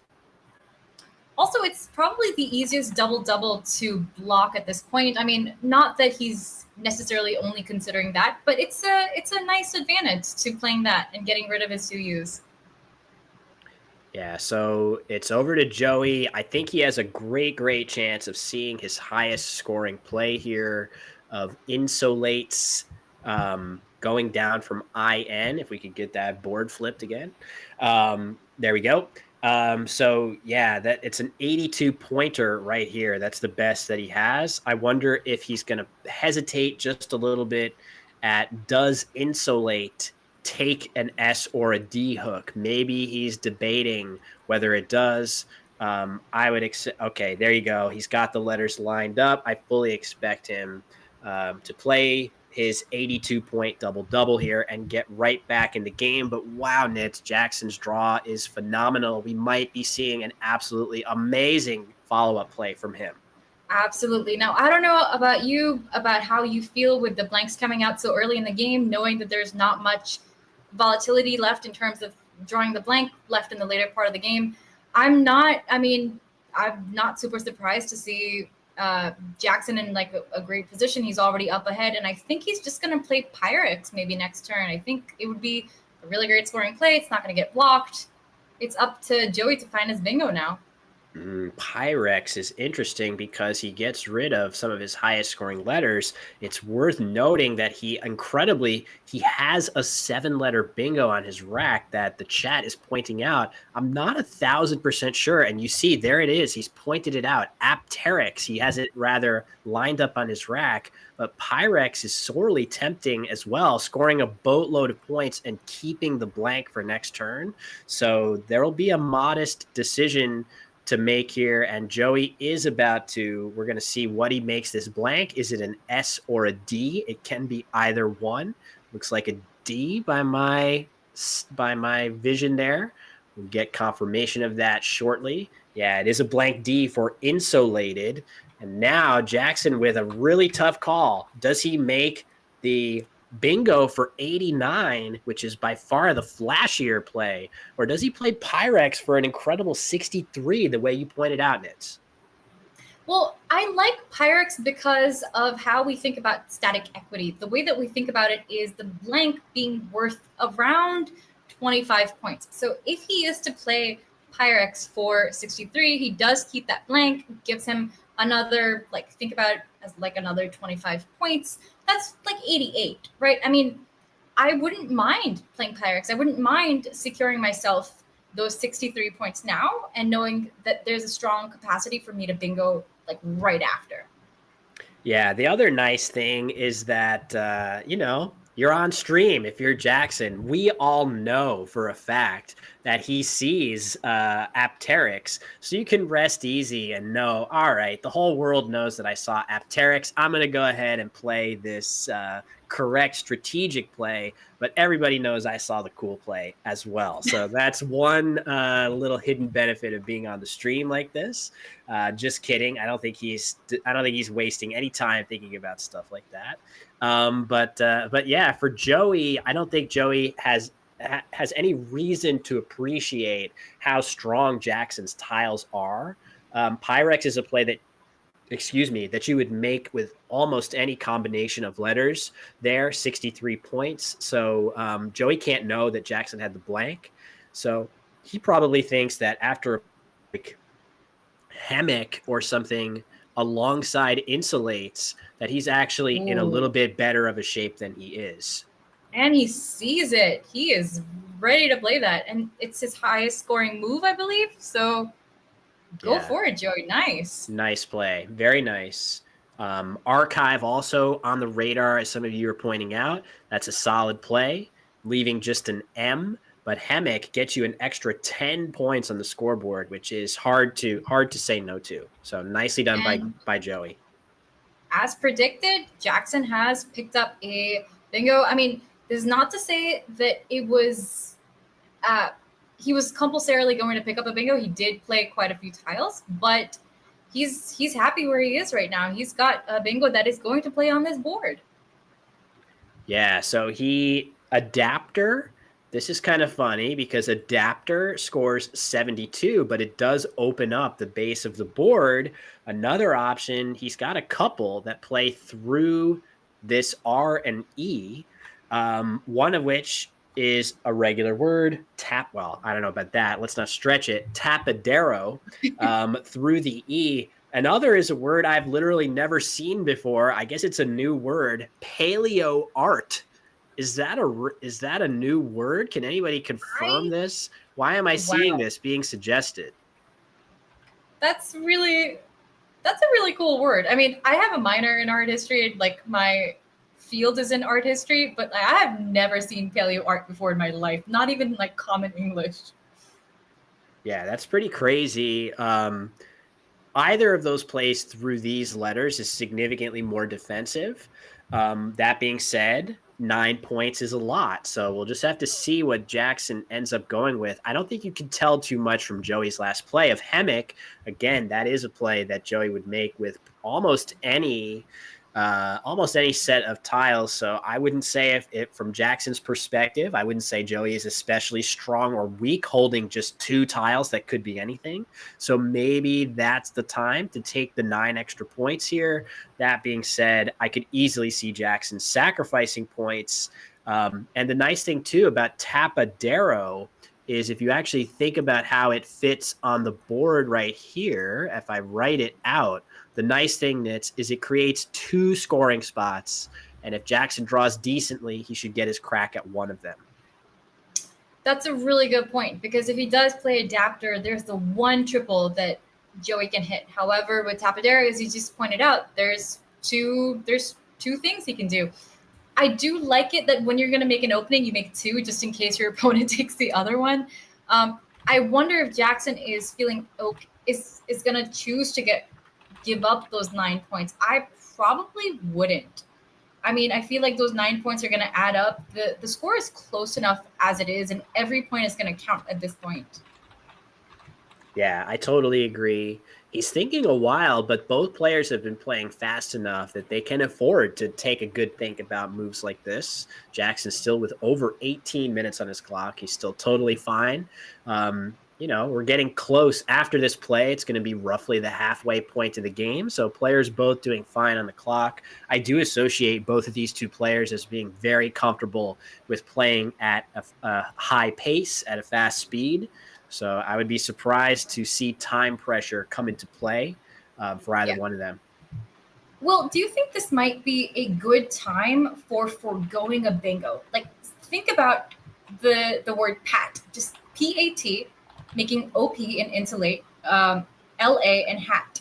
It scores like 29 points and it keeps AOR blank. Now, it's not a bingo, but it also doesn't give much back. Wow, Is this a interesting point, Nitz. So the play you're suggesting right here, maybe that is worth doing. That seems pretty solid. Nice thing about it is that it obstructs some good scoring spots. There really isn't a great way to score on the board after this if you're Joey, and you continue to hold that blank with the intent of hitting one of these lanes in the future.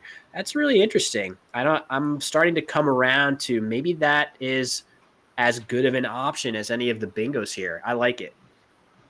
I know it's not always intuitive to forego a bingo, and I'm not saying it's necessarily correct to forego a bingo here. I'm just saying that with the board looking the way that it is, and depending on your ability to handle risk, perhaps it's not the worst idea if you don't want to float that R out into space, if you don't want to give out all those floaters into the wilds. What does Hemmick actually suggest? We don't really know. Yeah, it's hard. I mean, that's yeah, it suggests that Joey has great play finding and board vision, but it doesn't suggest very much about his other 2 tiles, which is that's a classic. Players at this level, the way I describe it is Basically every play that your opponent makes is a clue that you can use to make a better play on your turn.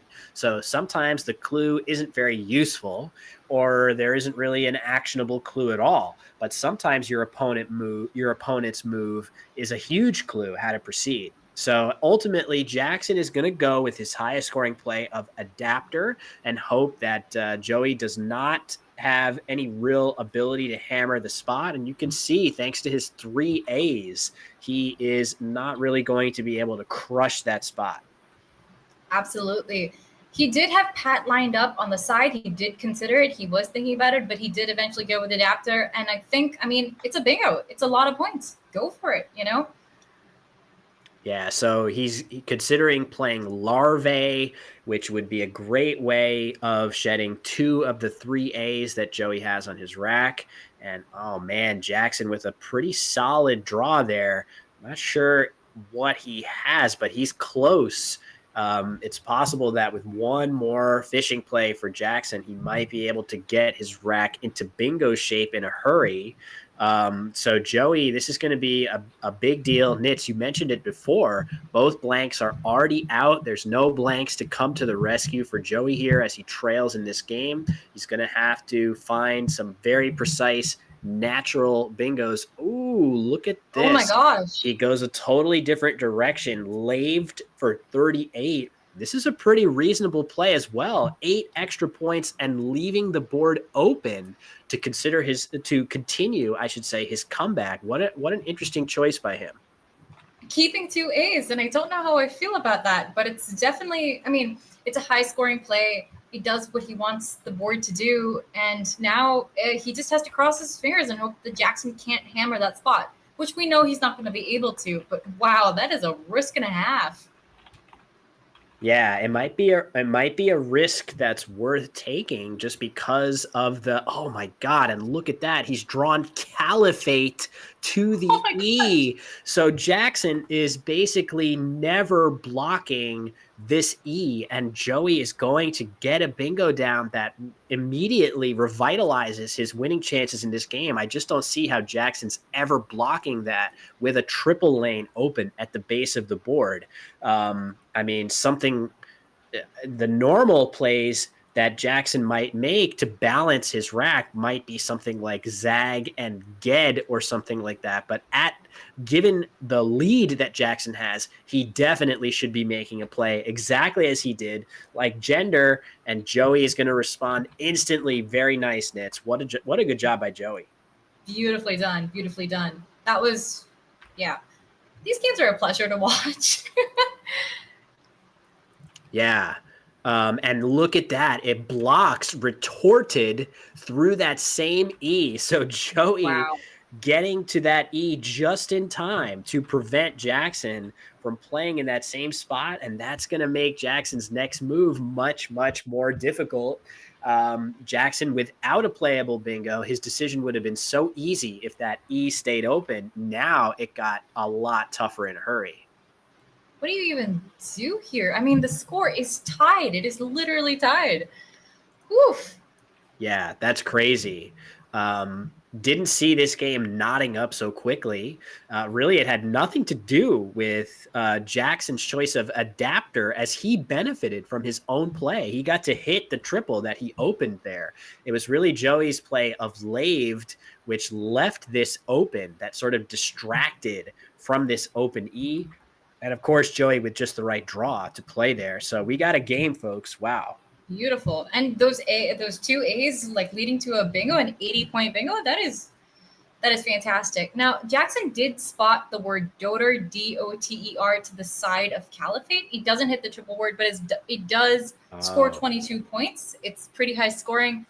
I think that's a good move. I mean, he should go ahead and get that down.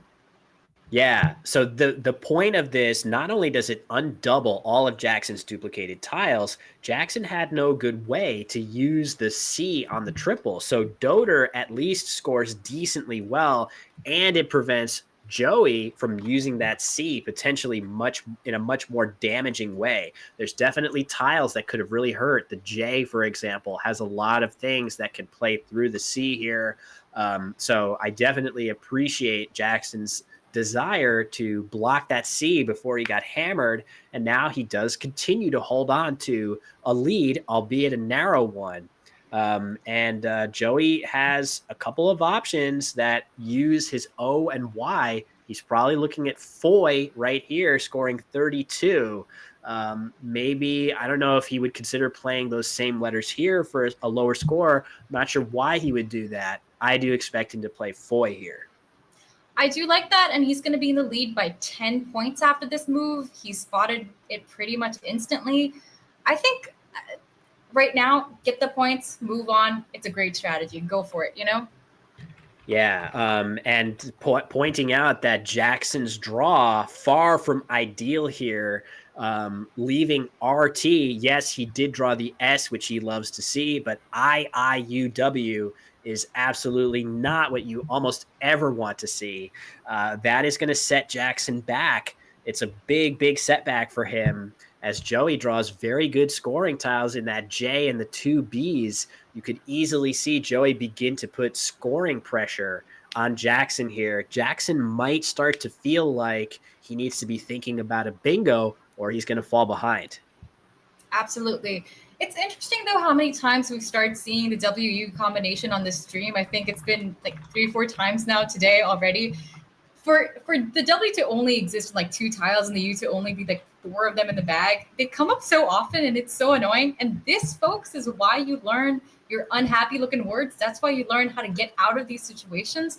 And I think that what Jackson should or will probably do here is just get the W away from that U if he can't put down a WU word. I think he's probably going to do something like just wit to the T over in adapter, maybe. Brutal. But he also probably doesn't want to do that because if he's thinking, oh, I need a bingo to get back into this game, why would he take that floater away from himself? So is he now looking at Twee on top of gender? I think he might be considering, and this is an indictment of how difficult the position is for Jackson, he might be considering just Tui to the P of adapter, which only scores 12. But at the very least, it sets him up by putting this T here. Maybe he can respond with a W play if he draws an O, an E, or an A. Maybe he'll have, a slightly heavier hitting play with the W there. These options are really tough. Maybe he is going to just play Tui parallel to adapter and just try to hold on for dear life. This is a really difficult decision. He could play it here as well. This is where I really trust Jackson to navigate a position like this better, certainly than I could. He's a 2-time World Cup champion, defending champion for a reason. I'll be curious to see what he plays here and how he navigates this super difficult position. He does seem to have the word wit lined up to the side. I think he might be going for wait. Is he going for wait through the A in adapter? Oh, yeah. Okay. So, yep, he's playing wait. This is as reasonable as any of the other options that I pointed out. It's just brutal, right? How difficult that situation is. Maybe he's thinking that he doesn't want to obstruct the T of adapter because it's likelier. And you can see why he's drawn a playable bingo through this T. Maybe he was thinking, I want to leave it open because it meshes well with my IRSU. And now he's threatening a bingo and it's going to go down next turn. Oh my God. Oh my God.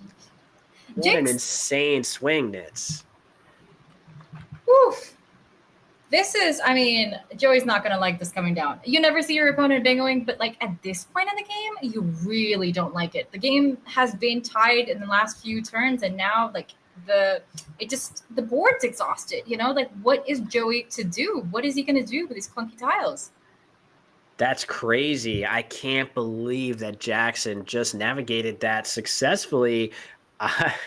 It is true that the T paired well with the rest of his letters there, and he elected to make a play that left it open, and sometimes that can happen for you. Of course, Joey playing jab really fast, so fast that we didn't really have time to analyze it as a choice, but actually that was about as good as any other option that he had.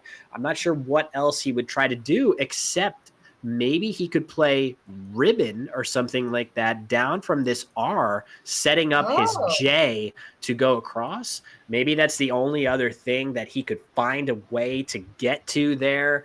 I'm not so sure if I would have the cojones to make that play in his shoes, but setting up the J there could have been valuable for him. And coincidentally blocking Sots Wars. I mean, that would have been fun to see, because then what would Jackson have done? So Joey is in the incredible position where he does have these high scoring tiles. If he's not going to bingo, then at least he can get some range out of these. He can try and keep up just by putting them down for a whole lot of points. I think something like Hob here might, it looks a little crazy making SH, but perhaps not the worst idea. The thing about this that I find interesting is that it makes a spot that you almost have to acknowledge if you are Jackson. And think about it this way. There are 6 tiles in the bag. If Joey plays Hob, there will only be 3 tiles in the bag, which basically necessitates Jackson playing 2 tiles here, or else he risks losing to an out bingo to, for example, the C of Caliphate. And the nice thing about Hob is it leaves an I, which makes it a little bit more possible that Joey will be able to play something ending in IC. C is not the best word to end an 8-letter word with, but maybe he's in enough trouble that he has to go for something like that here. Either way, this is a tough move. Not really sure what I would do. A suggestion of maybe just Heem. Nice. That's interesting. You do have to dodge an R from Jackson here because Reem is a word, but Joey would be setting up his T with a play like that. So, and that's another good suggestion. Maybe he'll go that route. That's going to put Jackson in a bit of a bind for how to block that play. And yeah, it's definitely worth considering because bolting is possible with these 2 Gs if Joey is able. And look, he set it up, Nitz. He might be getting set to play this now. Oh, that would be incredible if he does get that. We know, however, that there's 2 Gs on Jackson's rack right now, so he's not going to draw into bolting, unfortunately. But it is a really cool idea. I wonder if he's also thinking of just OH, where the O in adapter is maybe to stop a K from coming down there because or to also fish for bolting, though where would that go? I'm not sure. That's really interesting. Yeah, just this spot looks a little dangerous. The K would go down for a solid 32 points. I expect Joey to play it here just because the resulting play of bolting scores enough to really be able to come back. We know that Jackson has these 2 Gs, but I love the idea here for Joey in a big way. So nicely done by him to give himself a fighting chance here. I wonder, is there really any way for Joey to do this without getting a bingo? And I don't know. Heem is a fantastic play, and kudos to chat for finding that. That's incredible. Yeah, I just wonder, did he have any? I don't think he had a draw to the C here. It would have been amazing if he would have potentially had an 8-letter word to draw to that C, but maybe depending on how many tiles Jackson plays. So there are now 5 tiles in the bag. If Jackson plays anything less than that number of tiles, Joey might have a way, and so Jackson's going to block. Very clever. To block off that spot with Gadded. Very nice play. Even keeping the K to potentially score even better with in one of those spots, Nitz, that you pointed out. Really nice idea. This is rough for Joey. This is absolutely rough. It's also like the kind of time in your game where it's like you're so close. You are just, you're only a few points behind your opponent. Like 40 points is not that much, but if you realistically look at the board the way that it is, that is, I mean, it's disheartening, honestly. Yeah, it's tough. There's not a lot of space. One really frustrating thing from Joey's perspective is that he doesn't have the right vowels to make an overlapping play right here that would open more space.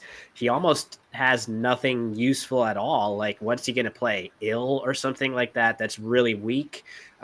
Maybe something like that is warranted, but even then you'd be giving up your I, which is the whole reason that you want to play to that C in the upper corner. This is tough. I don't really know what Joey should do now, but really nice block by Jackson on the previous turn. And we'll see if Joey's able to find something incredibly creative here.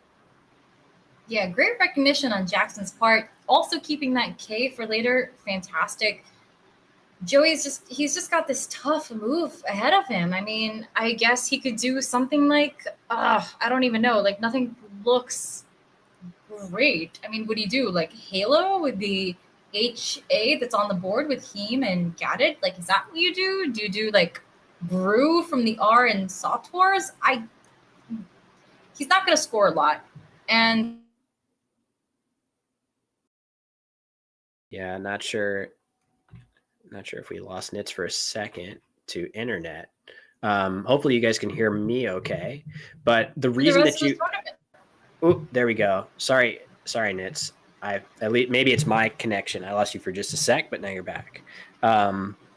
Cool. So, yeah, you mentioned Halo, which is kind of interesting just to get rid of an L and an O, but I just wonder what it fishes to. The only way that works is if there's a 7-letter word that you can draw that plays here and something that plays to the C. So I'm wondering if, like, is there some thing that you can draw? I guess you could draw like Bornitic if you draw RI, and if you draw RE, you can draw Bornite.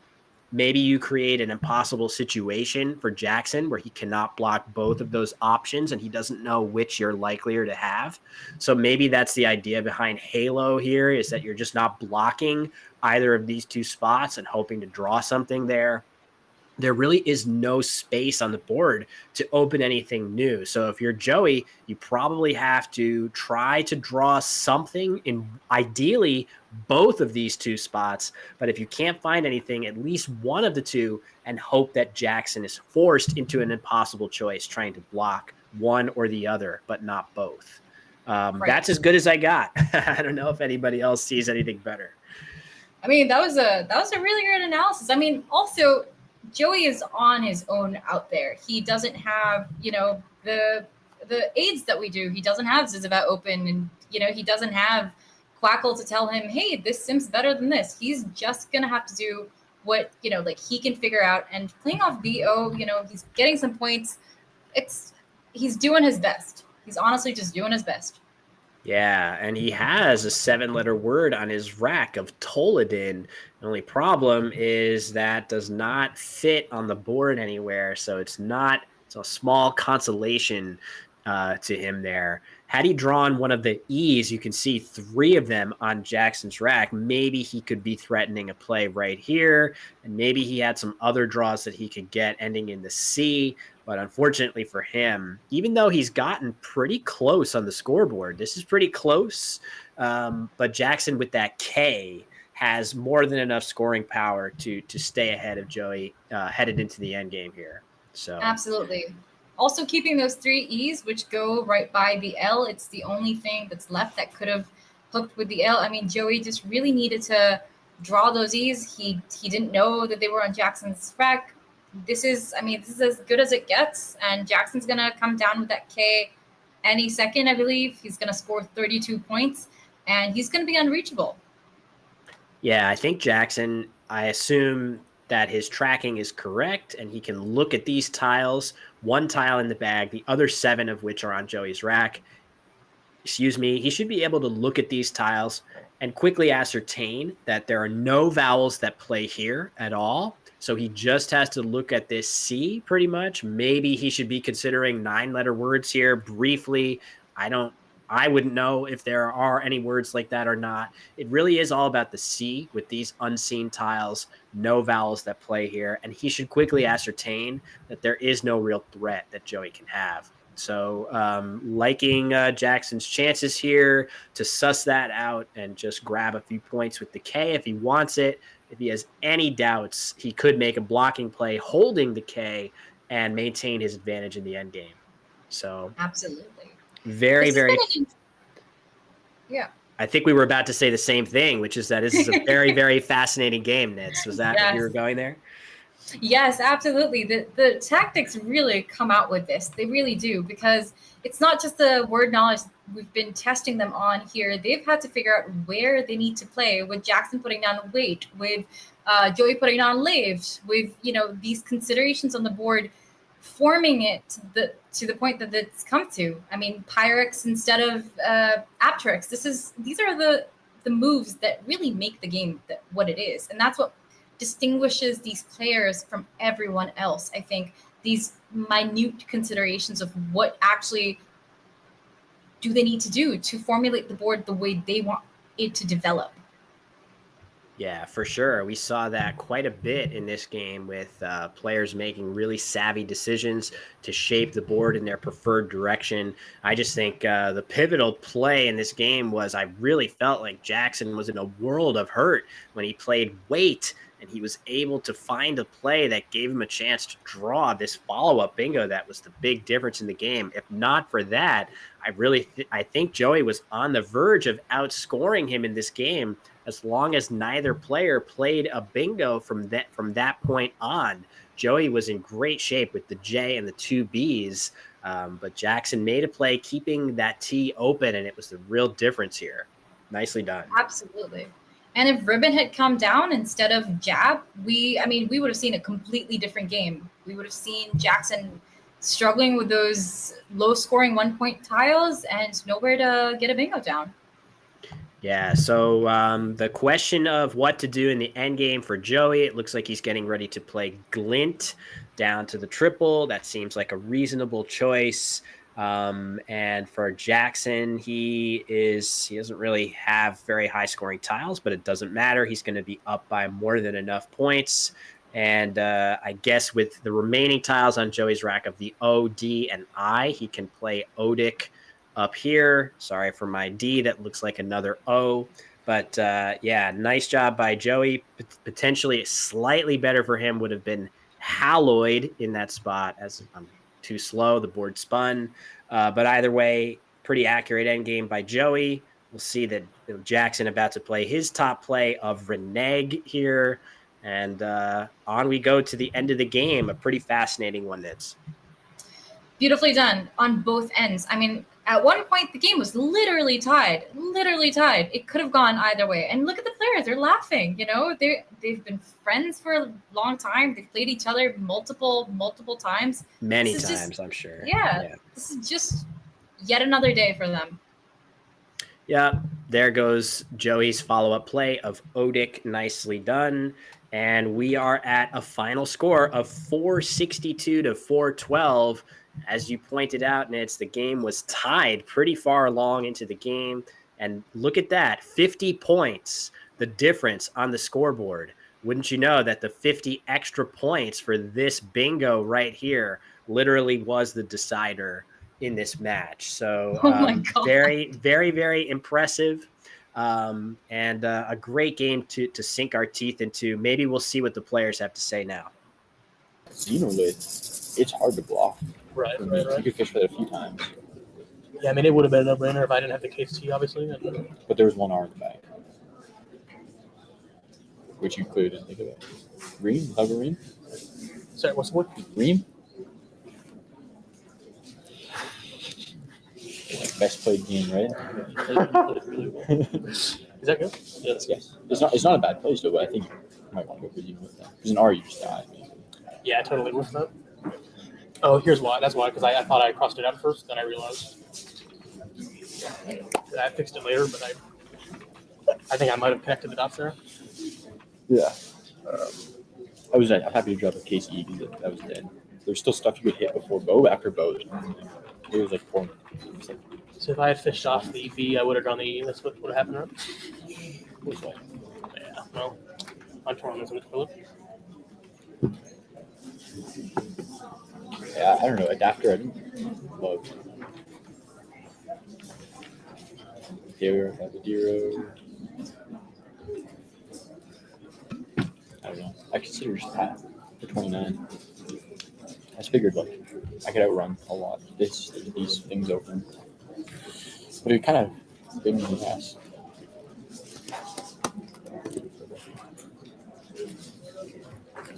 Yeah, those are my only 9s with the IN. I thought about playing like Edelon or something, but there's too many points. Yeah, I don't see it. It's just like as volatile as it gets with the E in there.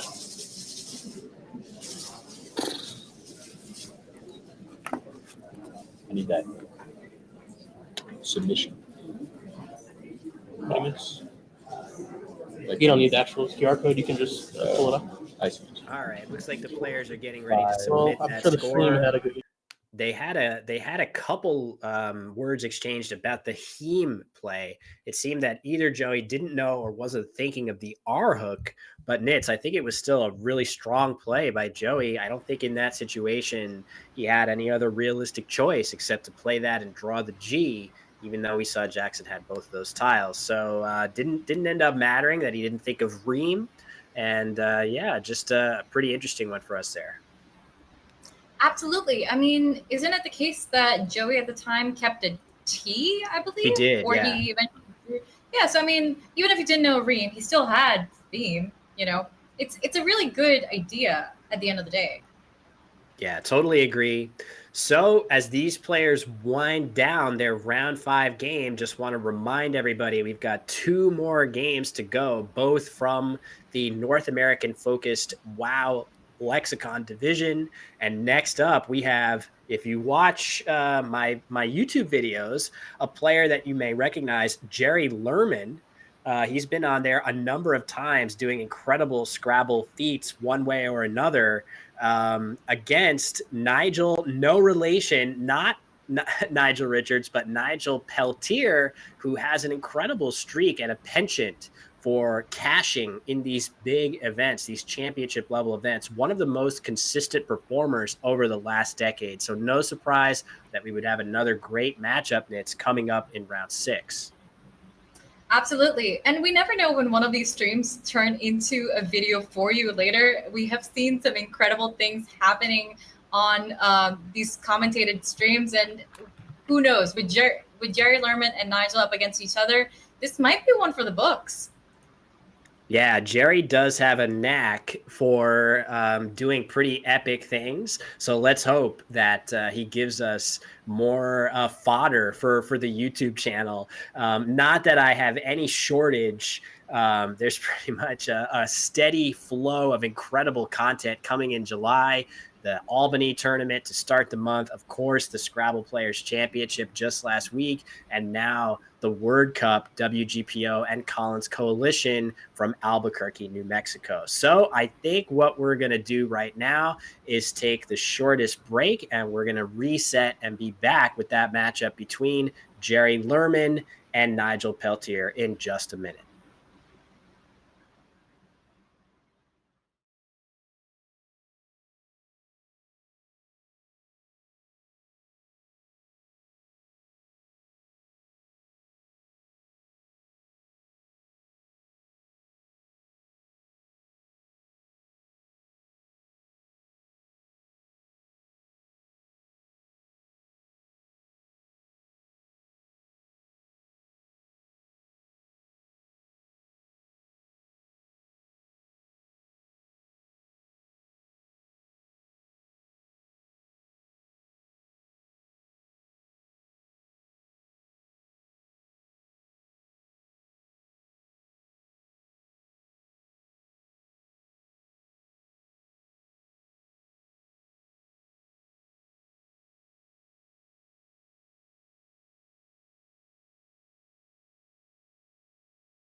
All right, everybody. Break is just about over as we get set for our round 6 game today. We've got round 6 and 7 coming up before we finish off day 1. Just a reminder that we are just at the very beginning stages of what is a complete marathon 31 game event. And it's this early, it's almost not even worth looking at the standings.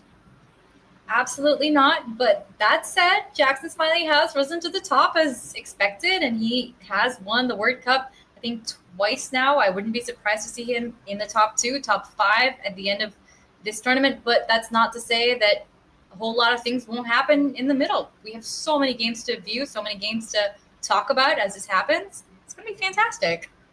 So the game that's coming up is between 2 of our top players in the North American focused WoW division. And those 2 players are Jerry Lerman and Nigel Peltier. I believe that at least one of the 2 players is at the board. So why don't we cut over there when we can give you a little bit more information about these 2 players. I think at least, as I said, one of the 2 probably, it looks like Jerry is there getting his directions on what to do on the stream. And Nitz, Jerry is a longtime veteran of Tournament Scrabble for many decades. Oh, wait, haven't you made like videos about him on your amazing, fantastic channel that everyone should subscribe to? Thank you. What a great question, and what great details you added to that question. Thank you. Yeah, I've made a couple videos about Jerry. One where he pulls off an absolutely incredible comeback against possibly, if it's not Wellington Jigare, it's Dave Wiegand, who I would consider to be the favorite in the Collins division. I know there's so many other strong players. I hate to even narrow it down to 2. You got Austin Shin. You've got a whole bunch of other players who are incredibly strong. But Jerry once beat Dave Wiegand in a game where he had to win by 195. He won by something like 205 with the aid of a time penalty. One of the craziest wins I've ever seen. And then, of course, a more bittersweet video about Jerry missing his winning play that would have secured him a North American championship. And I just thought the way he handled that was one of the most inspiring things I've ever seen in Scrabble. The emotional fortitude that he had in the wake of that. And of course, if you're in a position where you are 1 play away from winning the North American Championship, you've done something very, very right. So Jerry, an incredible career, but Nigel Peltier, of course, he shares the name with everybody's favorite bearded legend, but Nigel has an incredible career in his own right. He has a knack for cashing at these big championship level events over and over. He's really one of the most consistent players on the scene in North America. I love that. Isn't it incredible? I mean, what you said about Jerry Lerman also applies to Mac Meller and his recent showdown at SBC just a few days ago, where both the players were just 1 word away from either winning or losing the tournament. It was crazy the way that it played out. Yeah, that was incredible. As it's been mentioned a couple of times, I'm battling through this stream. I feel pretty good right now, but I do have a case of COVID right now that I'm working through. And I can tell you that if I didn't, I would already have done tens of 10, 15, 20 hours of work on a video about the recently concluded Scrabble Players Championship. That was potentially the most electrifying finals match I have ever seen in Scrabble. So video on that is definitely coming. But first, we got to focus on this incredible event in the Word Cup. Maybe I can get to it after that. So there's no question that's couldn't ask for a better video topic than that matchup between Mac Meller and Ian Weinstein. I'm just really excited eventually to dive into that content. I think so are your viewers. But right now, let's see what Nigel gets out of the bag. Yeah, Nigel going first here. Players are all packed those tiles into the bag, and it'll be Nigel going first in this matchup. So let's see what he draws to start things off. I feel that this is a pretty even matchup between 2 very strong veteran players, and I'm really excited to see how things play out. I think so. I think this would be really interesting if there were any vowels to speak of here. Ouch. Yeah. Yikes. Rough. I mean, just cry in more than just one sense?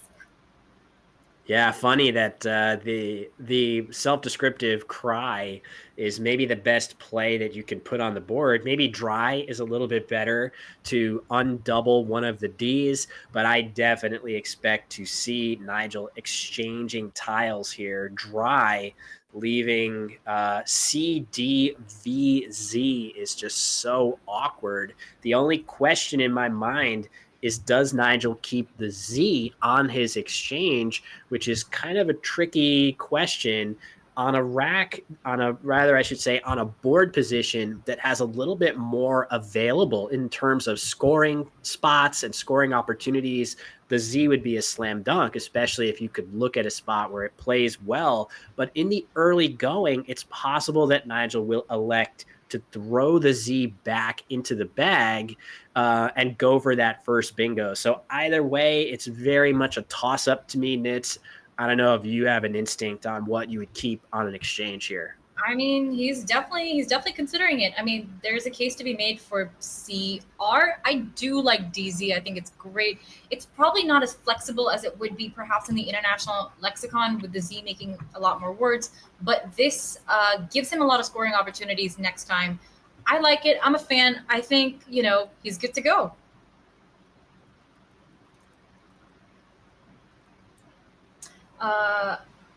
Okay. It appears that Fowen has come down quite quickly for Jerry. I like this play just because it gets him 30 whole points. He's keeping BI.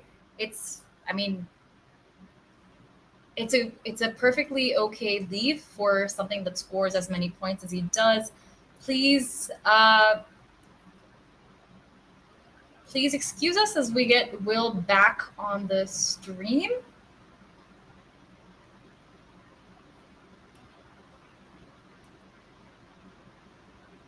And we're working to see what Nigel is going to play now. He's got the vowels that he needed, and that's fun. And as Will comes back, I'm going to make sure to walk you guys through this. A great play for Nigel perhaps might be just Zoiel through the E and Fowen for just 36 points. It's a great move that scores a lot. But he could also just play Zoya and keep that L for next turn. He's got himself a hook that he can play there. However, I wouldn't mind if he just put that L down. We've got Will back with us in the booth, though, so Will, give me your opinion on Zoya or Zoiel here for Nigel. What do you think? Ooh, okay. Yeah, sorry, everybody. I had some kind of technical issue that hopefully is all set now. So, yeah, I guess the idea is Zoya through this. Oh, hold on. Let me make that look a lot better. So, Zoya right here. So, the idea is what to do with that L. Do you tack it on for 3 more points? I think because Zoya is so flexible as a hook, I would probably like to tack the L on, just because the odds are so good that Jerry has a hook that he can use to score well. Not only that, I think the same. Yeah, you would keep, if you leave the L off, you're holding 3 consonants and just 1 vowel, which is a little bit lopsided. I might kind of like the 2-to-1 ratio instead, especially if you're telling me I get 3 more points in the bargain. So I think it's very close. And Nigel is going to play Zoiel. That lines up with our instinct, Nits. I like that idea from him. I think so too. And unfortunately, Jerry's got himself 3 eyes, which is 1 more eye than any human needs. And in Scrabble, definitely 2 more than he needs. I wonder if he's thinking of just playing Alibi through the L and Zoiel, except it's just come down on the board. So this would be a good time for Jerry to perhaps consider exchanging. I don't think he needs to jump to that yet, though. I think something like Iliac or Alibi would be just fine, I think. Well, what do you think about this? Yeah, I mean, Alibi through that L is so uninspiring, but 7 points. I mean, you hate to score 7 points, but it seems like the only real way to get rid of two of those three eyes here. I guess you could play Bialy in the same spot. Yeah, so those plays are, they look weak, but I definitely think they're called for here with the three eyes on the rack. There's really no other play that seems to be worth it. Looks like he's getting ready to do that with the way his letters are arranged on his rack there. So I'm not yeah. gonna lie, I'd kill for Bialy right about now. I mean, they're pretty tasty. I had one like very recently. They are great. Alibis are also great as long as you have great friends, but get rid of those eyes, just like they're not your friend at this point. You're not going to be able to make a lot of fun words that are going to score you a lot of points. You're unlikely to bingo very well. I think Jerry should come down with Alibi pretty quickly. Yeah, I mean, he's waiting just a minute, potentially because he's thinking maybe, just maybe, there's something through this N. If he can just come up with something ending in IC, like Alabinic or something like that. You never know what might be lurking there, but Jerry is going to be dead on by playing Alibi and hope to get something better going forward. So, he's going to play Biz instead. So he does he gets 7 more points here, but he does run the risk of drawing vowels and having his quest for bingoing be delayed one more turn. So let's see what Jerry draws. If he draws consonants, he'll be just fine. And RS. He should be all good now. We are in the same boat that we were last game with Joey and Jackson, where the blanks came out nice and early. So Nigel's going to play a bingo quite quickly here, I imagine, or at least very easily. There's common word bingos in here that I would really encourage chat to find. I think, I think this is going to be an interesting game based on how it develops with the blanks gone so early. Yeah, for sure. So Nigel with that first blank and Jerry with the second, it feels like Jerry might work out slightly better in the bargain in terms of the amount of points scored. Nigel can only score in the 60s right here. Something like this uttered in that spot. Maybe he'll opt to play something like unleaded through this L. Either way, it seems very likely that Jerry will do better by responding with that nice SRC combination. So I guess a lot will hinge on Nigel's next draw. If he draws something good, he can stay one step ahead.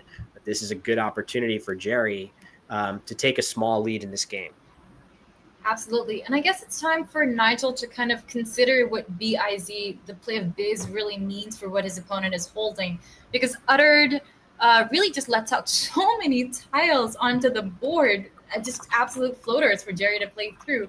So is BI a fish? Is it just Jerry dumping one of his eyes, which is what we know it was? He's got to think this through about which bingo is the best. Yeah, I don't know. It's tricky. I think one of the best things that he could do here would not be to wait too long to make his next play. Given that he has pretty much all 58 to 61 point bingos, the worst thing he could do would be to spend like 3 more minutes here thinking hard. But I guess it's fair to say that the N of phone, or maybe the F, right? These would be by far the best plays if you could find something ending in N or starting in N or starting in F. And it actually looks kind of like there should be something starting with F here, and it would be so far the better play if it existed. But Nigel's going to pull the trigger on this, which is actually his highest scoring move. So yeah, I mean, he's done a good job getting through this turn as fast as possible. Well, maybe not as fast as possible, but pretty fast. And now it's just up to Jerry to find something strong through these nice open letters that are getting floated. Absolutely. I wonder if unleaded for 1 fewer point may not have been slightly better, just to give back fewer floaters. I don't know what you think about that. But Jerry's going to be able to play quite a few bingos here. He just needs to find the one that works best for him, either in terms of strategy and tactics or just the score. And here I would also recommend the chat to see if they could find the highest scoring bingo. It is a common word in the English lexicon. That's right. So that good question for the chat of what word Jerry might have, that 7-letter word.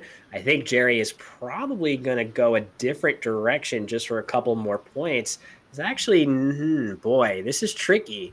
First of all, there are now so many letters open between the T, E, R, and D. These are all phenomenal bingo tiles. Already there was the F. That would probably be the best move if there was a word down from the F. But yeah, Jerry has one bingo, more than 70 points, which is triacids through this D. But man, I would be very reluctant to play this word because it opens up this top triple as well as this spot, which could potentially be damaging. And I just feel like I would be a little bit scared to play that, even if it got a few more points here. So what to do for Jerry? This is tough. He might take a long time on this turn, Nitz. I think he might be coming close to his decision. The thing is, he does have to permutate. He has to go through every single alphabet in, he has to go through every letter in the alphabet, my bad. And then he has to figure out, well, okay, which bingo do I have? Where does it fit? And what does it play through? Because now he has so many options, as you mentioned. We do, however, know from our booth that his highest scoring word would be piracies through the E in uttered, making the blank a P. That would be piracies. But he has so many other options that he's going to have to figure out what he's going to do here, especially since, well, he doesn't know this, but Nigel has drawn really well from that bag. And that is incredible. Yeah, Nigel has drawn a word through this E that if Jerry manages not to block it, the somewhat unfortunately named Rapeseed here would score in the 90s on this turn. So that would be funny too, because it makes a G hook going across, I believe. But I do feel like Jerry stands a very strong chance of blocking it through this E. The problem for Jerry is that there is another one available too. So Nigel is looking at bingoing almost no matter what on his next turn. I'm just trying to figure out what would I do even if I saw all of the bingos available to me here. I might play Triassic here. This would be a play that you could make that doesn't really offer much back. I believe this would just be an adjective, so no hooks there. It scores 67. It doesn't open any triples back to Nigel the way Triacids does or Piracies does. So maybe that's what I would pick if I knew every single one. Oh, it looks like the G hook is Collins only, so there's no need to worry about that here. Sorry about that. Thanks to Wes in the chat. And all right, we're going to see Carditis, which is another pretty solid option, Nitz. I like it. Me too. Good on him. I think I see I have made a mistake. I forgot that Nigel changed the position of the word uttered, and I've been looking at a completely different board in my No analysis. worries. My apologies. No I must have worries. given you guys such a scare. Being like, oh, yeah, chat, you can totally spot this. No, I mean, I think you basically get, I didn't notice you saying anything awry. So yeah, Carditis is the play here for Jerry. Nicely done. This doesn't really give much back to Nigel in the form of, easy giant places to bingo. I guess it does not obstruct this triple, but that's not really that bad given that this is an R. You can't put high scoring consonants in there. So this makes a lot of sense. And I think we're going to see Nigel have a decision to make between positions of spreader. I'm really thinking that's likely. He could play re-spaded to this D, but that just looks a little bit foolhardy with such an easy, powerful overlap to give up. I think spreader is likely to be Nigel's play here. Absolutely. How about just rapeseed through the E in uttered, so right before that last D in uttered? How about that? He is going to play re-spaded after all. So taking the 2 extra points, maybe embracing the volatility here. That's surprising, but I like the boldness on his part. I think I would play for 76 instead of 78, but he's going for it. And I don't even know if Jerry can really punish it that hard. I guess he could play Talkie here, which is quite strong. Oh, 51 points with that response. So we're going to see right away the big scoring spot of Respaded going to get used if Jerry can spot that 50-pointer. And I guess that's why you don't really choose to open that spot up. However, he did do this thing that we were talking about in the last stream where he gave himself the opportunity to hit one of the triple words should his opponent take the other. So I am not sure what Nigel was considering in terms of the positioning of his bingo, but if he was doing it so that he'd still have the capacity to play on one of the triple words, he does have that. He has drawn an E out of the bag after Talkie goes down. He's still going to be able to play to the right of Respaded if he wants to. Look at Jerry holding Alley Cat. That is a Collins only word. I wonder if he was going to go ahead and try that in this North American game. That would have given Nigel a very difficult decision. Does he challenge this really normal looking word in Alley Cat? But I don't think there is an open E for him here. I don't see one, but Tally would also be a perfectly fine play. It's just fewer points. I imagine Jerry does know the word Talkie. He's just, going through the motions. He's just looking for his. There we go. He's about to put. Now he's showing that he sees actually on his rack, but again, no open U.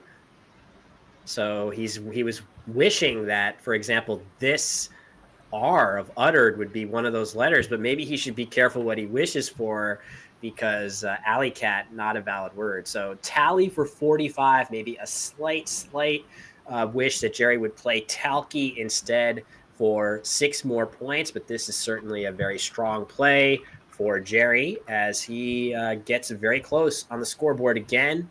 And Nigel's tiles are a lot of, low pointers, no bingos playable here. And this is going to be a tough turn, Nitz.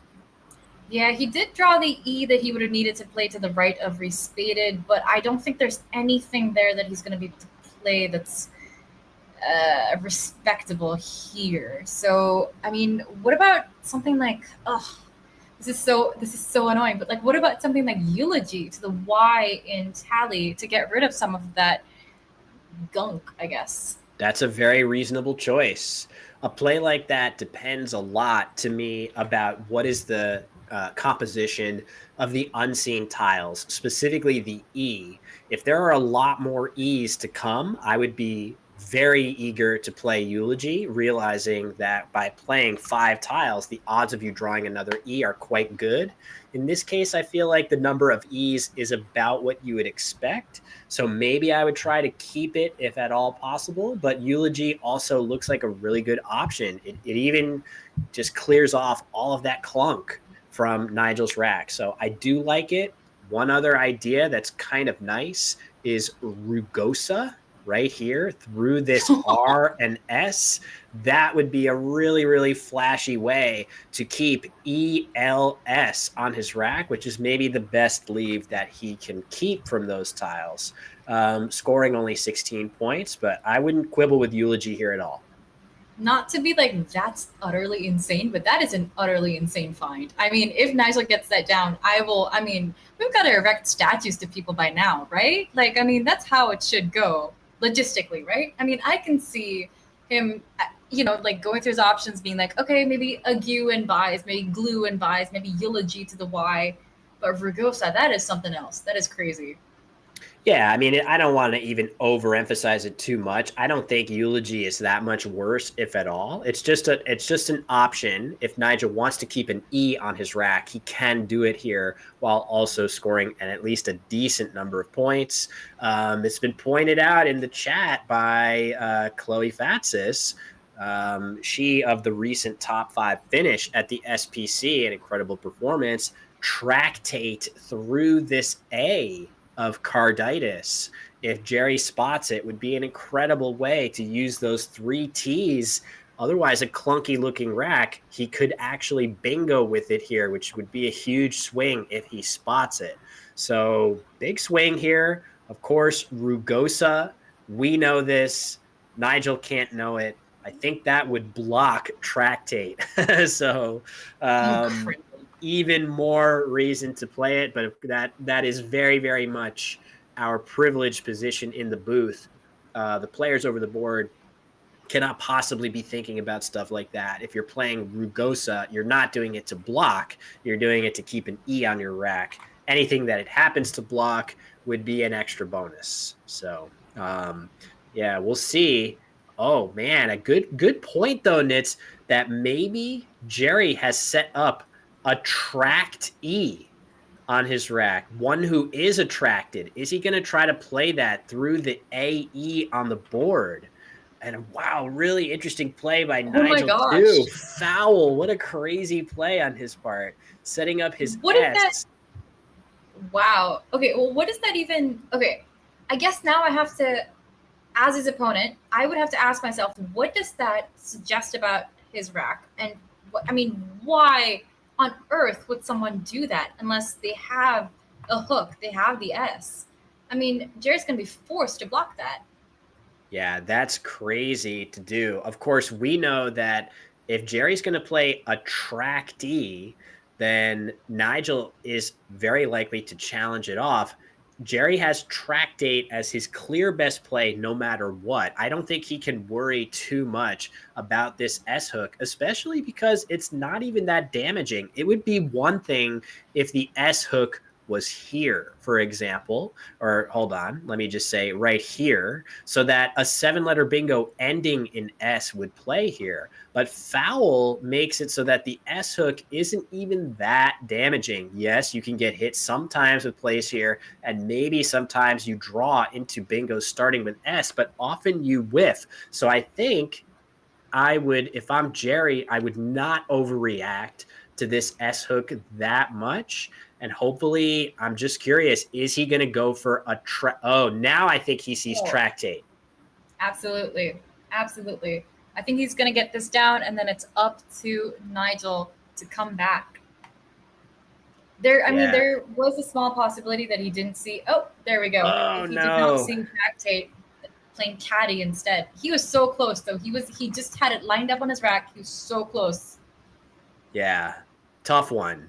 So he correctly chooses not to play a track D through the A and E on the board as a 9-letter word, but he lets Tractate get past him. Fortunately, though, caddy, placing the C out in space, makes it impossible for Nigel to play any of his 7-letter bingos on his rack, like Menages. That doesn't fit thanks to the C. Any other consonant, any other reasonable consonant, and you're seeing Nigel bingo here. In fact, Nigel has a pretty cool option here, maybe his best choice, or at least a competitive option, a very difficult one to see, though, Nitz. Tallyman right here would be a really, really cool choice for him here. So let's see if he spots that. That would be crazy to see go down. That would be incredible. If Tallyman or Tallyman does not come down, though, I'm trying to imagine, what does one do? Do you just fish off, for example, the E? Do you just make buys and hope for the best and just hope that there's enough floaters on this board, there's enough places on this board that you can still bingo next time? Or, is there something even better? Buys make sense. You're keeping a lot of other good tiles. I've got something even crazier for you, Nitz. What about ME right here? Be foul. This would be absolutely bonkers. Not only are you majorly increasing the value of your S hook in case you draw something there, you're also setting up your E hook with EAM. This is, and the E is something that you would hold on your rack even after using one of your 2 E's. So me and Be Foul looks phenomenal if you're not going to see Tallyman here. And Jerry's got a Q. I don't think he can really do much to address it there unless he's willing to sacrifice a lot of equity. So a lot of interesting options here for Nigel. His clock is dwindling a little bit. I would like to see him try to play it a little bit faster. And what's he going for here? Remanages. Oh, what an interesting idea. This is such a plausible looking word, but I would be astonished if Jerry doesn't challenge this.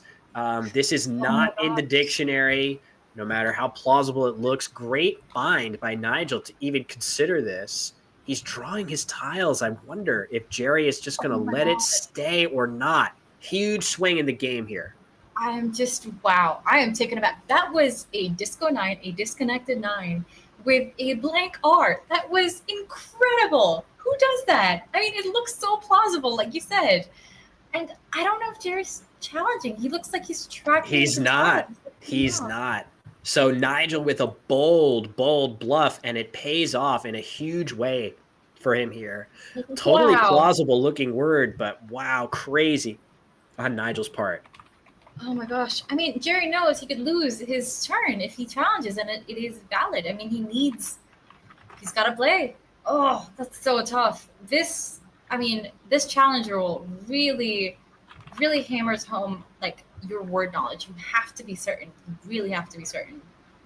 Yeah, and there's definitely a little bit of respect happening there too. I mean, Nigel Peltier, one of the stronger players on the scene in North America, has been really a top finisher at basically nationals after nationals, events like the Word Cup that are sort of championship level in stature. As we see, Jerry dumps off just that cue, keeping a bunch of other good letters together.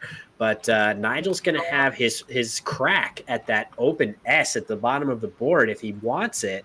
He actually has a bunch of other good plays elsewhere on the board too. Yeah. Oh my gosh. He has the E that he needed for the right side of the board. Oh my gosh. He's got a really, really powerful play there. Fantastic. He's totally gonna find that. So, yeah, question for Nigel. He's up by a solid amount, not quite 50 points. He can play Xenia right here at the top of the board for 50 points, or he can play the same word here for 39 in a much more defensive way. And we can see from Jerry's rack that he has Fortress ready to go down through this S. So it's a very big swing of what Nigel chooses to do. It's going to be very interesting stylistically. Does he take the 11 extra points, reasoning that the game is just close enough to warrant it? Or does he go ahead and block off that S at a cost of 11 points? First of all, seeing this play isn't that easy either. He may only see this spot, which would make his life a lot easier to decide. That's fair.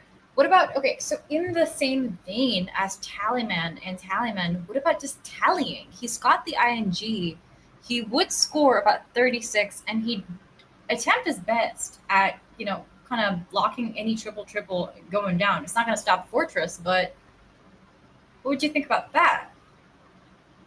That's another good option. It at least has the benefit of blocking the worst case scenarios through the S that just end the game on the spot, hitting the 2 triples. But we can see that he's gone with the highest scoring version. I have to say, a great find on his part to get 50 points in that upper corner. But I do expect Jerry to find a bingo, whether it be Fortress, or if he can't spot that, which I would be surprised, he'll at least play Fosterer here, or Reforest through this E of remanages. So Jerry is very, very, very likely to be bingoing here.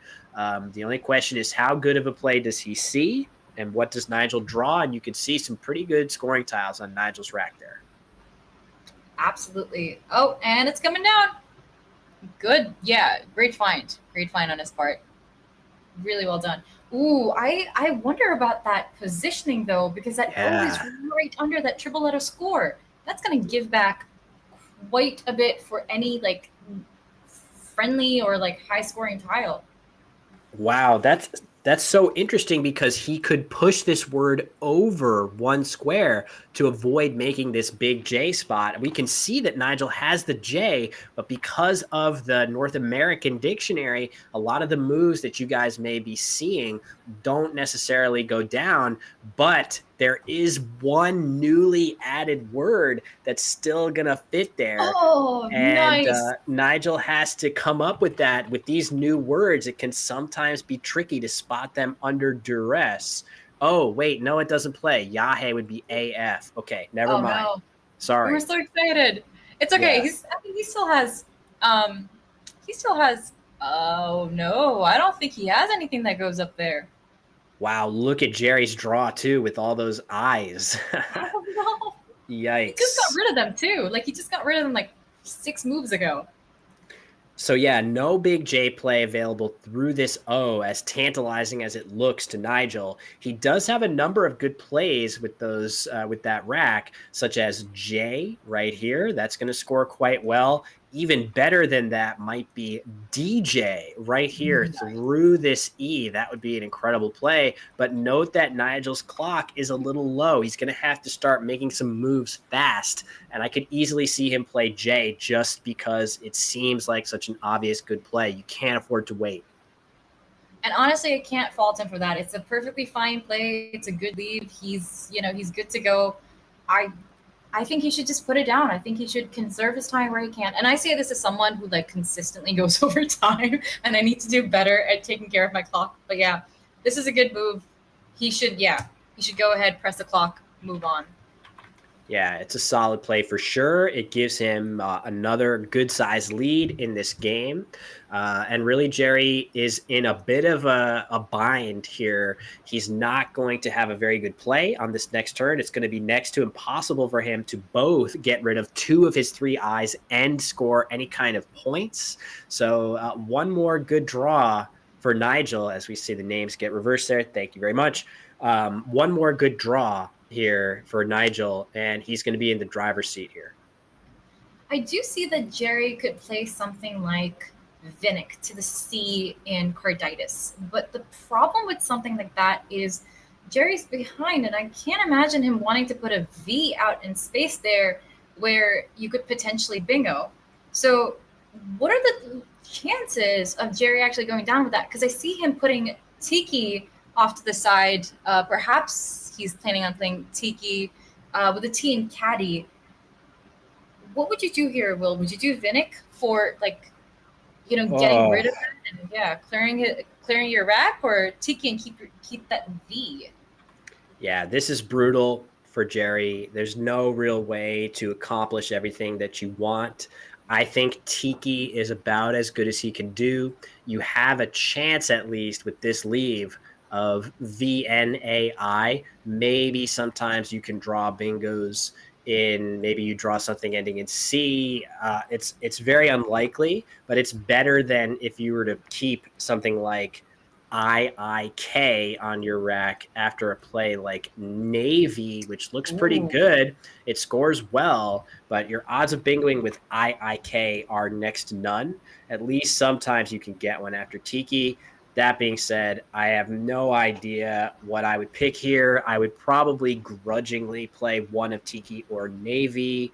Vinnick, as you said, Nitz, placing the V out in space is just not something I want to do here.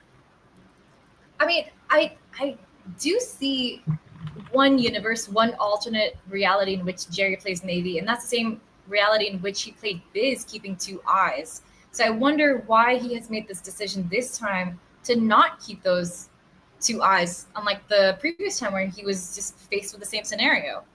Oh, and look at Jerry's draw. He kept the V and he drew the other one out of the bag. Not at all what he's hoping to see. He is still pretty close on the scoreboard. So if you think about it, Nigel has plays like Geoid right here, which I do think he is likely to be looking at this spot right here. Oh, he's going to consider playing Gourd. That has an advantage because there are slightly more consonants than vowels. But that being said, I still like the ER combination a little bit better. And there you see Geoid on the rack. The issue, Nitz, is with the G here, maybe sometimes you give up a bingo to Jerry, but in a lot of those cases, you get a triple right back. That's great analysis. I think Geoid is just enough points that it's worth it. I believe it's 34 points. Right. I'd say do it. Get the points. At the end of the game, at the end of the day, the point of the game is just to score more points than your opponent, and Nigel is well on his way to do that. Yeah, for sure. And this is a brutal situation for Jerry now. Time is running out. The board is significantly worse now. The S's are gone, so there's no hope of even drawing a fouls hook here. So this part of the board is very, very inaccessible. He can play something like Va right here, which looks very solid, getting rid of one of his 2 Vs and scoring 31 points. But it's agonizing to place a V out in space here when you just know it's next to impossible to end a word with that letter. So this is a real tough situation for Jerry. His winning chances aren't nothing, but they're certainly quite low. Absolutely. Are there any Vampire Diaries fans out there? Because if the W were an E, we would have Vervain on our rack here, to fend off those vampires that are so pesky and always around at these tournaments and stuff. But yeah, this is a hard turn for him. We have the chat suggesting Viva to the A, perhaps in Carditis, and then just hoping. That is definitely something that he could possibly do. Maybe he's looking at Vol right now, or the interesting thing about Viva is just that Nigel would have to be very careful if he plays through that I to the triple that he doesn't put a good letter in that square. Maybe Jerry will get an opportunity to play something through the I of Viva and put a good letter there that threatens a realistic lane. Instead, he just goes with Va, which makes a lot of sense. He's pinning as much hope as possible on playing towards the top part of the board. And Nigel, to Jerry's credit, has an absolutely horrendous set of tiles there. It's going to be difficult for Nigel to both obstruct the top of the board and score any kind of number of points here. So I'm not sure what he's going to elect to do, but Jerry does have one last chance to hit a bingo up top. We know he has not done so. Absolutely. I mean, if Jerry wanted things to play out in a certain way, this is probably one of the better ways that they could be going. Nigel doesn't have a rack that's very friendly towards scoring. He could, I guess he's probably looking at Hugh right now, the E of remanages, the last E of remanages, that's 29, but the lead is abysmal. And if Jerry's going to ask for anything, this is the kind of rack he would want Nigel to have right now. Something that is tough to work through. Yeah, absolutely true. So Nigel looks like he's getting set to play Hugh right here, which makes sense. If you cannot block off this top part of the board, scoring enough points to outrun any bingo that Jerry might have to this C. Remember that if he has a bingo to the C, it's not going to hit this square. It's going to come up just short. So that's not that bad. I guess the worst case scenario is if Jerry somehow has an 8-letter word ending in A, that might hit the double and score enough points to give you a scare. But even then, once Nigel plays Hugh for not quite 30, he's going to go up by, even better. Oh my God. Ruth. Beautiful play by him.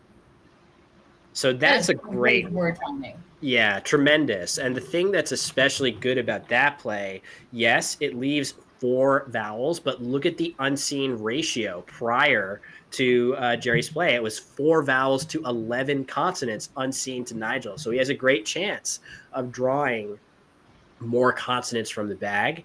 So, ooh, and there you go. 3 of them, one after the other. So nicely done. What is Jerry to do now? He's going to have to pull, something out of the bag here. I think the way that Nigel was able to find a play as intricate as that is something that's going to help Jerry as well. If we look at the S in Carditis, I think there's a play that goes there, something like AMINS, making HM would be fantastic here in terms of getting points and keeping up here. Yeah, I agree. So it looks like Jerry may be considering a play like Ammons right here, which scores pretty well, but he's really in a world of trouble here. It's going to take, I don't even know what he's supposed to draw here that is going to give him a fighting chance. What about if he played something like Invar, like INVAR through the A in Carditis, and he just gave himself a little bit more breathing room? Would that be? I mean, he doesn't score much, so he really has to bingo. He's really gonna have to hope to kind of bingo out and catch Nigel with whatever's left on his rack on top of that. What do you think about that? Yeah, it's intriguing because it makes a line that's very difficult. I guess it's difficult to, it's not that difficult to block. But here's the thing about it, right? If Nigel wants to block it, he can just play something through this N, which will empty the bag. So maybe Jerry can somehow draw something after that, which will actually be a winner. That being said, I just feel like Invar, even though there are 5 in the bag and Invar uses 4 tiles, which is kind of nice to put a little bit of pressure on Nigel, he can't actually make a play without emptying the bag. Practically speaking, he's going to play something like Bongo through there, which is going to win him the game each and every time. So right. It's tough. I'm not really sure what I would do. I would love to open more space somewhere on the board. Not sure how I would do that. You know, a play like Vino looks really weak. It's going to be next to impossible to hit that V. So, yeah, this is a tough one for Jerry. Ultimately, whatever he does on this move is not likely to be the decider in this game. I think he's going to look back at the sequence where he played Caddy instead of Tractate and did not challenge Nigel's bingo of remanages, a great play, which somehow is not in the Scrabble dictionary. Absolutely. Absolutely. I mean, you look at remanages and you think, okay, yeah, that is totally a word. It totally has to be. It looks real. Can't hold that against Jerry. It is a 9-letter word, and they're, players are unlikely to study 9-letter words as much anyway. They don't come up as often. So for Jerry to just try and find his bingo, to find his best move here is, I think, at least in this case, find his best move would be, I guess what he could do. I don't really know what he would consider his best move. I guess he's going to fish for the G that is on Nigel's rack right now. Yeah, maybe a diversion, hoping to draw into something up high. Is he? He's close to like Omnivora right now.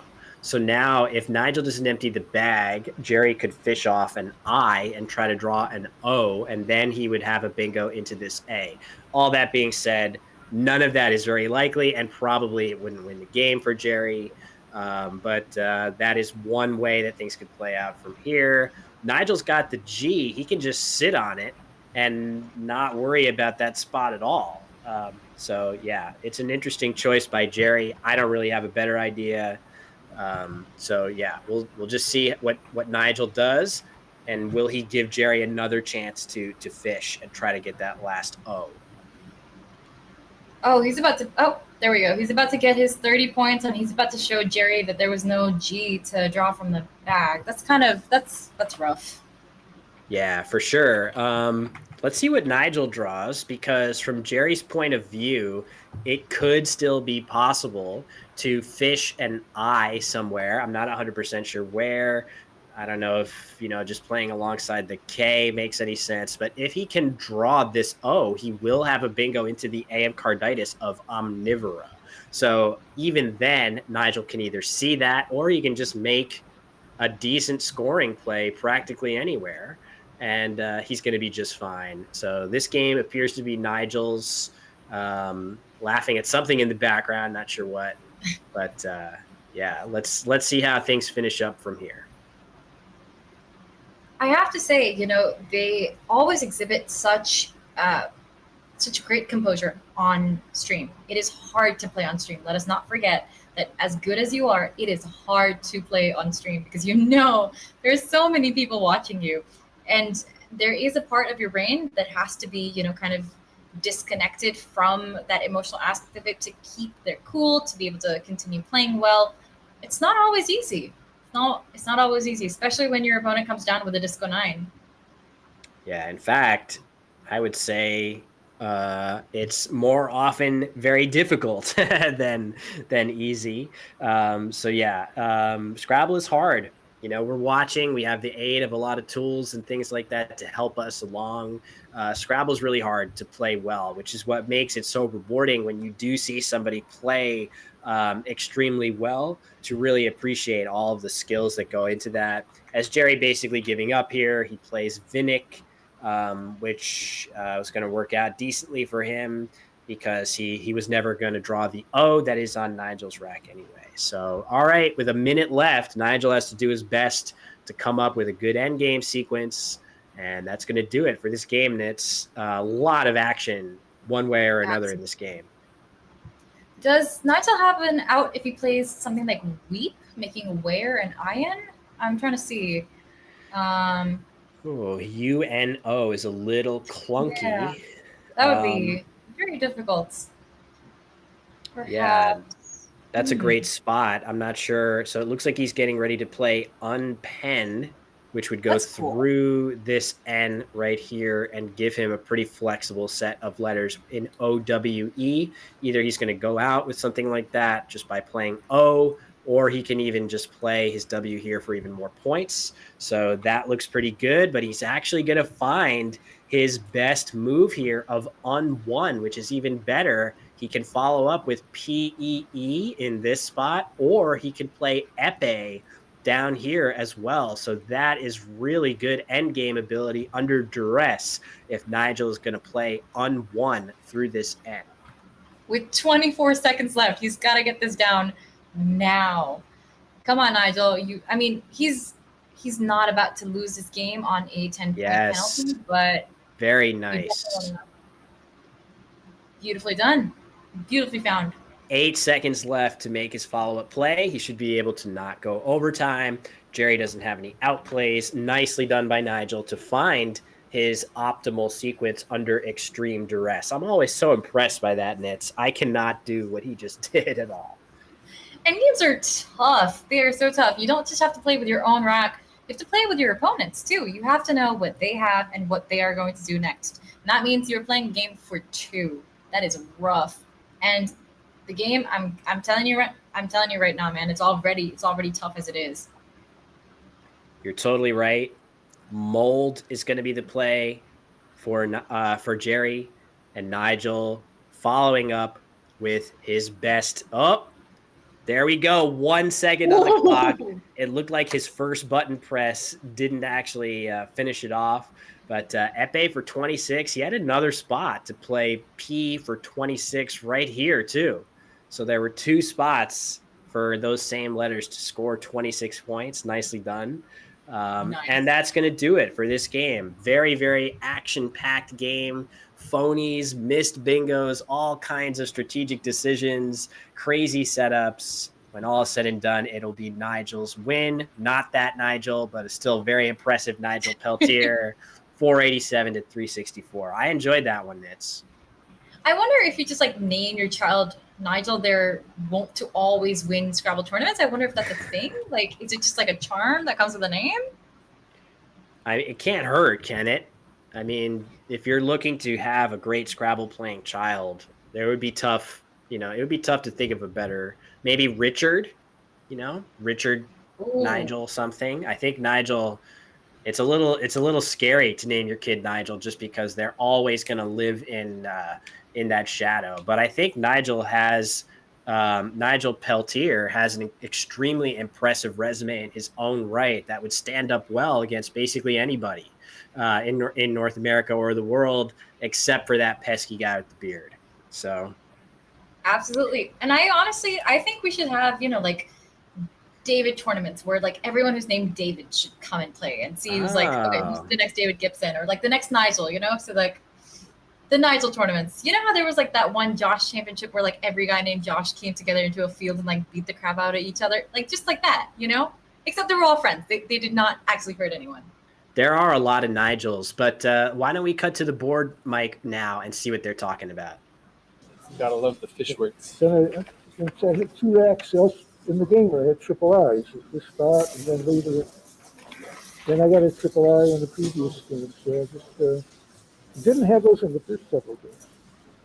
But made it, I thought it was worth doing something to get rid of the K, and there was one chance in the world for Nirvana. Had I actually not had the part with the A, I drew the letters to make Nirvana. But I had an M instead of an A, so that didn't solve anything. I was kind of banking on the tile pool was sort of bad, and so I was just I stopped playing. I was just going for points, you know. The second half, basically, I wasn't really blocking any. I didn't realize how bad you were drawing. This was a very nice way to, look there and to notice that there's a way to do that. Yeah. Thanks, Jerry. You get my measures, and those didn't fit, right? I didn't see the spot for anything else that I noticed. So I had a CA with this. I just played Talky. I didn't. Oh, sure. Yeah. But I didn't think of it till after I played the L. Okay. And I said, well, I'll justify it by making a good C play. No, I didn't actually do. That's 3 T's on that rack. Right? And attracted. You have to place these 2 letters. So I was wondering if you think the time IMG is taken there. Fortressing. Oh. I mean, seems plausible enough. Yeah, I didn't get that G. I didn't think about that. So I was thinking if it's a verb and I play it here, which doesn't give this spot, I'm down. I think I need to have 2 spots, and I didn't think I was comfortable with Fortress being a possibility. It was close after Fortress, and so that would have been a nice get you back in it. But if you hit it. Well, we'll find out later. Good game. Nice game, Jerry. All right, maybe we could get back to the booth now as the players are going to submit their scores. That was kind of interesting, Nitz, to hear. Jerry was thinking about fortressing when he placed that word in that spot, and maybe going for the J in a good spot. That's even more impressive that he chose that positioning there.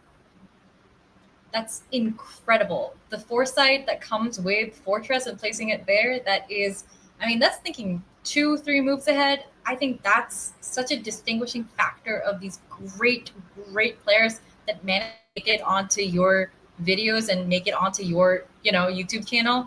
This was truly a pleasure to watch. Yeah, that was pretty impressive. That was fun to watch. Not a flawless game, but actually it's fun sometimes when the errors just make the game more exciting, like playing a phony that doesn't get challenged or missing a bingo. That's fun for us to watch. Not as fun as the players when you discover what you've done, but that was a lot of fun. So we've got one more game today. Wow, it's been a marathon. I'm going to curl up into the fetal position and fall directly asleep once this stream is complete. But we do have one more match coming up, and it is between the president of the Word Game Players Association and one of the top players in North America, Lori Cohen, against fellow expert player and mayor of Galesburg, Indiana, Peter Schwartzman. So we've got the Prez versus the mayor. What a matchup here between those two. Should be an exciting game between 2 really strong players. Nitz, any final thoughts before we cut to a quick break? I am just really pumped to see how this game goes down. Thanks so much for having me here, you guys. Yeah, definitely. It's been a pleasure throughout this afternoon to commentate with you, but we got one more coming up. So let's take a quick break before we come back with round 7 from the Word Cup in Albuquerque, New Mexico.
Okay, here we go. It's the last game of the day. Peter Schwartzman versus Lori Cohen. Lori, a very long time top North American player. She's finished third in the big championship events. She's had several other really top finishes and is one of the highest rated players. And then Peter Schwartzman, who is a strong expert player, but as I mentioned, he's actually the mayor of Galesburg. I misspoke before.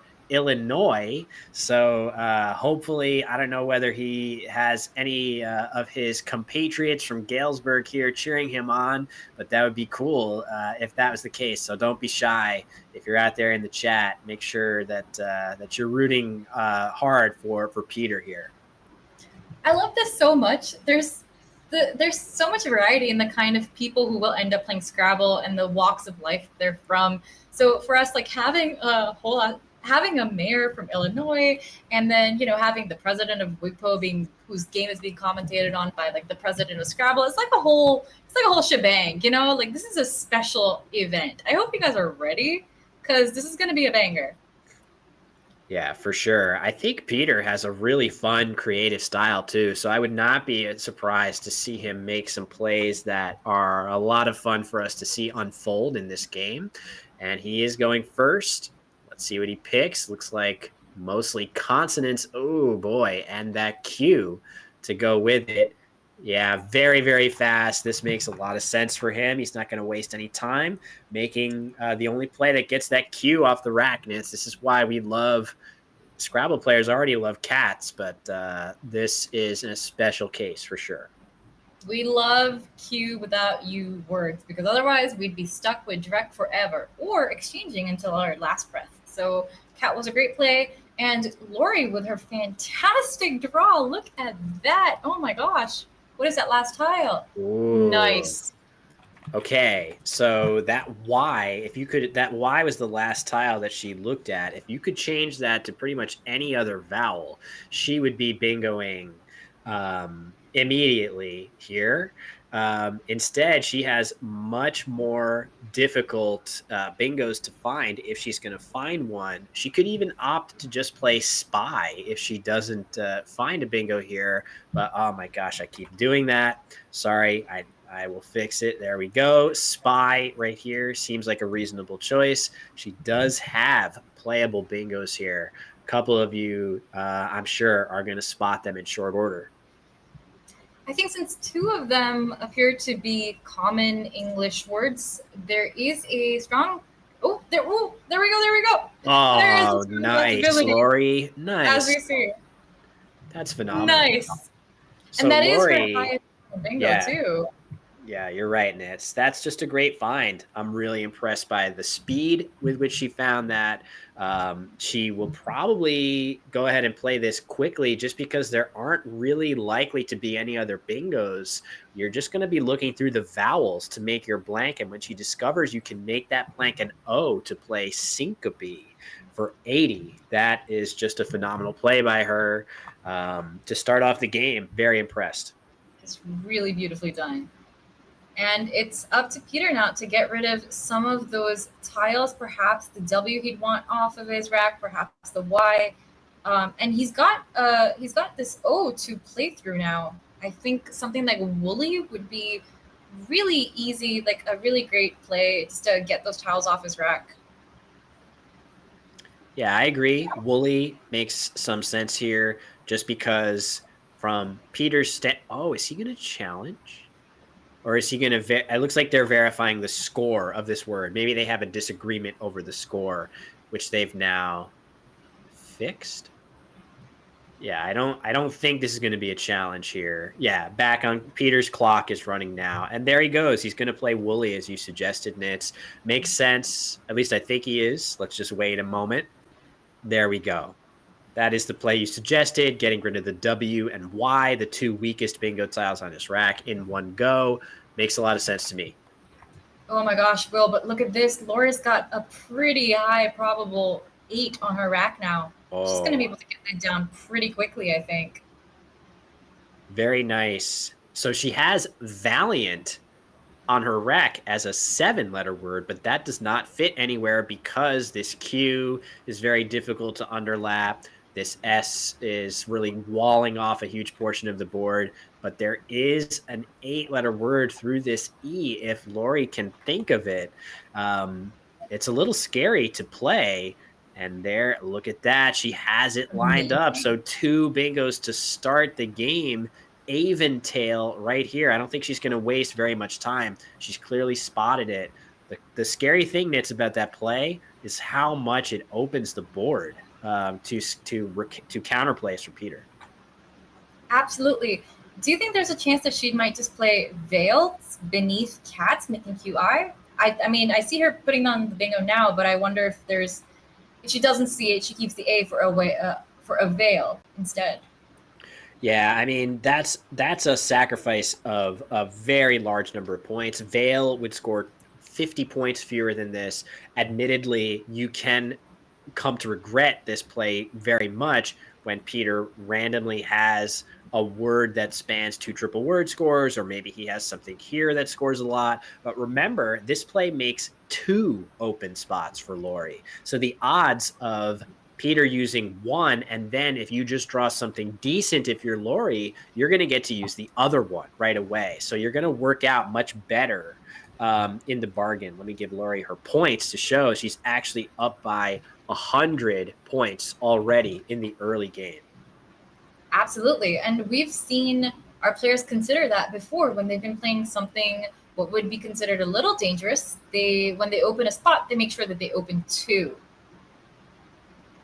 Yeah, if you're gonna that is often a way to take the sting out of opening the board, especially when you're taking a commanding position in the game. Yes, opening more stuff does increase the realm of possibilities that your opponent can have that hit you pretty hard in response, but it also increases your probability of keeping pace with whatever they have. So anyway, Peter playing moi right there, probably in the scarier of the 2 spots. Any 5-letter word with a good overlapping tile is going to play in this spot. If you can put a high-scoring letter here, it's going to score a boatload.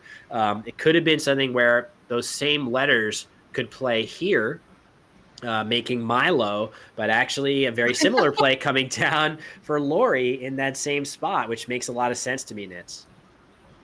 Yeah, that's a great play. I think with Peter on his turn, what are the chances that Lori's going to draw a triple or something that goes there and plays a lot of points, as opposed to blocking that spot where you just pointed moi is a perfectly fine play, I think.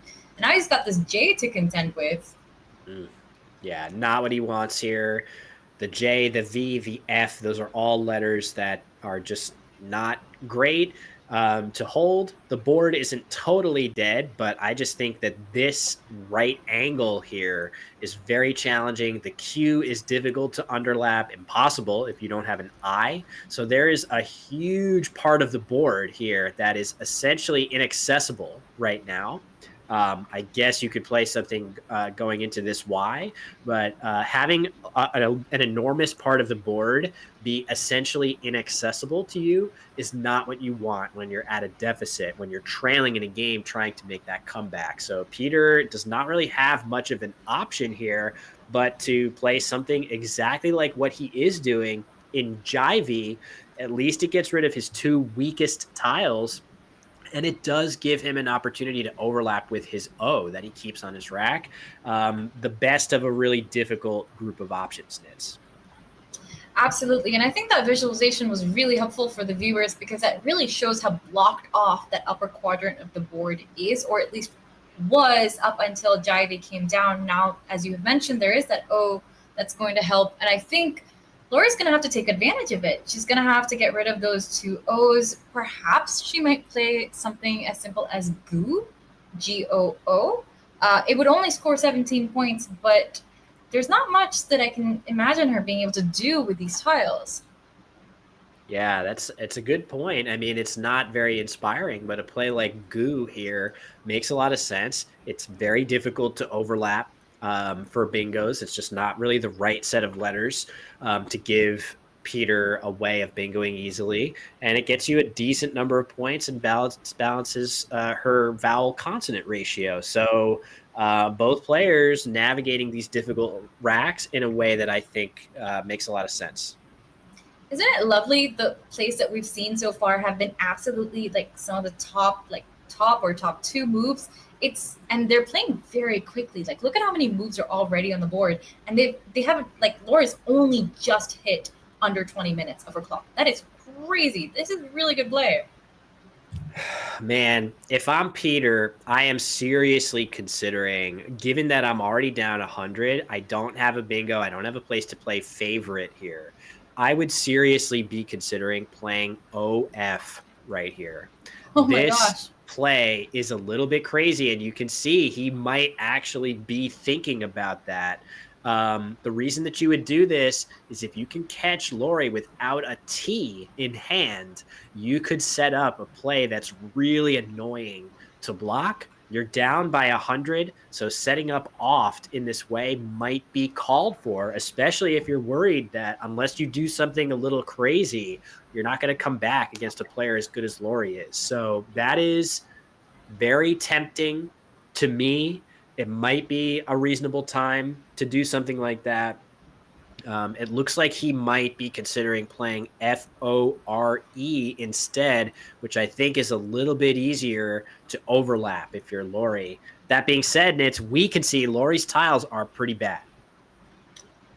Yeah, she's got those two U's. Peter, I mean, wow. First of all, that OF play is insane, and it's so great, and I love it. Absolutely, he should do that. It is so aggressive. I don't know if a human is.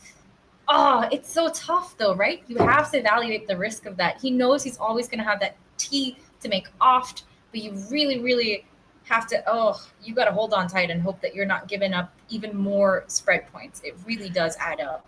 Yeah, wow. It sucks. It sucks to just lose, right? It sucks to just lose if Lori has a T here, or if Lori has a 7-letter word here, which she easily can, right? Like, those are the ways after this that you just lose the game. But you're already down over 100, and you just don't have that good of a play here anyway. So if ever he was going to do something like that, it would be motivated by this particular game situation. That being said, I could hardly fault him for playing something a little less crazy. I do feel like opening up this part of the board, trying to play his I here or something like that, just to, even if he just plays OI right now, then a follow-up play using your F in this spot, right? Like a 2-turn sequence. First you play OI, then you play something with an F that scores decently and starts to open the board. Maybe that's a more human option for Peter. But yeah, it's tough.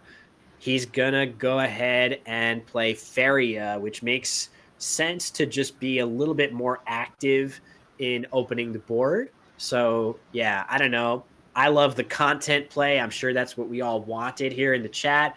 We know it would have worked out well for him, but he's taking a different tack to open the board. I wonder if Feria making AM at the bottom would not have been slightly better just to get those extra 3 points. But I think, he's got that double open for himself now. Hopefully he'll be able to cash in. We know Lori's going to have to struggle through this rack right now. I wonder what she's going to do. I mean, he's picked up Rat Hole right out of the bag and Lothar, so he's going to be fine. But wow. What about Lori? Yeah, Lori's going to play Unai right here probably to use up this triple, and then we're going to see Rat Hole go down on top of this W, assuming Peter spots it. So he is on life support here. A lot is going to depend on Lori's next draw. If she draws something good, keep in mind one of those blanks is still lurking, but this is just a little bit of momentum here for Peter. I do expect him to see Rat Hole and play it relatively quickly. So we'll see. I believe this might be his only playable bingo here as well. So he just needs to find that spot. He just needs to get it down on the board and get to, the good tiles. So he has seen it clearly, but we also see Lori has drawn the second blank. So I feel like there's a decent chance that, oh man, does she have anything into, for example, that N of Unai? I don't see it just yet. She might need one more turn to get her vowel consonant ratio in order, but drawing that second blank, very, very big for Lori. Absolutely. I wonder if Peter has spotted that EW hook, because the board's getting kind of blocked up. So I wonder if he's like looking through the N. I wonder if he's looking through the U, trying to see if something will come up to the side of Goo. He might be trying to fit that. But I do hope that he's able to see the EW hook. Because, I mean, I know it's like kind of centered in the board. So it's a little bit off the beaten path. Exactly. So hopefully he does spot it. As you said, Nitz, that's his only spot to play a bingo here. So you guys in the chat pointing out that if Lori, even after Rat Hole were to go down, she has Sauterne through this N if she's able to spot it with the blank.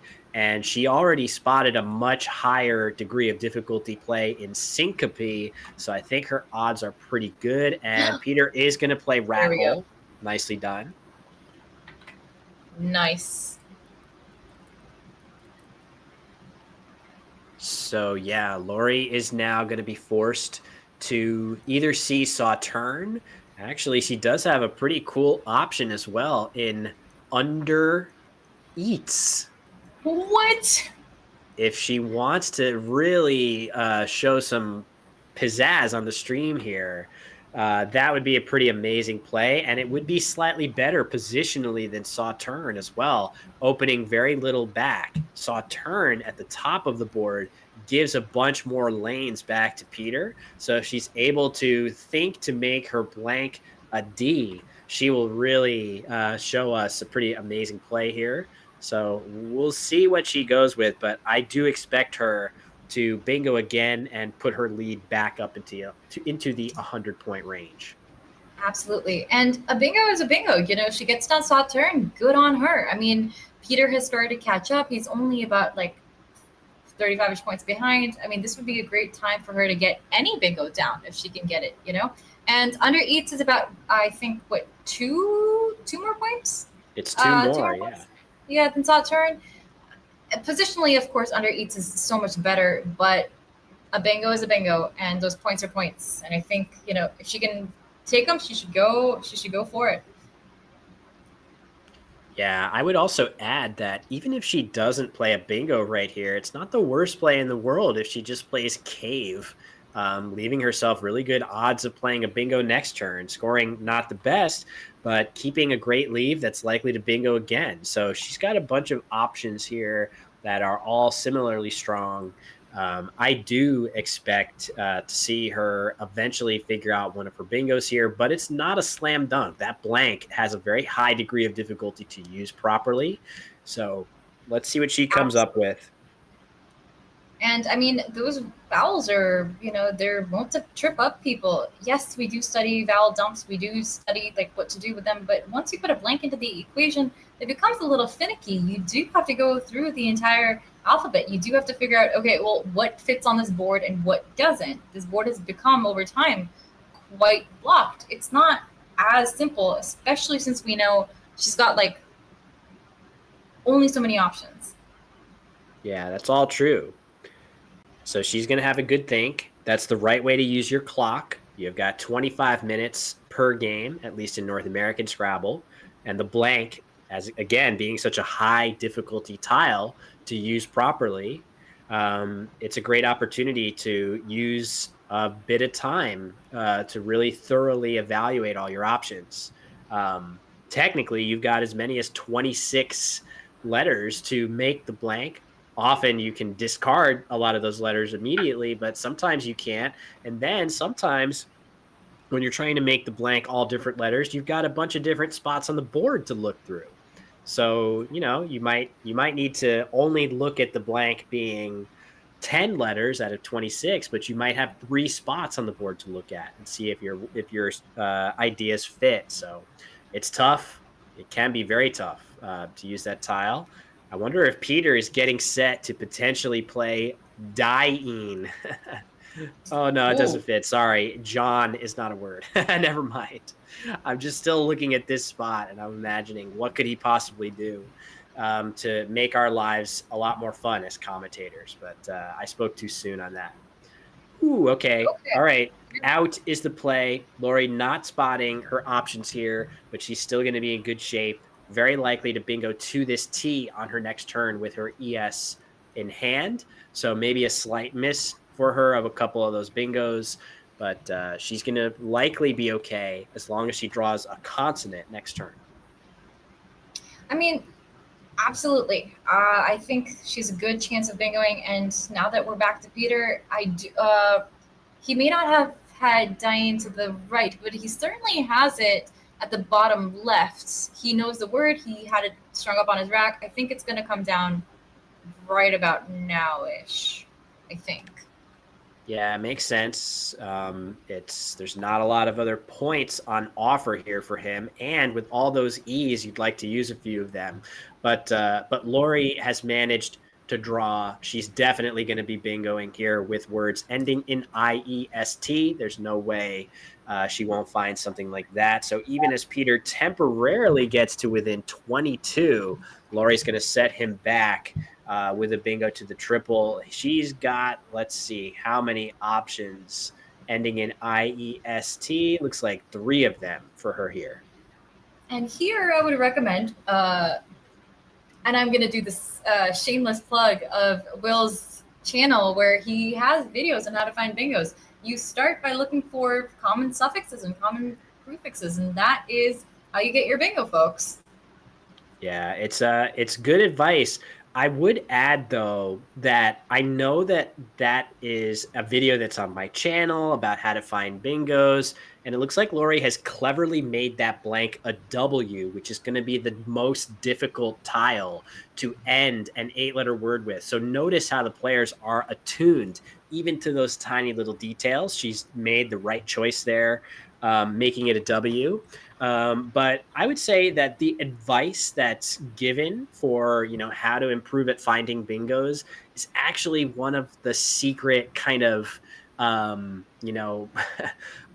not sure the right word for it, but actually it's kind of like a lie, like what we're doing in Tournament Scrabble is really memorizing these words by pattern recognition. At players like Lori's level and Peter's level and the other players we've seen today, they might be putting words together by suffixes and prefixes, but much more often they're just kind of flashing on the words that they've learned in their study.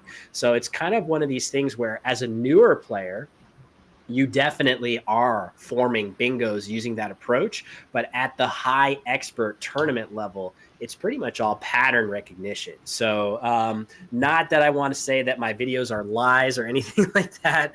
I think there's still a lot to them, but just know that there is a disconnect between what these players are doing and what your average strong home player or aspiring player is doing, finding bingos.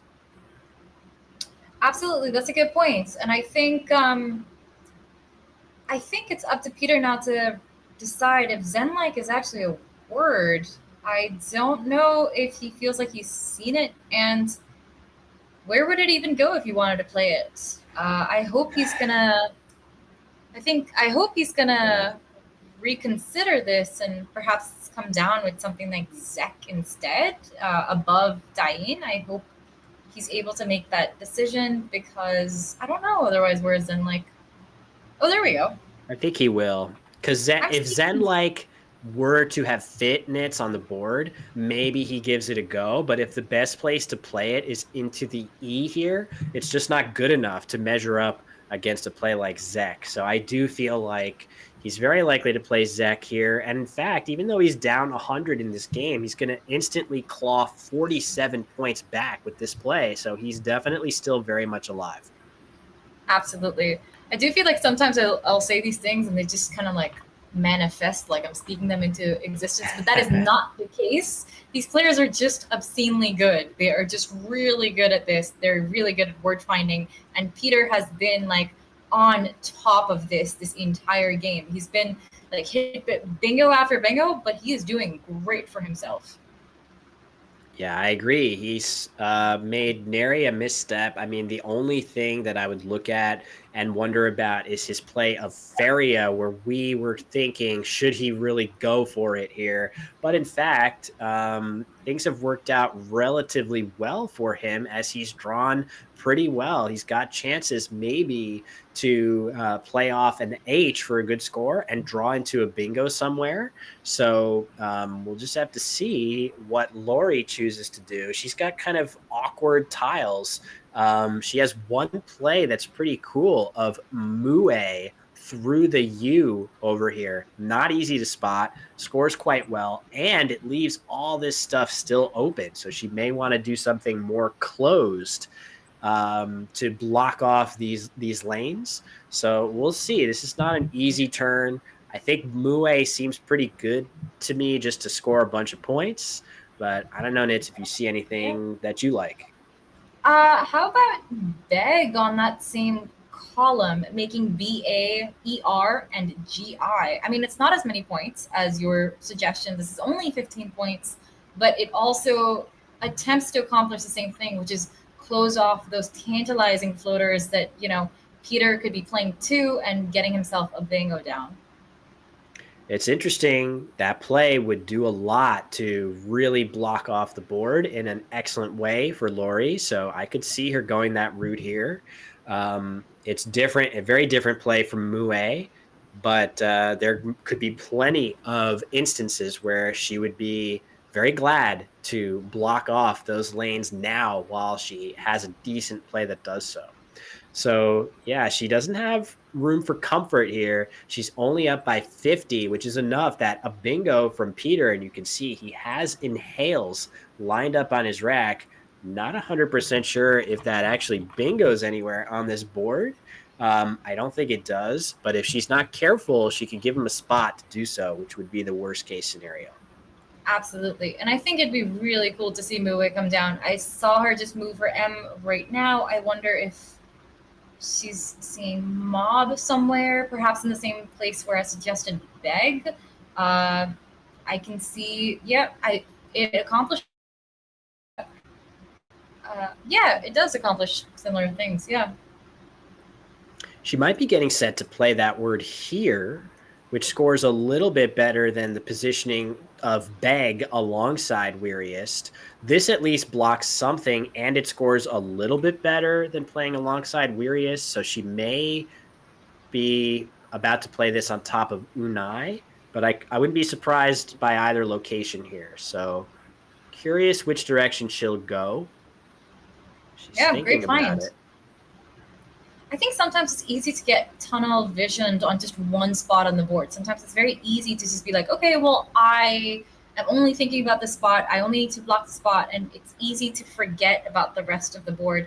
And I wonder if she's, and I'm pretty sure she has, considered the entirety of the board and where she wants her tiles to go, what they accomplished for the board dynamics after this. Yeah, it's a really good point with the tunnel vision. It's so easy to just assume that your best play must be in a particular spot. I'm certainly as guilty of it as anyone. I feel like it's one of the more natural errors that one can make in Scrabble. The board is big. There's a lot of squares on it, 15 by 15, more than a chessboard by quite a bit. So you've got a lot of ground to cover, a lot of possibilities to look at. Not that I want to get into the chess versus Scrabble comparisons, because we got two amazing games there that I would love to be mentioned in the same breath there. But certainly there's a lot to think about. Lori's spending a long time here, so I just wonder, is Peter going to try to put extra pressure here? I do feel like Lori playing Mob right here is a blocking play, but it's not completely conclusive because of the ABBA and OBA hooks. So you could easily see that lane eventually coming into play. So I do expect that Peter would consider playing his H off right here, grabbing at some points and maybe trying to hit this open E. Instead, we are going to see a blocking move from Lori. Not a play we were considering, but it seems as good as any of the other blocks here, Nitz. Absolutely. I wonder why she chose this play specifically, but I mean, it does exactly what we were thinking that she wanted to do here, which is block a few floaters. So, Yeah. yeah, great job.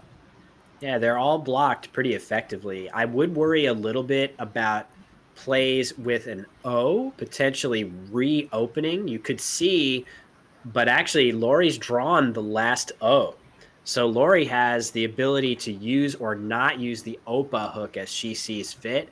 If you were Peter, it would be nice to draw this O so you have an ability to play words that give you setups on the top row. That's not going to be possible for him. Is he considering playing leanish somewhere? I'm not sure.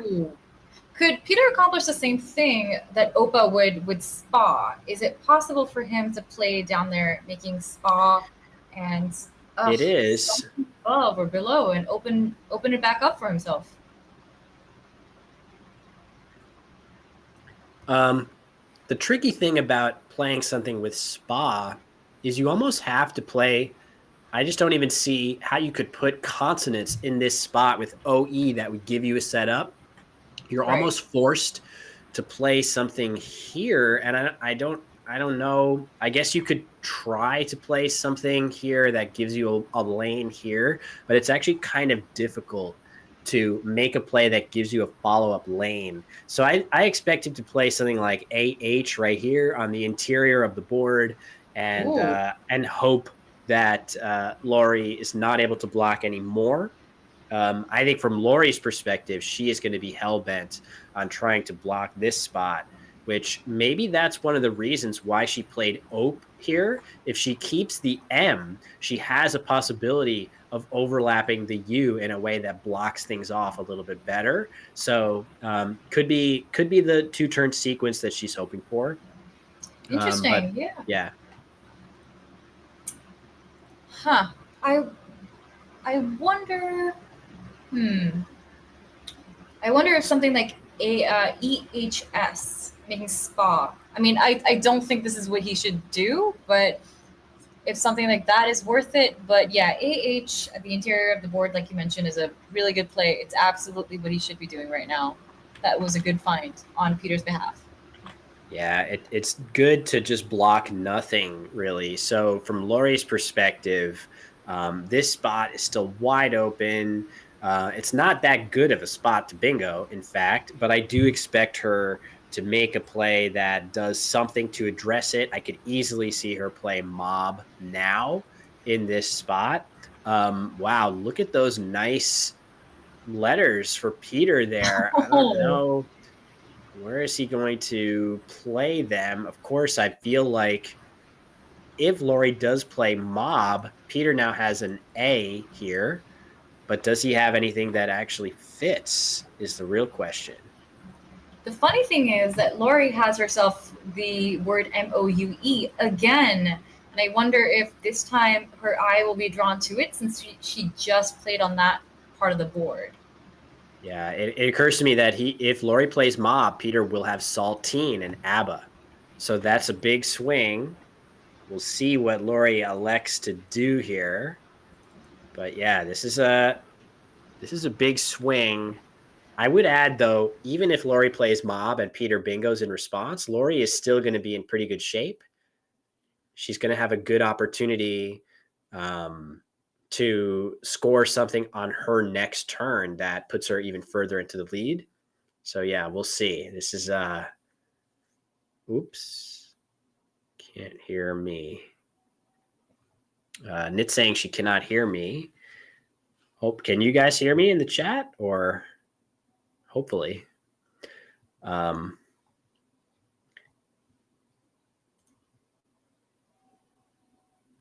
right, hopefully. Anyway, we'll work on getting Nits back. Let me know if you got, there we go. I think we got Nits back. My apologies. Very small technical issue. Anyway, we missed Lori playing Rouge in the Mouet spot for a very nice score. The thing about this is that it's going to allow Peter to play Saltine or something like that with the Ego's hook. So that is, hopefully he sees that relatively quickly. Let me give Lori her points that are due to her. But if Peter draws really well after this bingo, which hopefully he'll see, actually the unseen tiles to Peter are awful. If you actually look from his perspective, 3 vowels and 15 consonants, and you can see Lori has 2 of the vowels in hand already. So the only vowel that Peter can draw after this is the U. So we know that things are pretty grim for Peter Schwartzman here. So he doesn't know like that though. I feel like I just asked you this like last game, but I must ask again. Is this one of those points where you know, you have to forego a bingo? I mean, is there any credence to that, knowing that there's only 3 vowels coming, and we know that there's only 1 vowel coming for Peter? We know that 2 of those 3 of those vowels are with Lori. What is he gonna do?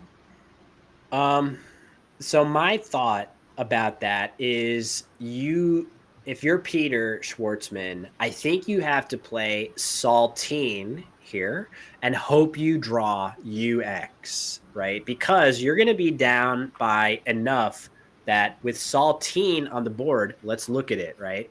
SALTINE.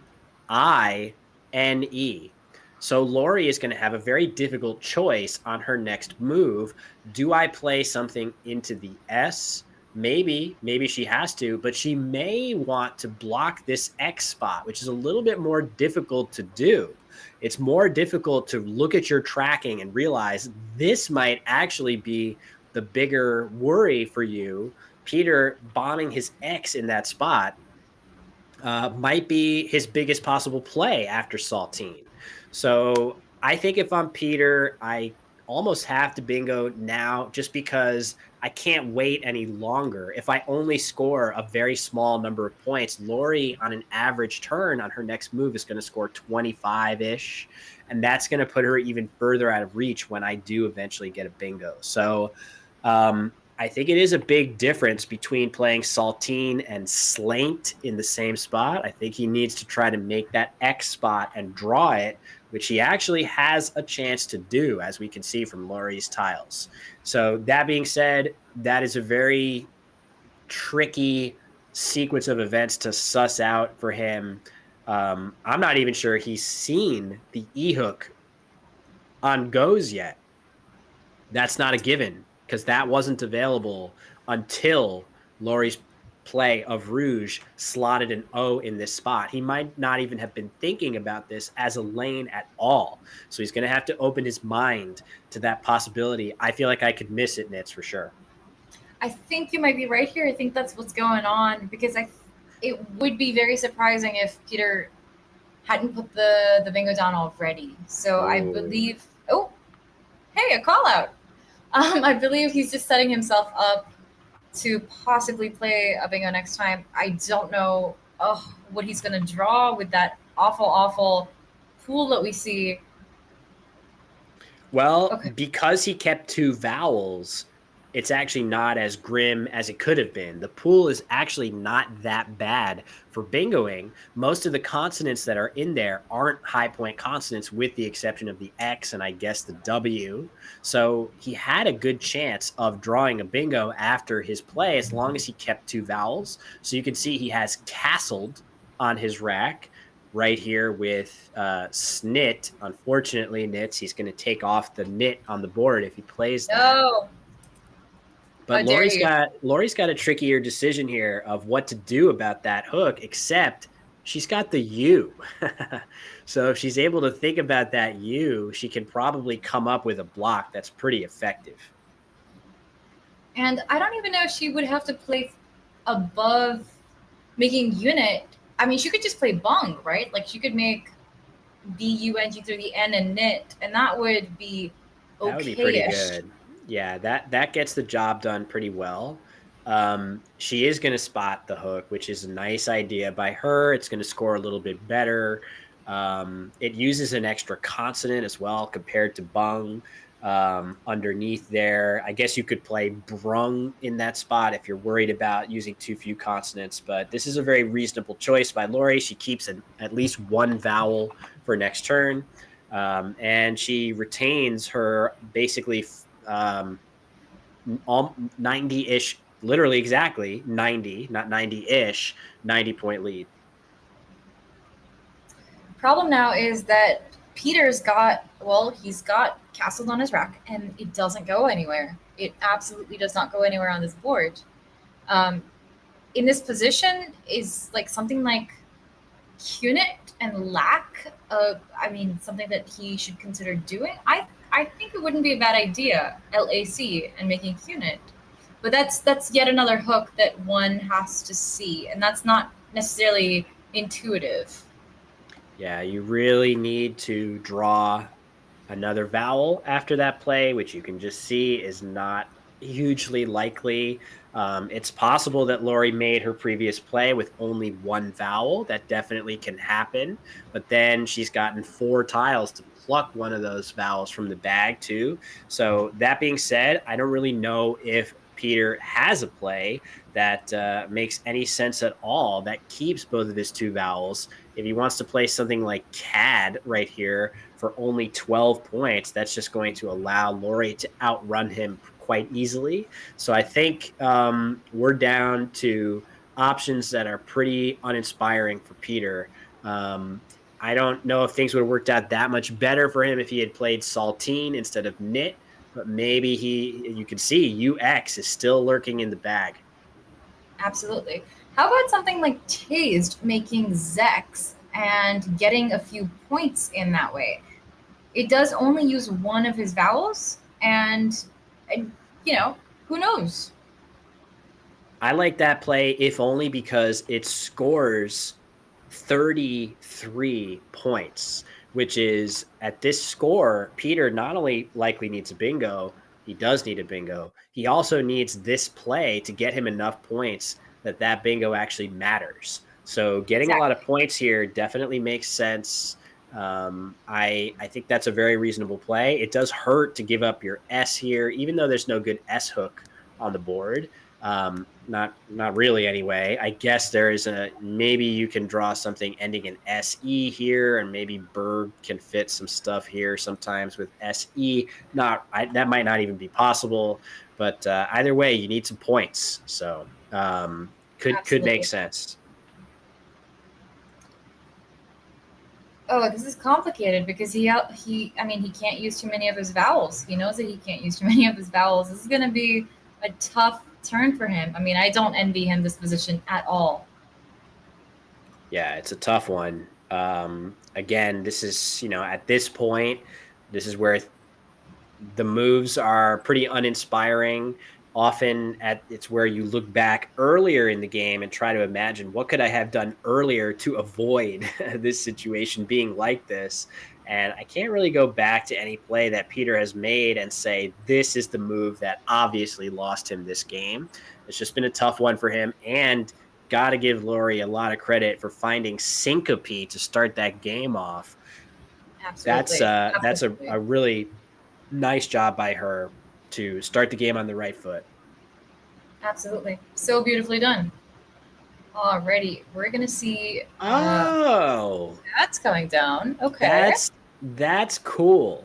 So the logic behind this is maybe Peter can't win the game unless the last S is still in the bag for him to draw with scads. So he's hoping for maybe just the right draw, like S, R, E still lurking, that gives him a bingo with scads that's very difficult to block. So I actually like that play a lot in terms of its practical merit of maybe... this can actually win you the game sometimes. I think that's a really good job by Peter to come up with a winning sequence here. Absolutely. It's a really good last shot at this game. Hopefully, his bingo would hopefully score 80, 85, something that'd be great. Lori, however, does see that hook. I think Wen's is going to come down for 39 points, and this game is going to be... it's going to be well in Lori's favor before we know it. Yeah, she's going to be fine. She's going to look at this, and basically, she has to worry if she plays Wens. She does have to worry about Peter having blurted as a response. She just has to make absolutely sure that she's going to beat blurted as an out bingo there, which is especially scary because the X is lurking in the bag. So if that were to happen, blurted would score 70. The X would give Peter 16 more points, and Lori would still win by 13 points after the worst case scenario. So Wens is definitely a winning play for Lori here, even though she had to at least consider what would happen if the X was in the bag. That is incredible. It's back to Peter. He does not have that U that he needed for blurted. And Lori knows that she's home safe. I mean, she was going to win anyway, but she's got the spread with it too.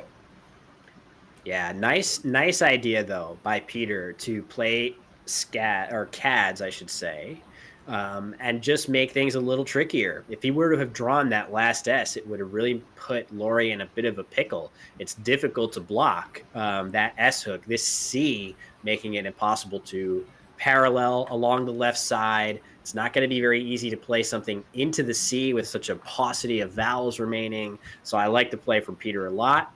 But now all that's left is for him to finish off our final end game of the day, Nitz, with his last minute and 30 seconds.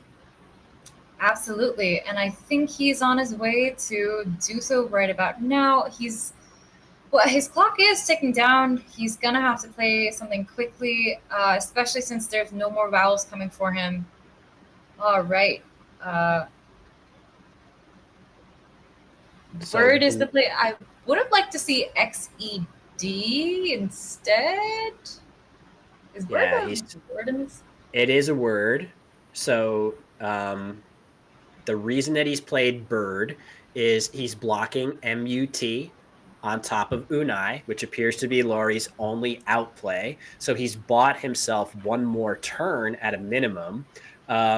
Lori should probably block the lower left. This is the spot that Peter is hoping to use his X somewhere down here with tax or lax or something like that. Once that gets blocked, Peter's plays with the X get not quite as good. And then we just sort of finish our way out to the end of the game. How about how about Peter playing underneath Wens next turn? He also has Lex right here too. So right. Yeah, so good he point. has some flexibility. Keeping that E was a good idea. I wonder what Lori's going to do. I believe her highest scoring move is just playing bum off that B that just went down by Peter. The idea is that exit is the best play that Peter can make on his next turn. So Lex is available. Also exit parallel to Philo. Makes sense. So Lori, let me give Peter his 7 points. Hopefully. You know what's really crazy? Peter did that with like no time on his clock at all. And she is going to play Matt. So nicely done by Lori to block off the best play for the X. I do worry about that U that she's kept on her rack. Oh, she does have 2 spots for it, so she'll be fine. She could have played her U here and here as well. So Peter playing Lex makes sense. Lori with only a few places to play the U. Oh, there's a bunch of them. They're all worth 2 points. So we are about to have a final score of 426 to 336, but I'll wait until it's actually official before I make it there. So I'm sure Laura's going to find her spot for the U anytime. Just confirming and going through, scanning the board, making sure she hasn't missed a good outplay. But yeah, she sees the play. There we go. So there you have it. A 90-point win for WGPO president Lori Cohen over the mayor of Galesburg, Illinois, Peter Schwartzman. A pretty spirited game with some very clever plays between both players. Another good game, Nitz. It's been a nice game, a nice day of games on the stream today. Absolutely. And all of them were these tactical kind of games where it wasn't necessarily a blowout, even though the end score kind of makes it look a little bit like that. These have been games where they've been, just really butting heads, trying to get ahead of each other. Maybe we'll cut down and see if they're discussing the game in a way that could help our understanding. Off the East, I thought you just had offenses, but it didn't really matter. You didn't have a great X spot. Well, I mean, I blacked you only out. So What's I feel up? like I did something good. Okay, I blacked you only out. Yeah.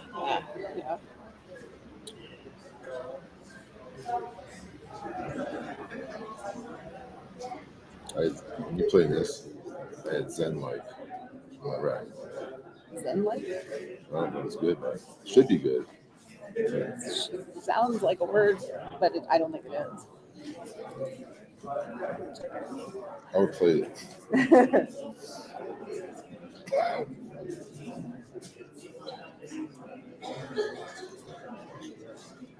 Okay.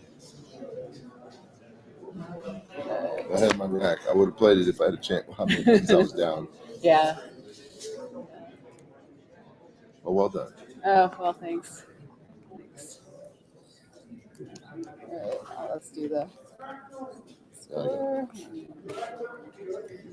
All right, so it looks like that discussion is completed. Maybe we'll cut back to the booth here as they do their bookkeeping. And Nitz, Zen-like would have gone down for Peter. It sounds like Lori would have had no problem challenging that. Honestly, I think I would have challenged it too, even if it was double challenge.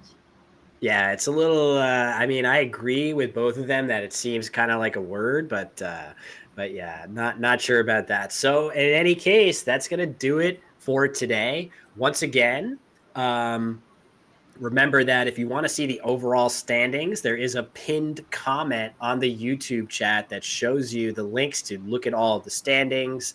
Not sure if maybe I'll quickly, Nitz, have you been looking at that at all? I'm about to take a look and see what I can learn about the standings.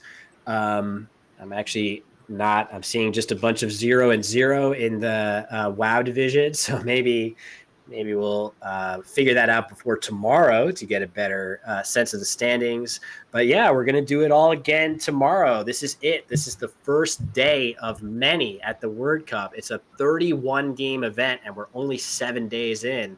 Makes me shudder a little bit to think of how much is left to come here with my voice already on the ropes here. But we're going to drink a lot of honey and hot water and get through it. But Nitz, we will be seeing you for another chunk of commentary tomorrow.